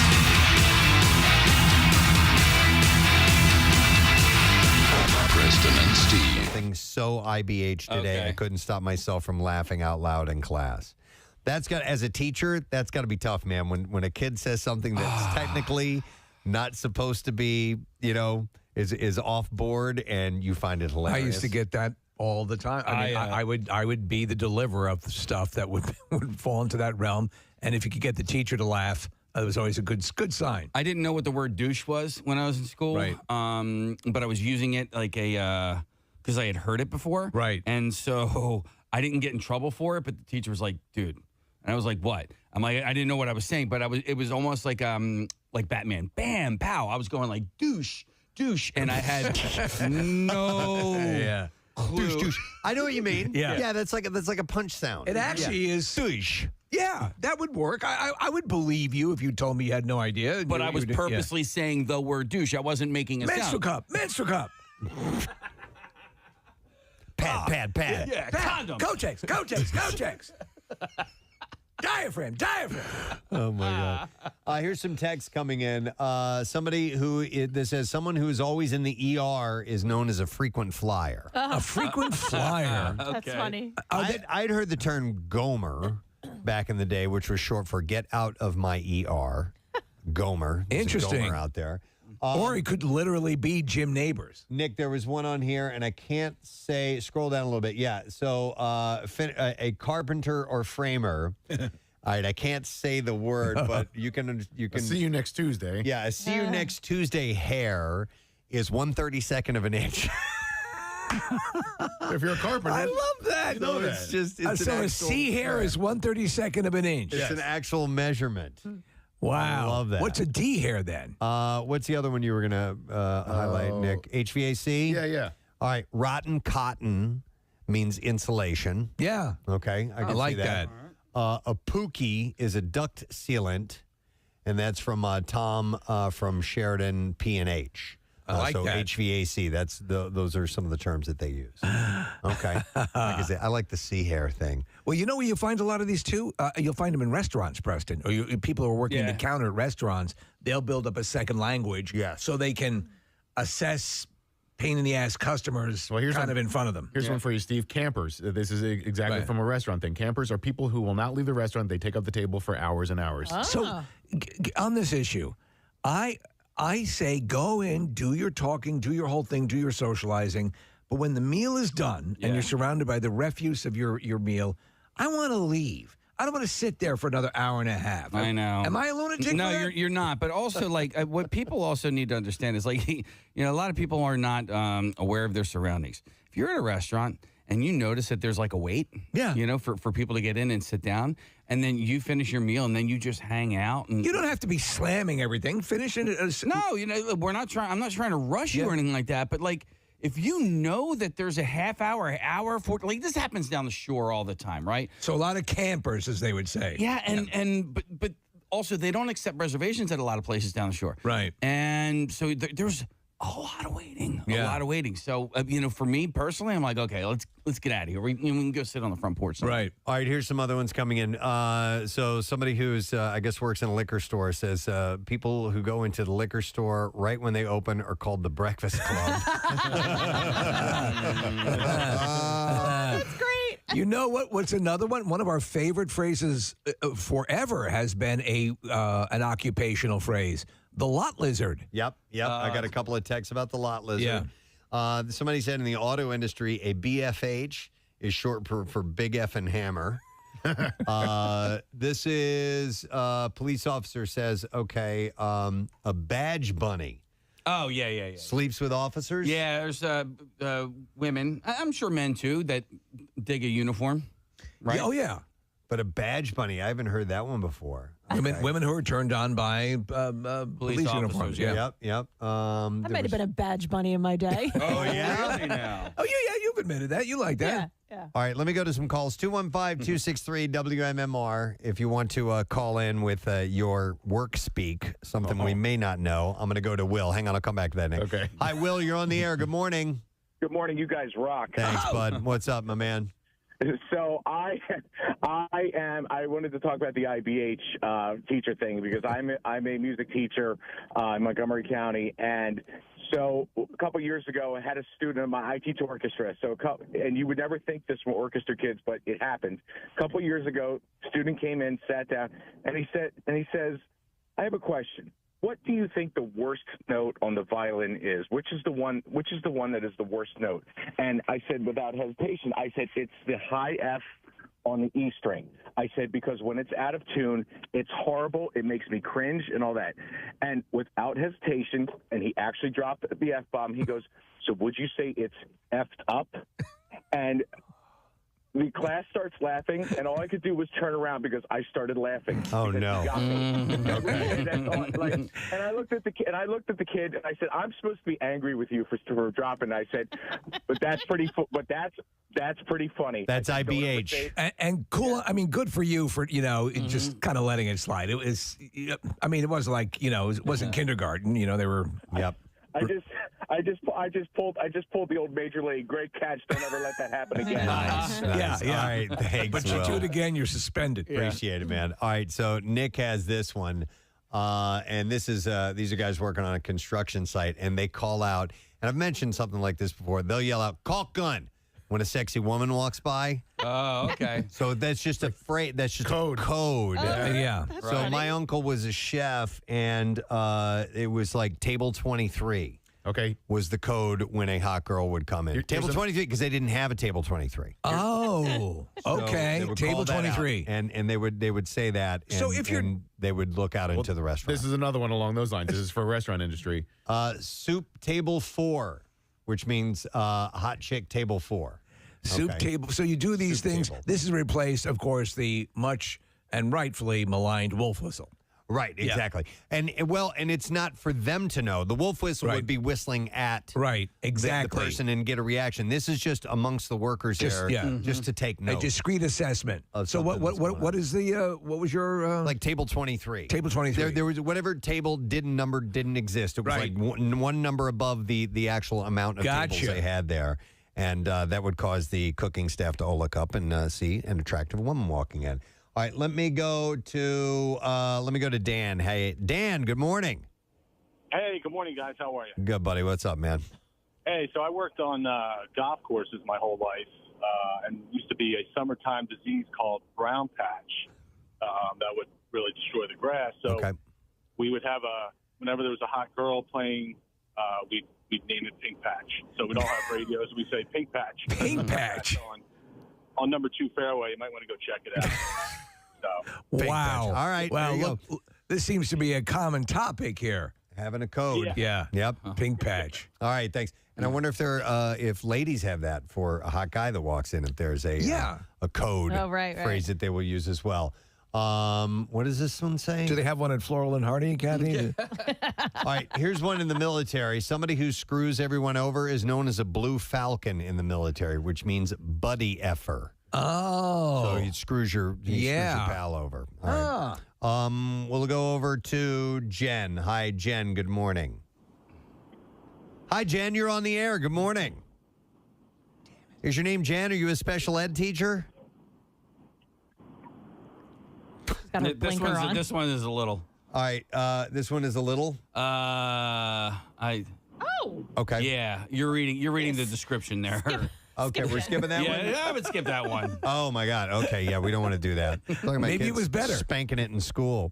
I will go next to, let's see, I have Dan on the line. Hi, Dan. Good morning. Dan R? Yes. Dan R. What's up, buddy? We have a whole list of terminology we use at work. And if you got to take a notch out of something, I'm a carpenter. It needs Ralph Naccio. That's great. Back to the sea hare thing. We had a guy on site that didn't realize it was a sea hare and thought it was a sea hare like the ocean. We laughed for like a day. And every time somebody needed a sea hare off, we'd all just start talking like pirates. Well, Dan, you have a couple others that are listed up here. Give us some more in the Ralph Naccio vein. If you got to move it a little bit, it's a smidge Pinciotti. A little shout to that 70s show. All right. You got Slim Tyler, John Travolta, if you got a bolt. Oh, my God. Travolta. I love John Travolta. That is great. I love it. You need a pack out. It's a Manny Pacquiao. The list goes on. It makes it fun. Yeah, yeah. And do they come up, just off the cuff a lot of times? Oh, all the time. All the time. I love it. All right. Thanks, Dan. Appreciate it, man. You guys rock. Have a great day. You too, man. There's a lot of code for hot women walking into certain places. Dave Matthews Band, 93.3 WMMR. Everything that rocks hitting the road this summer starts next week, I believe you told me, Nick. Yeah, next Saturday. And then they're doing the Holmdel, New Jersey, which used to be called the Garden State Arts Center. That's early June. And then in Philly or in Camden, late July, I think 25th and 26th. A Friday and Saturday show in Camden. They are a summertime band for sure, man. Love it. All right, it's 10:24 on this Thursday morning Preston and Steve show. We got to do some giveaways, and we have a $50 Rita's gift card to give to the person who can answer the following question correctly. And we're going to go back to 6:45 this morning. I dedicated my Radio Hall of Fame award to my mom. And Dan Patrick came over to say hi to her. It was his birthday today. We were talking about that. But who did Steve dedicate his award to? All right, let's see if you know the answer. 610-660-9333 is the number. I could even say what former Philly did Steve dedicate his award to, just to spark a little memory in your mind. 610-660-9333 is the number. Like I said, we're going to give away a $50 Rita's. We'll do the trash while you're making that. The trash business is a gold mine. 93.3 WMMR with Preston and Steve's Hollywood Trash. All right, we'll get some stories while we wait for you to get in touch. Steve, what's going on this morning? Well, Elizabeth Hurley telling The Guardian that she's head over heels in love with her new boyfriend, Billy Ray Cyrus. Hurley says things are so uncomplicated with Billy because he's a moron. Hey! 24-year-old Jordan Hudson sent an emotional letter to her cheer team to tell them she's quitting and joining her 73-year-old boyfriend, Bill Belichick, in Chapel Hill. Hudson says she's not the first girl to uproot her life for a boy, but is probably the first to do it for her grandfather. Oh, my God. And finally, George Clooney revealing in a new book by Jake Tapper that he was horrified when then President and friend Joe Biden did not recognize him. However, Biden did recognize Clooney as the handyman at Edna's Edibles. And that's your Hollywood Trash. All right, thank you, Steve. So we're looking for an answer to the question. I dedicated my Radio Hall of Fame award to my mom. Dan Patrick came over and said hello to her. Who did Steve dedicate his award to? All right. All right, we're going to go to Tony to see if we can get an answer. Hey, Tony, you're on the air. Good morning, bud. Am I on the air? Yes. Sweet. Excellent. Tony, do me a favor and tell me who Steve dedicated his award to. That would be number 4, Lenny Dykstra. Lenny Dykstra. You're correct, sir. Hang on just a moment. We will get your information, and we are going to set you up with a $50 Rita's gift card. And new Cola Ice is now at Rita's. Try the Twisted Cola Blender with Cocoa Lime Cream, and you can get to Rita's quick. Cola treats are here, and they're here for a limited time only. Now, Preston and Steve's Music News on 93.3 WMMR. All right, it's brought to you by Coors Light Banquet. You can join the Preston and Steve show live from Keenan's in North Wildwood Friday, May 23rd for the official opening of the Jersey Shore from Coors Banquet. Start your summer, start your legacy. Our new buddy, Wolfgang Van Halen, shared why he decided to change his band's name from Mammoth WVH to just Mammoth during a Q&A session on May 11th. And he said that the name Mammoth was a nod to his dad Eddie's first band, where he was actually the singer of the band. And Wolfgang got his dad's blessing to use it. Now, he added his initials WVH to make it clear that it was his project. Right. But anyway, they left out the WVH. So he decided to drop it to keep it simple and match what people already said.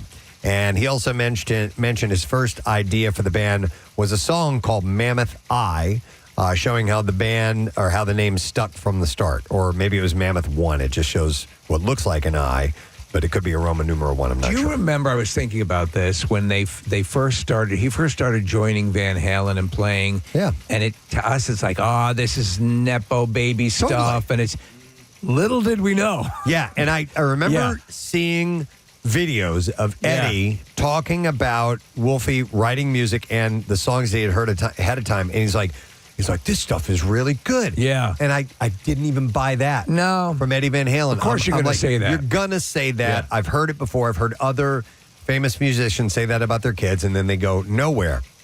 I was dead wrong. Yeah. Dead 100% wrong. So kudos to his success. The Foo Fighters announced their first concert of 2025. It is set for October 4th, and it will be at the Singapore Grand Prix. I'm going to be there. The band will perform for fans at this big racing event. It is their first show since 2024, when the band went on hiatus after the scandal broke about Dave Grohl cheating on his wife and fathered a secret child. Tickets and more details are available on the band's website. The Singapore show kicks off what could be a busy year for the Rock and Roll Hall of Famers. But yeah, it makes sense that he would go to another country and start to tour. Language problems. Culturally, it's not going to impact as much over there. And we'll hear stories about shows being performed and they're great and so on. And it'll kind of it'll cool things off a little bit. So here are the things working in his favor. His time has lapsed. He is still with his wife. And is still working on the deal. And honestly, there have been some horrific scandals where people have come back. This, broadly speaking, is not that bad. No, and also leading up to that, before we knew that this was happening, he pretty much walked the walk. Yeah. When it came to helping people and stuff like that. Yeah. So, he's got this major misstep, but he can get past this.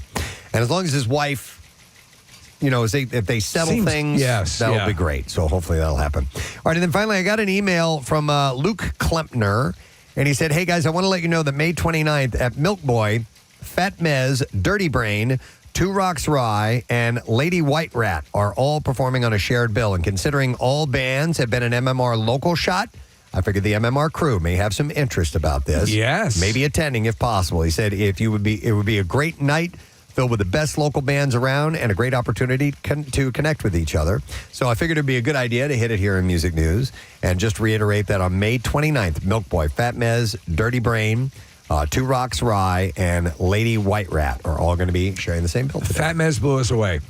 So we'd heard a lot about them, and I heard a little bit, seeing them up on stage and do a set for the crowd. And, I think they got it. Yep, extremely talented. All right, and there you go. That's what I have in Music News for you this morning. Let's take a break, come back, wrap up the show, word of the week, stuff like that. We'll be back in a moment. Stay with us.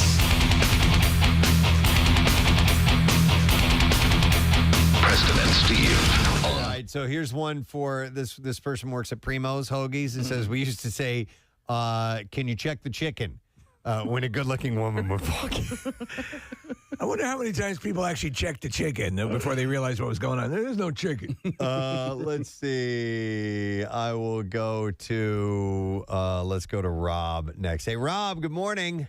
Good morning, bitches. Good morning, bitch. What's up, man? Hey, so I do tree work. Just Rob from Bucks County, do tree work, and if climbing the tree, if you need to get out on the limb, so you got to walk away from the trunk. So you're tied in. You got to walk all the way out on the limb to prune something. But somebody's too scared to walk out on the limb or inexperienced. They stay really close to the trunk, and we call them a crotch cricket. A crotch cricket. So explain.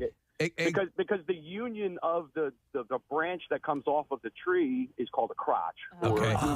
So we call it a crotch a lot of times. Okay. So if you're too scared, your knees are shaking, I don't have experience, I can't walk out the limb. It's like, get out on the limb, you crotch cricket. I'd laugh so much, I think I would go out just because it's so pleasant. Yeah. That's great. Crotch cricket. Awesome, I love it. Thanks, Rob. All right, Come on, you crotch cricket. cricket, move it. All right, we need to go to Sharon because here's when a hot guy comes in. We have something at a restaurant. Hi, Sharon. Good morning. Hi. Hi, Sharon. Okay, what type of work do you do? Well, this is when I was working at a deli, and me and my friends, when a hot guy would walk in, we would say, "That's a Bob." That's a Bob. And then one guy would come in all the time, and my girlfriend would say, "That's a Bob," and I would be like, "No, no way." Well, she ended up marrying him. Wow. And she always said, "I never had to worry about you, like you're my husband, because you didn't like him from the beginning." That's a Bob. And it's Yep, it's that's fun a having that second language. I'm sure you share a language with your wife, Preston, Oh, yeah, correct? yeah. Yep. Yeah. I'm trying It's to. the same thing. And I can't think of any terminology right now, but we definitely have some things that we will say that are, some sort of code speak. We back in my pot smoking days, and my kids are listening. Whatever. I don't smoke pot anymore. We would Just to be clear. But when we were like on the phone, we'd be like, "Yeah, it was Bob coming over," and Bob was the hey, you hanging out with Bob tonight? Are you bringing Bob with you? Oh, yeah. So, but pot you probably shouldn't smoke, right? Yeah. The more you know. The more you know. See, I stepped in with that PSA. But there. dude, I did have a friend who was like totally not even discreet about it. He'd be like, because you would just try and use it and hey, Bob coming over. Hey, bring Bob with you. Like, hey, but he'd be like, hey, is Bob going to be you're there? making it sound suspicious anyway. And when I say Bob, I mean pot. Yeah. If you're young, best to stay away from that stuff. I was an adult. All right, here's Teg says, at summer camp, we'd call hot sisters or moms Stanley, and hot brothers or dads were Stacy's. Wow, that's complex. Yeah, it says, yo, did you see that Stanley at archery as an example? So I think, wouldn't it be the other way around? The hot maybe they meant moms and sisters would be Stacy's. Maybe they're being sneaky. Or maybe they were being sneaky. Yeah. Do you know what's funny? And it hasn't aged well, Preston. In the movie Clueless, they refer to hot guys as a Baldwin. A Baldwin. And right now, that would not really hold up. Here's another one that says, we work with cars. There's a viral TikTok of workers making monkey noises when management is coming. That's not discreet. We work with cars. Explorers are exploders. Toyotas are Toy Yoda. Well, it's the same. Tacomas are tacos, and Ford Escapes are escapee.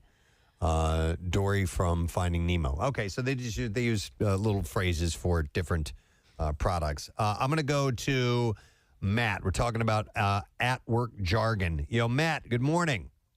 9 times. 9 times. Yes. 9 times? 9 wow. times. 9 times. 9 times. Matt, what's up, man? All right, so I'm a union electrician, right? And when we're on a job, if we got a foreman that'll spend like every second of every work day just staring at you while we work, we call him a bird dog. A bird dog. Yeah. That's great. Yep. And would a bird dog know what that means, or is that just your group of guys' language? Oh, no, they know what it means. They know what it means. All right, They gotcha. absolutely know. It's a standard industry term. All right, thanks, Matt. Matter of fact, a lot of us have stickers on our hard hats that have like a pointer hound with the circle and the line through it. With a line No through bird it. dogs. All right. Yeah. Thanks, Matt. Appreciate it. Let me go over to I don't know who this is. Hi, you're on the air. I have no name for you. You work in a restaurant? Good morning. Good morning. Yes, that's you. Hi, what is your I'm sorry, I said Amanda, but it's fine. There we go. Yeah, so I used to work in a restaurant, as most young kids did before my big girl job, and we used to track mullets that walked in. Okay, and how would you indicate that? So if you make like an L with your hand, an upside down L was a man mullet, because it's got your fingers pointing down like the back of the mullet. Right. But a regular L was a lady mullet. Okay. And so we would put it up on our chest and say 23.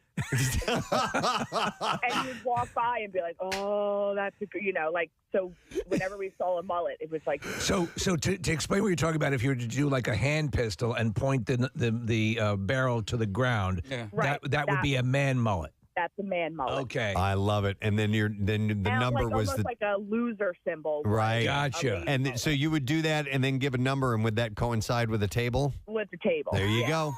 I love that. I love that. Thank you, Amanda. And frankly, I'm always happy not knowing. Obviously, this is being carried on away from your knowledge, and that's probably best. Okay, let me go to Michelle. Hi, Michelle. Good morning. Gadzooks. Gadzooks, Michelle. I worked overnight at a CVS, and my supervisor and I, we would, I'd be in the front and he'd be in the back, and I would announce a code Q when a hot guy came in, and we would have a game. He would have to go around the store and find who I was talking about. Find the code Q. Oh, that's I love it. great. And Especially in overnight. So you would do that on the intercom in the store? Yeah.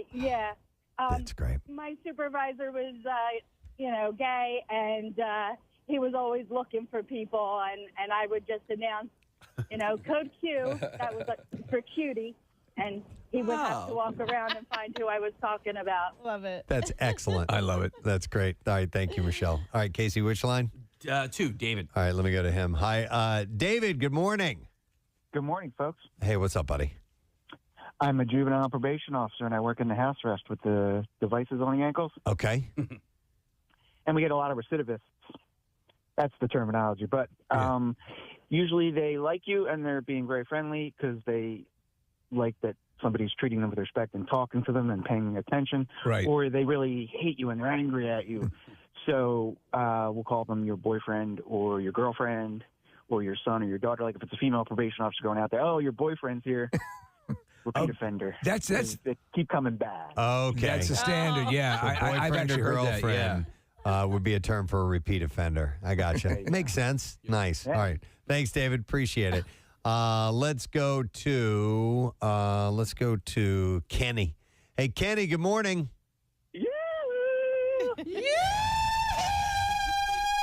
That's what we do when an attractive person comes into the office. We're really discreet. Yeah, very about discreet it. about it. What's up, Kenny? How's everybody? Yeah, Good. I used to work at a big logistics plant, warehouse type of deal. It was a 100,000 square foot building. Wow. And a lot of guys working, packing boxes. And the bosses were tough. They wanted to make sure you're working 1 million miles a minute. And they would walk around at each department, and we had a code. It was 10, like the number 10 when they were coming. All right. And we were getting close because the head manager was a tall, slender guy, and the owner was a short, fat guy. So next to each other, they looked like the number 10. That was our code. That's excellent. That's excellent, yes. Oh, my God. It's like hot dog and hamburger, right? Totally. And you call it out, and they would know they'd be on the way. Nice. All right. How about military jargon? We're going to go to Jeremy. Hey, Jeremy, good morning. Hey, good morning, Gadzooks. Gadzooks, buddy. I'm listener, first-time caller. Excellent. Appreciate it, man. All right. You were military, Jeremy? Yeah, so I was in the military for 6 years, and whenever we did guard duty, we would, somebody who just didn't have any of their stuff together, we'd be like, oh, that's an ID-10 Tango right there. ID-10 Tango, and what does that mean? So that's idiots in the phonetical alphabet. The White Stripes on 93.3 WMMR, the little Seven Nation Army. And it's wrapping up our show, 10:42 Thursday morning on the Preston and Steve radio program. Today's been a decent day. We've had a little less rain to deal with. It's not what you would call an ideal day, but it's better and is going to be getting better. Today's high about 75. We have the clouds on tap for the day. Tomorrow morning, from what I'm seeing now, they're just calling for morning showers. It's not bad. High of 81, and then rest weekends looking pretty good. Warm on Saturday, but mid-70s on Sunday, so comfortable and should make for a decent one for you. Today was a fun program. We started off with a not-so-fun story, but we got the direct word from Melissa and Josh. I'm sorry, I almost said Jason. They are the couple whose neighbor tried to poison their dog. It's in Broomall, and he had thrown poison meatballs with rat poison pellets in there. That was the second attempt. And they got video footage of it and everything. It's just one of those weird, are you kidding me type of stories. And then bizarrely, we had loads of phone calls from people who have had people in the neighborhood try to poison their pets before. You want to make some lemonade out of lemons here? Yeah. Just call up the Delco Pooper. Oh, yeah, right? Yeah. Send her on over. We could do that. Yeah. To the guy who poisoned to the poisoner. And Pooper be poisoner. Little guests on the little gift on the porch. Yeah. There you go. Marissa. Extra lemonade. I want to point out how amazing our listeners are. Somebody called us earlier and offered a lift for Josh. He casually said that he needed a lift and he'd rather spend the money on that for his wheelchair. Let me qualify. He has ALS and he's in a wheelchair, so he needed a mechanical lift. So go ahead. That's I'm sorry. amazing. So we got a phone call. Somebody said, I have one. Give him my number. He can come pick it up. We need to, if we can, if that caller or whoever offered that, we need to acknowledge them on air if we get the information. Can. Well, that's wonderful. Yeah. So, all right. Well, anyhow, the guy was arrested, by the way, and he admitted it. So he's going to face the music on this one. And their dogs are okay. And by the way, their dogs' names are Sushi and Hoagie. What's funny is how great is that? That's about as good as it gets. When Casey and I were driving home from Michigan, you have lots of time to talk. And one of the topics of conversation were potential dog names. And Hoagie was one of the names that I came up with. I love it. Yeah. Nice. Sushi, on the other hand. Are you guys getting a dog? Well, somewhere down the road. Okay. Yeah. So you talk about dog names. You're going to euthanize the dogs you haven't. Just so we can get some new names in here. We're tired of Reggie. Tired of these names, We want something new. Guys, here's a wood chipper. Yeah, you got any meatballs? Yeah. All right. Anyway, and also Anthony Michael Hall. Hey! A new film called Roswell Delirium is now streaming on Prime Video and Apple TV Plus, and it was a good interview. It was And nice thanks to Rob Zellum for giving us a call, the astronomer, not the astronaut, Right. letting us know about nuclear power and solar power on the moon. Yeah, he's actually was with the Jet Propulsion Laboratory, so, which is about as smart as you get when it comes to engineering. I have to think that for people of that level of intellect, that when they listen to our show, it'd be akin to listening to that ASMR audio. Like the sleep audio that we were talking about earlier. You just sit there and drool while you listen to it. Yeah. I'm not engaged at all. This is exactly what I wanted. Yep. Hi there, Pierre Robert. Why, good day then. Nice to see you. And to you, see also. Excellent. And I don't know how you speak like that. It sounded like you said Cialis. I do. Cialis, you. Chew it and do it. Yeah. Chew it and do it. Cannot get over that one. I'm sorry. I know. Get used to it. I know. They're sticking around, buddy. Boner. Boners. Boner. Nothing but boners. I heard it. Okay. All right. How about a letter of the day? Sure. That's a good way to start. Here we go. Preston and Steve on 93.3 WMMR. Now, the Daily Letter. And the Preston and Steve show is brought to you today by the letter L as in boner. All right. Good. I love that. Thank you. I was hoping boner would be included there somewhere. All right. L. And we have a pair of box seats as MMR rocks the Hooters. It's this Saturday, the show, making their debut performance at the Met. In Philadelphia. And you can be there to kick off their 45 Alive 45th anniversary tour. Tickets are on sale now, and you can get them via Ticketmaster. What's happening today? Well, speaking of that show, I'm going to be hosting that show. And again, a few tickets do remain. Not many, but we'd love to have this thing sell out for the Hooters. It has to. It has to. I mean, in fact, let me just jump in. I don't mean to jump on your thing here, but I mean, I was reminded. You get a little relaxed and you forget how fantastic they are in live in person. Man, at the Camp Out for Hunger, and that was not with the full complement. Right. And it was amazing. It's song after song after song, and it's really upbeat and fun. And I mean, they're so tight. It's not like a gap. It's not like a dead show. It's like 5 minutes between every song. I mean, it's just boom, boom, boom, boom, and it's really fun. It's going to be Saturday night, so I'll be hosting. But what I just found out is. If you've been to the Met, it's on Broad, and there's a little side street. I don't know what it is, Poplar. I'm not quite sure what it is. But the little side street where you actually enter, you go up Broad, you see the Met, and you make a left on this little street where the box office is and the entrance is. Yeah. They have a little pop-up beer garden that occasionally they close off that little street in front of the box office and the main entrance. They did so for Devo, and they had a DJ. Robert Drake was spinning really cool new wave music. But for the Hooters on Saturday night, they also have a DJ, and Jackie Bam Bam is going to be spinning. Excellent. So if you get there, between, I don't know when he starts, but like maybe 6 to 8, maybe 5 to 7. I'm not sure. But Jackie will be in the pop-up little street and beer garden that they have in front of the Met on Saturday night, in addition to me. So it'll be a lot of fun. So, and I'll also have a pair of tickets to give away for that. And you've got the big box. I've got regular tickets. I also have workforce blocks of the Killers and Motley Crue and Eric Clapton. Excellent. Hey, I failed to mention this, and I want to make sure I get this in before we're done. I'll hit it earlier tomorrow. But the official MMBarbecue 2025 concert T-shirt, it's sold out like that. Wow. So we now have them on sale at the Rock Shop. Cool. So if you went to the show, you didn't get a chance to get it, they were sold out. You can get this now. The sale ends this Sunday. So if you are interested, you can go to WMMR.com, click on the Rock Shop, and you can now purchase those. So Excellent. We hope that you will. I would like to take this moment to thank our sponsors. Preston and Steve Show is brought to you today by Dunkin', and the Preston and Steve Show runs on Dunkin'. Also brought to you by Acme Markets, fresh foods, local flavors, and by Coors Banquet. Start your summer, start your legacy. Coors Banquet.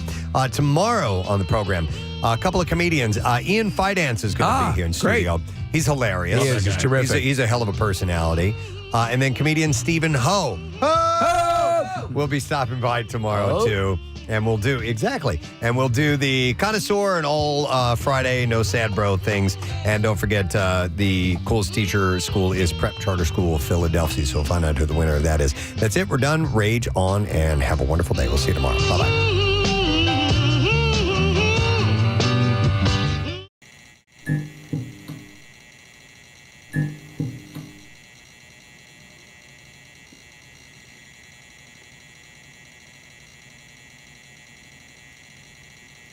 Mm-hmm.